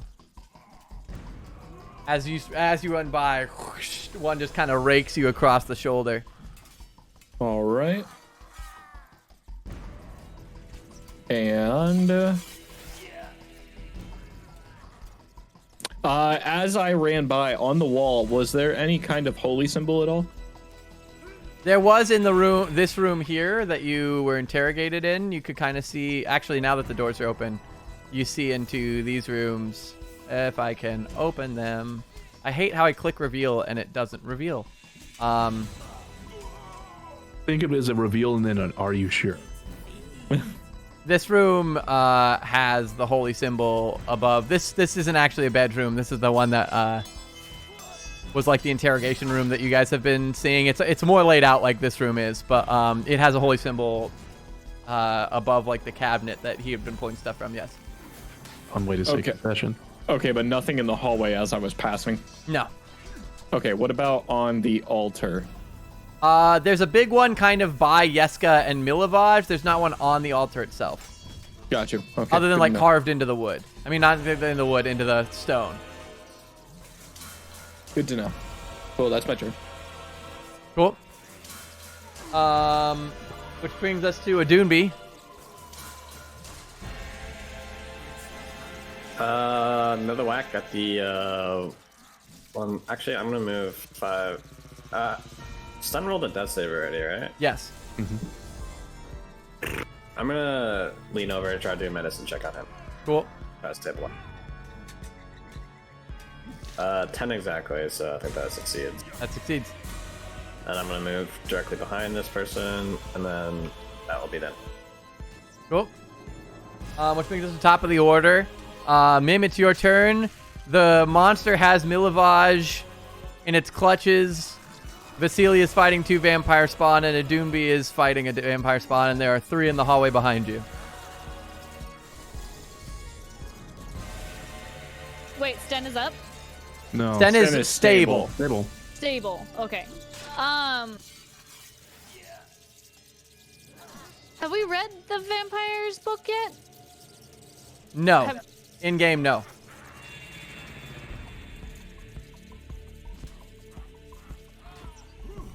Okay. Well, maybe like an hour, but it's not very helpful because I'm down. Yeah. You have advantage right here, though. Yeah, I'm gonna attack.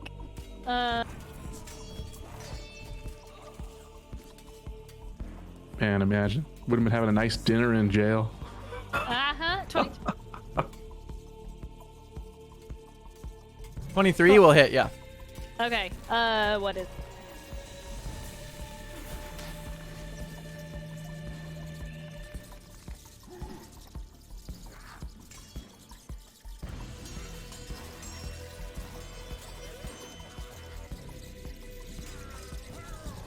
$12 piercing.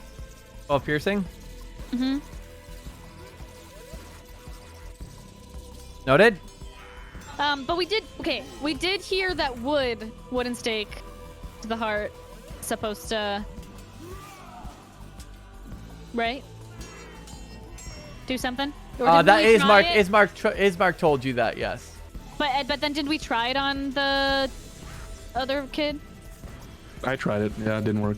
It didn't work. All right, which brings us to Vasili. Is that the end of your turn?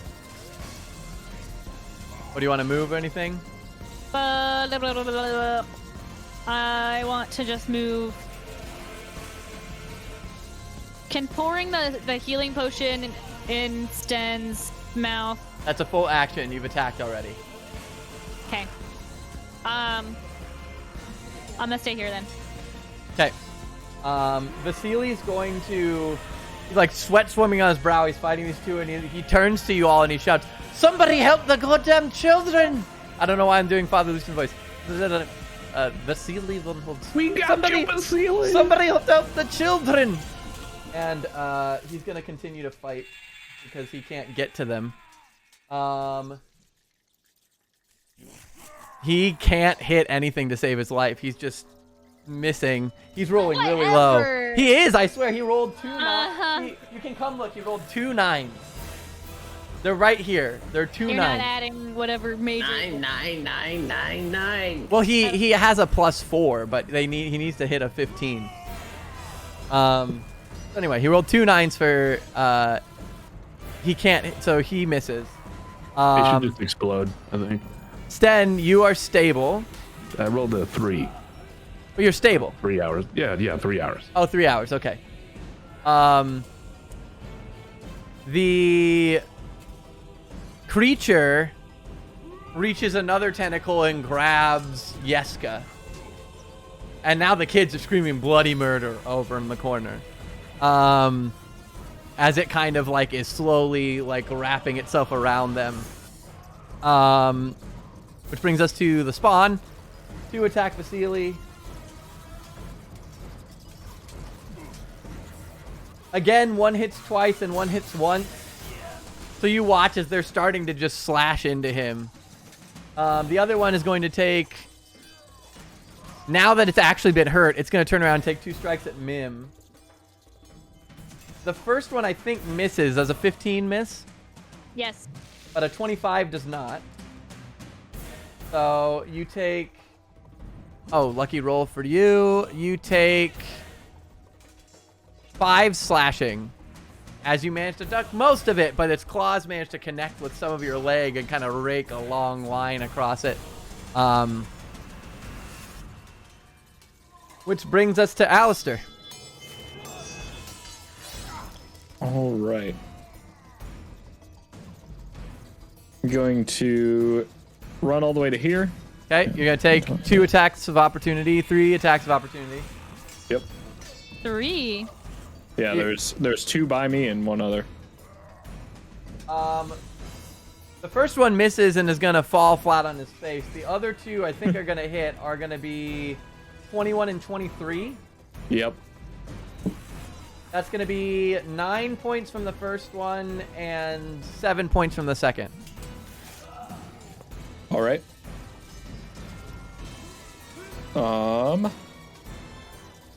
And then I'm going to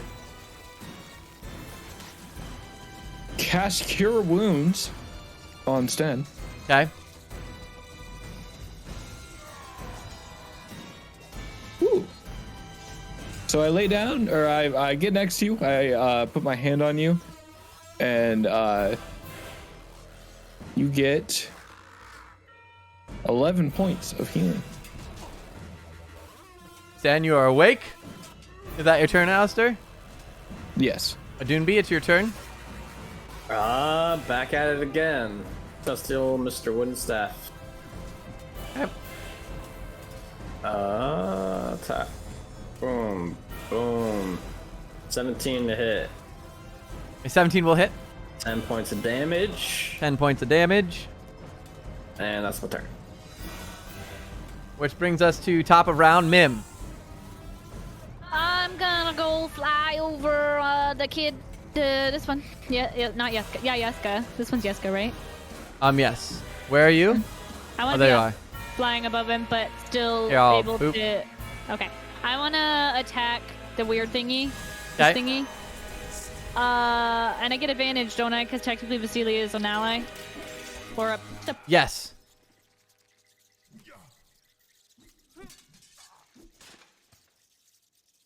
$19.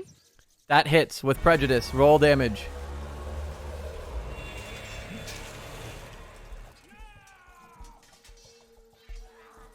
$8. How do you want to do this? What? Wait, has that hit at all, this weird thing? Vasili has been slashing on this thing before you guys got there. Oh, okay.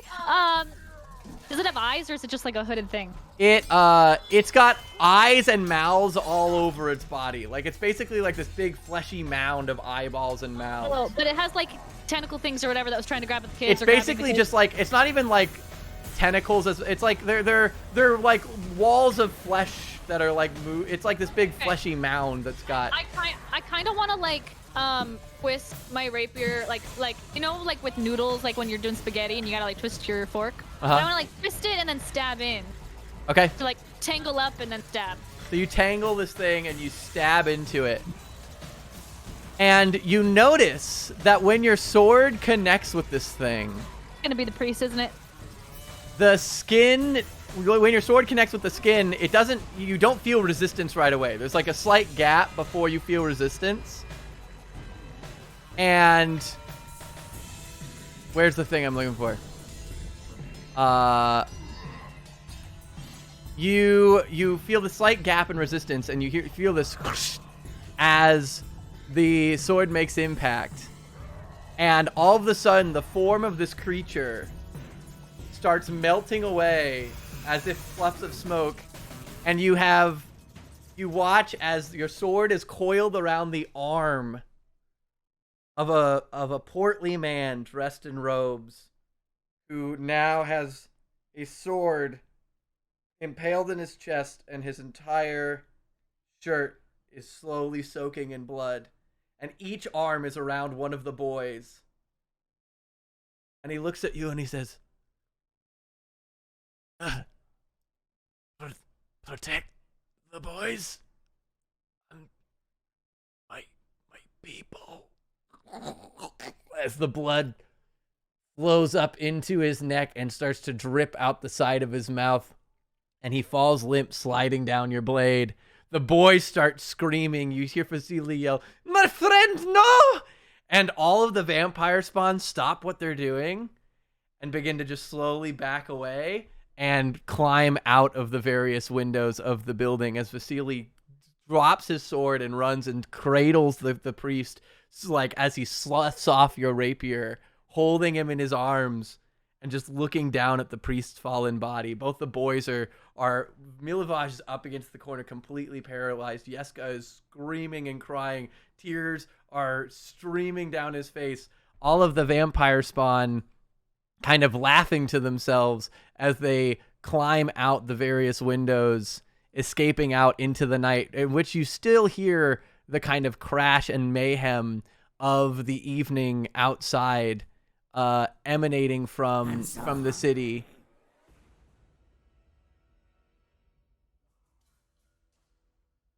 And you look as Vasili kind of cries over the body and says, This is the devil's work. What do you do? Can I, since I have a habit of reviving old men from death, can I reach out and cast Cure Wounds, 2nd level? Yeah, go ahead.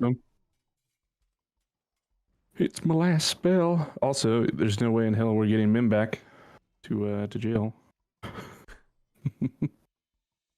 Okay, here we go. Yeah, great rolls. 7 plus 4, 11 points. All right. Let me think this through.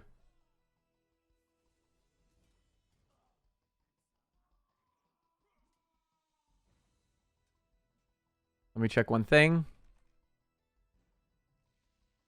For for the record, I almost have no nails left because I was so stressed. I'm just like, You go to cast, Mm-hmm.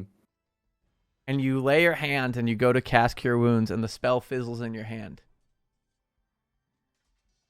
Like before I'm able to cast it? Mhm. Or...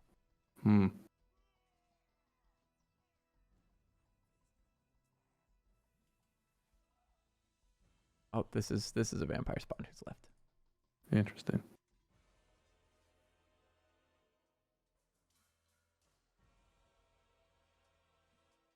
Why didn't that work? It's always worked. Vasili is just crying over the body of his friend, like hugging him close. Vasili, what the hell happened here? He turns to you. You think I have any more answers than you? I came back to find the monster threatening the children. I did everything I could to defend them. I tried to fight it off. The spawn came through the windows. And then you arrived. And now to think I'd been... And you see that the priest's whole body is covered in slash wounds. Not just the piercing wound that Mim dealt, but the whole priest's whole body is just covered with wounds. He says, to think, this entire time I was harming my friend, preparing him for death.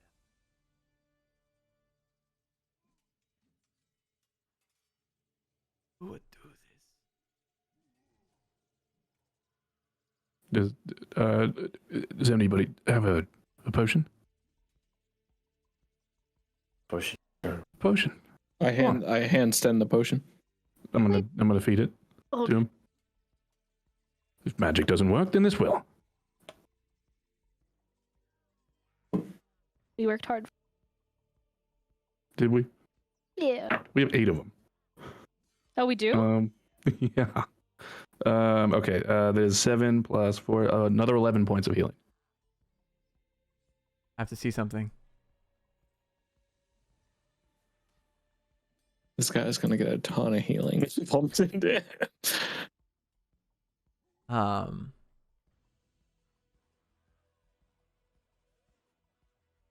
Who you know, has like- all the potion? What's that? Who has all the potion? Because if I had one in Alistair's... And our does. Most all of them. Yeah.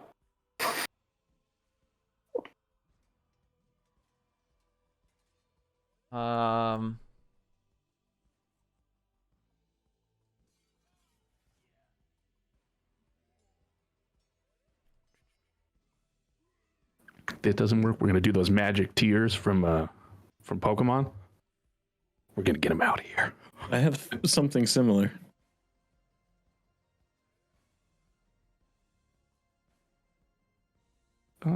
Do I know what blocked the spell? Do I get a feeling? Roll me an Arcana check. And did any of us recognize what he was? What was? The What? creature? Yeah. Roll 13. me also an Arcana check, honestly. You said 13? Yeah, 13. You're not sure what did it. You've never seen a spell fizzle like that before. And you also feel that you expended the energy, so you know the spell went off, ? Like, it wasn't something that you did. But you don't know why it didn't work. I'm going to say, so you feed him the potion, and you do watch as some of the wounds close, and the priest begins to breathe again. And Vasili, kind of in shock, holds the man before him. You brought him back.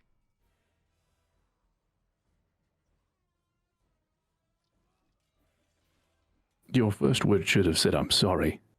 Look at what you did to him. He seems like shocked and kind of taken aback. You think I intended this? You think I would have done? I would have even lifted my sword had I known. But you did it nonetheless. Why look at me when your friends revived? He's not. Father Lucian, Are you all right? Oh, I'm sorry. I should clarify. He's breathing. He didn't like wake up. That's why Sure. he addressed you. But I'm just gonna keep like that. I'm just gonna ignore Vasili now. okay, fair enough. This is completely aside from anything, but I'm gonna second wind, just so you know I used it. Okay, cool. That's fine. Are you all right? Yeah, he's not like awake. But he is breathing. You can see his breathing kind of steadies. Also, I'm going to make a quick token for him. What are you guys doing? Should we find a safe place for him for right now? To let him recover? After this happened, is there still craziness in the city? Does it still sound like there's craziness? Oh yeah, no. Or... There's chaos in the city. There's still crashing, and you can see fire. They seem safe for now, but we do have more pressing matters to get to. Friend, and we don't know what's going on. If people have found him, if they have made it to the mana, anything. So You cut out. Oh, and our rescue mission? Wow. Yes. We have to find him as quickly as possible. Both the boys kind of rush over to Father Lucian now that he's breathing, and Vasili kind of like loops them under his arm, and they're all kind of like puddling there. I get down towards them and like kneel, but like still a little bit barely. And I say, "What happened here?" To Yeska?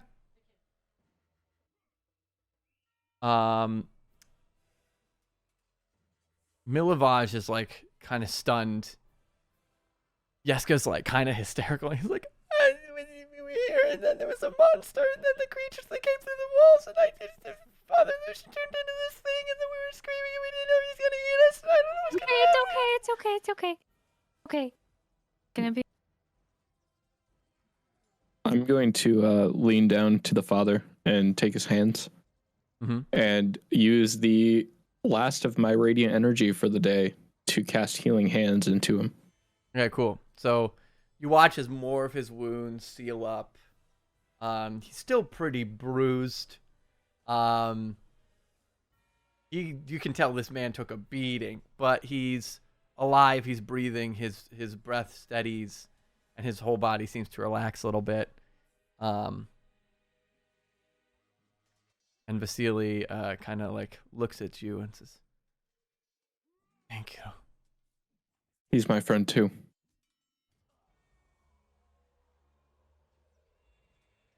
All right. Is that a good spot to end for the day, or is there anything else anyone wants to do? Seems like a good spot because we're not going to be able to do it. Like have time to do anything else. Yeah. All right. Oh god. What a session. Oh. Fucking twigs. Oh my god. I should Some pieces of petrified wood. But Why would they do that? Bitches. Why would they do that? I don't know. You guys see my note on the lady? Mila? Ludmilla? I'll write it in the notes. No, I already did. Oh, okay. Key character. I gotta see. We're gonna let's see if we How long will it take for us to get Andar back? Because I don't want to go like a full day without. Like there's so much. Well, the thing is like right now we can't get through this city. Like you guys are out of spell slots and I'm expended completely for the day. We need to somehow take a long rest. No, we can't. I know. Like, yeah. But how? I was planning on helping out a little, just get the bones. Gonna go back to take a nice rest in my prison cell. Yeah. I was gonna have a nice rest, pick up my toy, and then go talk to Rictavio. We should have. We need a spot. Real nice day. Let's sit and read the book right now. man. I probably don't have it with me. It's We can probably in the chest. go to the manor and get him anyway. Maybe like use that as an excuse to like have him free for now. I don't know. Well, we don't know if he's breaking out. He's kind of expressed how much. I feel like the last 2 sessions, he's kind of expressed how like he wants to follow the rules, stuff. Sure. So. But I mean, if he hears something wrong, who's to say he won't Misty step out? That's true. Well, we're That's- gonna start with that's him true. since he had to leave early. Perfect. Gotcha. He should have his own episode off to the He side should. about everything that happened in that cell. Yeah. I mean, to be The fair, Andral one-shot. So far, it's only been a couple hours, so Yeah, true. we'll Well, address now it I as feel- first thing. I feel bad for letting that one guy out of the cell because probably He's dead. He's like, oh, gotta do him a good favor. I think he was like, Here's another thing that we haven't even thought about. what? Blue Water Inn. Everybody there, because we're friends with everybody there, and Irina is there. I was going to mention agree Irina, with but I didn't want to say it out loud in front of I Vasili. kind of thought that like Vasili is evil, and then I was like, okay, so he led us into this trap to bone, and then he was going to go find Irene. He knew that, and then he was gonna go. He doesn't know. He knows. He might not be in disguise. If he's He doesn't know secretly Irina's Irina. Are you sure? He probably knows that there's someone who looks maybe vaguely like her if he's seen Irina before. If they're Strahd and He's met Irina in disguise and flirted with her at the dinner. He flirted with her a lot when you guys were having dinner with her. But he didn't let on like that Isaac he in knew. any manner. Yeah. He didn't let on that he knew. If he knew who she was, he didn't let on. He called her Rosavalda and asked her name, and called her Rosavalda for the evening based off of everything you guys said. And he flirted with her a lot, but he didn't and he paid attention to her, but you don't get any indication that he knew her previously, at least from your observations. I don't trust any. I know you don't trust anyone. That's evident. Hermes, do not trust Vasili at all. Like, I really think he's working against us. The problem is Alistair trusts him. And because Alistair doesn't have creative thinking, I have to whittle it down to the point where Alistair isn't trusting him. Yeah, Mim doesn't know that he didn't go into the with either. I don't know anything about. Well, I mean, let's think about this. He had a whole book about how to kill a vampire, and what did he do? He missed every single hit. Also, Suspicious. That's valid. So I will say though, he did roll low a lot. He was just. Oh yeah, but in a game, we don't know that. We just know that he just went. That's correct. That's valid. Well, also, in-game knowledge that we have, he never said that he was hunting vampires. What if his enemy's Van Richten? Ooh. Sure. That's true. You don't know. Literally, in that conversation, he never said anything about a vampire or Strahd in that conversation with me. That is accurate. He said he was researching his enemy was his exact word. So you don't. That could be a thing. You don't know for sure, but that could be a thing. Unless he's a vampire and he's researching how humans have, or non-vampires have, thought about their.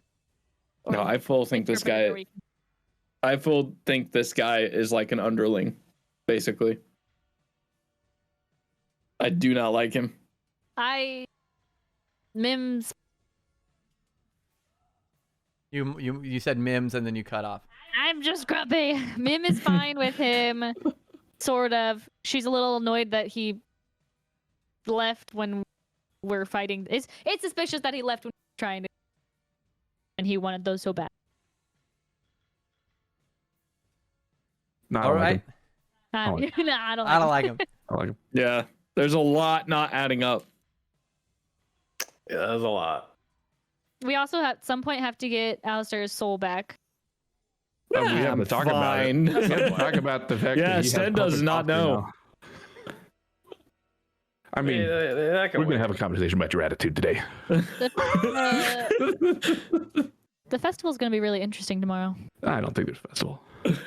Oh, what? You don't think it's going to still go on in the town when the Baron is like, we have to be extra happy to fight? Baron's this fucking dead. corruption? I mean, don't it all think depends so. on how long of a night we have. Like if it goes by and then they're like, oh God, the sun? Screw that, man. Oh, yeah, maybe we have a festival. But there's not really sun.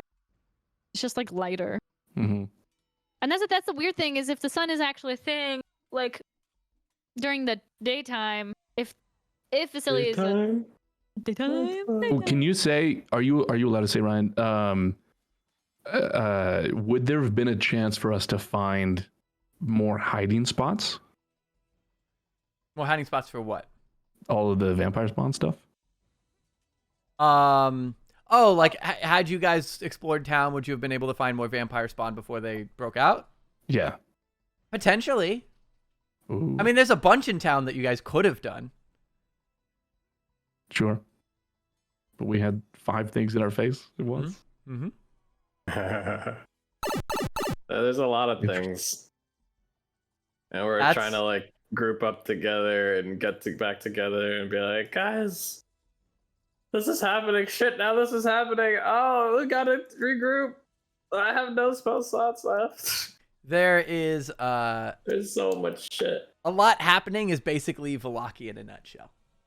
Vallaki in a nutshell is like here's everything. Were the bones just for the church, or was it the whole town? What do you mean? It provided safety. Just the The church. church, I believe. Just the church. Just consecrated ground for the church. But if somebody else has the bones, but also the vampire spawns had the bones. No, they had twigs. They had the twigs. But as I say, if it's just if that lady has the bones, is she trying to make a safe spot for herself or do some sort of weird ritual? I don't know. I mean, the way I took it is like this was the plan all along, was for essentially us to kill the priest. But totally cool blaming that on Vasili. Fuck that guy. What if he's actually the good guy, though? Me as a player, did I just get counterspelled? Like that's what I'm like. What the fuck is happening? But yeah, I love this. tense stuff. Also, that track towards the end, very good. Yeah. Yeah. The whole Sirenscape is very good. I'm very excited about it. I'm enjoying using it. Highly recommend anyone who's watching, if you are willing to pay a subscription for really cool sound effects for D&D. Sirenscape's awesome. This is not sponsored by Sirenscape. Wasn't Vasili the shop owner? No, Vasili doesn't own any shops. That's Blinsky. Blinsky owns the shop. Blinsky owns the toy shop, and then you guys met the coffin owner. The coffin shop owner, whose name is Heinrich. Vasili lives couple, very close to Castle Ravenloft. And it's just super suspect. He's from that area, but has a house in town. Right. So he lives right next to his enemy. Uh-huh. There's just so many things about this guy. Uh-huh. I'm sure it's nothing. We should figure out more Silver about... tongue is always a disguise. Always. You don't have a silver tongue just to have one. We should figure out more about the weaknesses if we can. And then I think if the wood thing is a weakness for any vampires, we should get Blinsky to make us some really cool wooden swords. I can say since I've read it, it's to make sure they like are dead for after ever all. Like after 0 hit points, hit him with the stake. Above table though, because you guys don't know that yet. Yeah, we haven't read them. Mm-hmm. But yeah, Ismark's just like, yeah, it's a wooden stake, and so we hit him, and it did like 2 damage. He's like, cool, man. That's Okay. correct. Oh no, I'm impaled. That's above table. That's exactly what happened. Yeah. Like almost went forward. Also, T Money said, "Look, in this housing market, you don't get to pick your neighbors." Nice. You're not wrong. I mean, is it weird that he's like has the perfect eye on the Baron's house? I don't know, maybe. Of all places to live. Weird? I don't know. You tell me. Yeah, a deal's a deal, you know? Yeah, it's funny because, like, me as a player, like, last week I liked Vasili, but now I've had the time to think about it, and I'm like, wait a minute, that whole conversation, The whole conversation, I kept bringing up Strahd and the devil, and he just kept saying his enemy. Because I listened to it back while I was working, and I was like, this is weird. He's specifically not saying that. Okay. You listened to it back? Did you record it? What? Oh, No, you I brought up the watched stream. VODs. That's so funny. Yeah. Oh, I was thinking about the fact that like I haven't uploaded any of the YouTube videos. Oh, yet. yeah. Oh shit! I was gonna do that when we started the session. One of them's up for upload. Fuck! I'll have to do that tomorrow morning. Okay, think about this. 12-minute jaunt. Over. He was worried, so he probably got there in a hurry while we're having our chat. That's plenty of time. Let's just say he has like 6 minutes left. Okay, big fight in that area, and then our 12-minute jaunt, and he didn't down one guy? I don't know about that. That's fair point. 12 minutes? 72 rounds? Also, I took way too much damage from radiant consumption because apparently it just stops after a minute. Oh, there you go. Well, I mean, Yeah, we only did a minute anyway, so that works. But also, I don't know what happens if radiant consumption just stops and I don't have the stuff on. Hold on. Yeah, it's a good question. Yeah, that'll be interesting to explore. Welcome to. Also, I'm at 3 tally marks now. 60. You are. Whatever that means to you. I said, tell me when you reach 5. Okay. Oh, shit. But you do notice that the crack at this point has gone all the way down to almost like mouth level on the one eye and is starting to form out the other eye. Okay. I wouldn't have noticed it yet, but... Do they look like tears? Or does it look like a crack? They look like cracks. They're like forming. The first one's going down. The second one's almost like a diagonal. Okay. Oof. How exciting. All right. This is getting spicy. This was a really good session. I wish we had Andar with us, so now we know we have to drag him with us. Yeah, I'm excited for the point where you guys get out of Vallaki and hopefully stick together more. Yeah, that would be nice. I was really trying to keep us together, and then I was like, I can't fight Vasili on this because, like, at that point in time, he was almost a full, like, because I have, like, friendship bars, essentially. Yeah. And he was almost full. And him and Adumbi were both equal. So I was like, well, I keep getting church yelled at me, so I guess I'm going to church. Well, also, you did have an agreement that said, like, immediately when we get back, we're doing this thing. And he was like, really? Like, we're going to come back and you said immediately and now we're going to go off on another wild goose chase for your friends? Like, no. Like, okay, we got to talk to our friends. We got to decide. We got to go do this. Now we got to go to the hag's house. Like, no. It was 2 things. Also, in the agreement, I did say once we get the group back together. Oh, did you? Yeah, but neither here nor there. I'll admit I didn't remember that, but... I mean, effectively we did, right? Yeah, I mean, we pulled it out in the end. Or whatever, yeah. So... Well, there you go. Until next week, huh? Hell yeah. Until next week. Nice. No one has and Memorial the Day Maybe plans? Festival. We're okay. We got a festival for Memorial Day. Perfect. We got a festival on our hands, folks.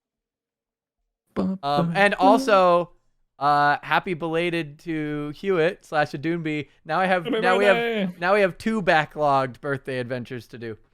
Happy birthday! Because Vallaki is long, but also made longer by your guys' choices. Technically, you have 3. Oh, why? Because mine was back in November. Okay, that doesn't count. We hadn't started in November. Get one. That's not true. We'll be playing. What's funny is Adam asked me at one point, how long do you think this campaign's going to go? I said, I think we'll be wrapping up around New Year's for this module. Jesus. Oh, wow. Okay. We got a lot to do, guys. What was it? Oh, someone said around 80 sessions. No, that's not right. 50, 60 sessions is kind of average. So, yeah, and if that goes to show, we started this 3rd week of January, something like that. Was it that early? Here, let's check the beginning of the chat.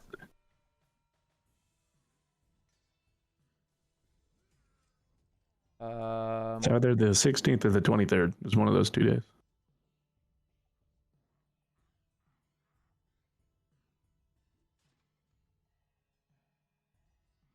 Yep, so it was the 16th, it looks like. Oh no, actually it was before that because the 16th was level 2. So yes. So the 16th was the 16th was the start of this session. Our one shot was on the 9th.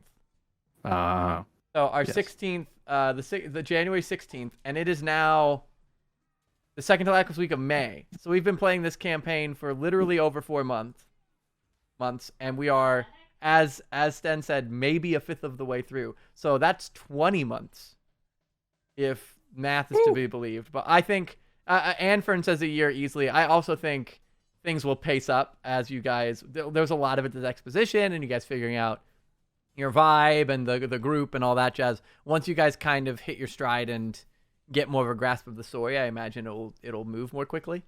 But yes, I think very easily we would be here by New Year's of next year. You know, I would like to state that Strahd isn't even the top of Alistair's hit list right now. Who is? Isaac. Because that's what put all of my friends in peril. You said Isaac. I thought Ismark and was like, the fuck? And then I'm like, oh, Isaac. Got it. We're going back. I was like, what did Ismark do? But yes. What was the other father's name? Father. It's Father Lucian, and then Father Lucian. Donovich. Donovich. Yeah, I was thinking it's still Donovich on his list. Donovich, I'm going back. That's funny. You escaped death once. You can't escape death twice. To be fair, okay, so in rewatching last episode, like Alistair had that moment where Sten whispered consequences and he got sad. He would not give a shit anymore because he's back to that. Consequences. Oh, being a soulless NPC. It's great. Hey, would I have noticed that he just says okay to me instantly now? I mean, that's true. up to you. Okay. But we'll see. All right. There you go. That's the session. Thanks for joining. Alrighty then. Thank you. We'll talk to you later, man. Thanks for hosting again. Of course. I hope you guys enjoyed, guys. and we'll see you again next week. Bye, guys. Everybody. Bye.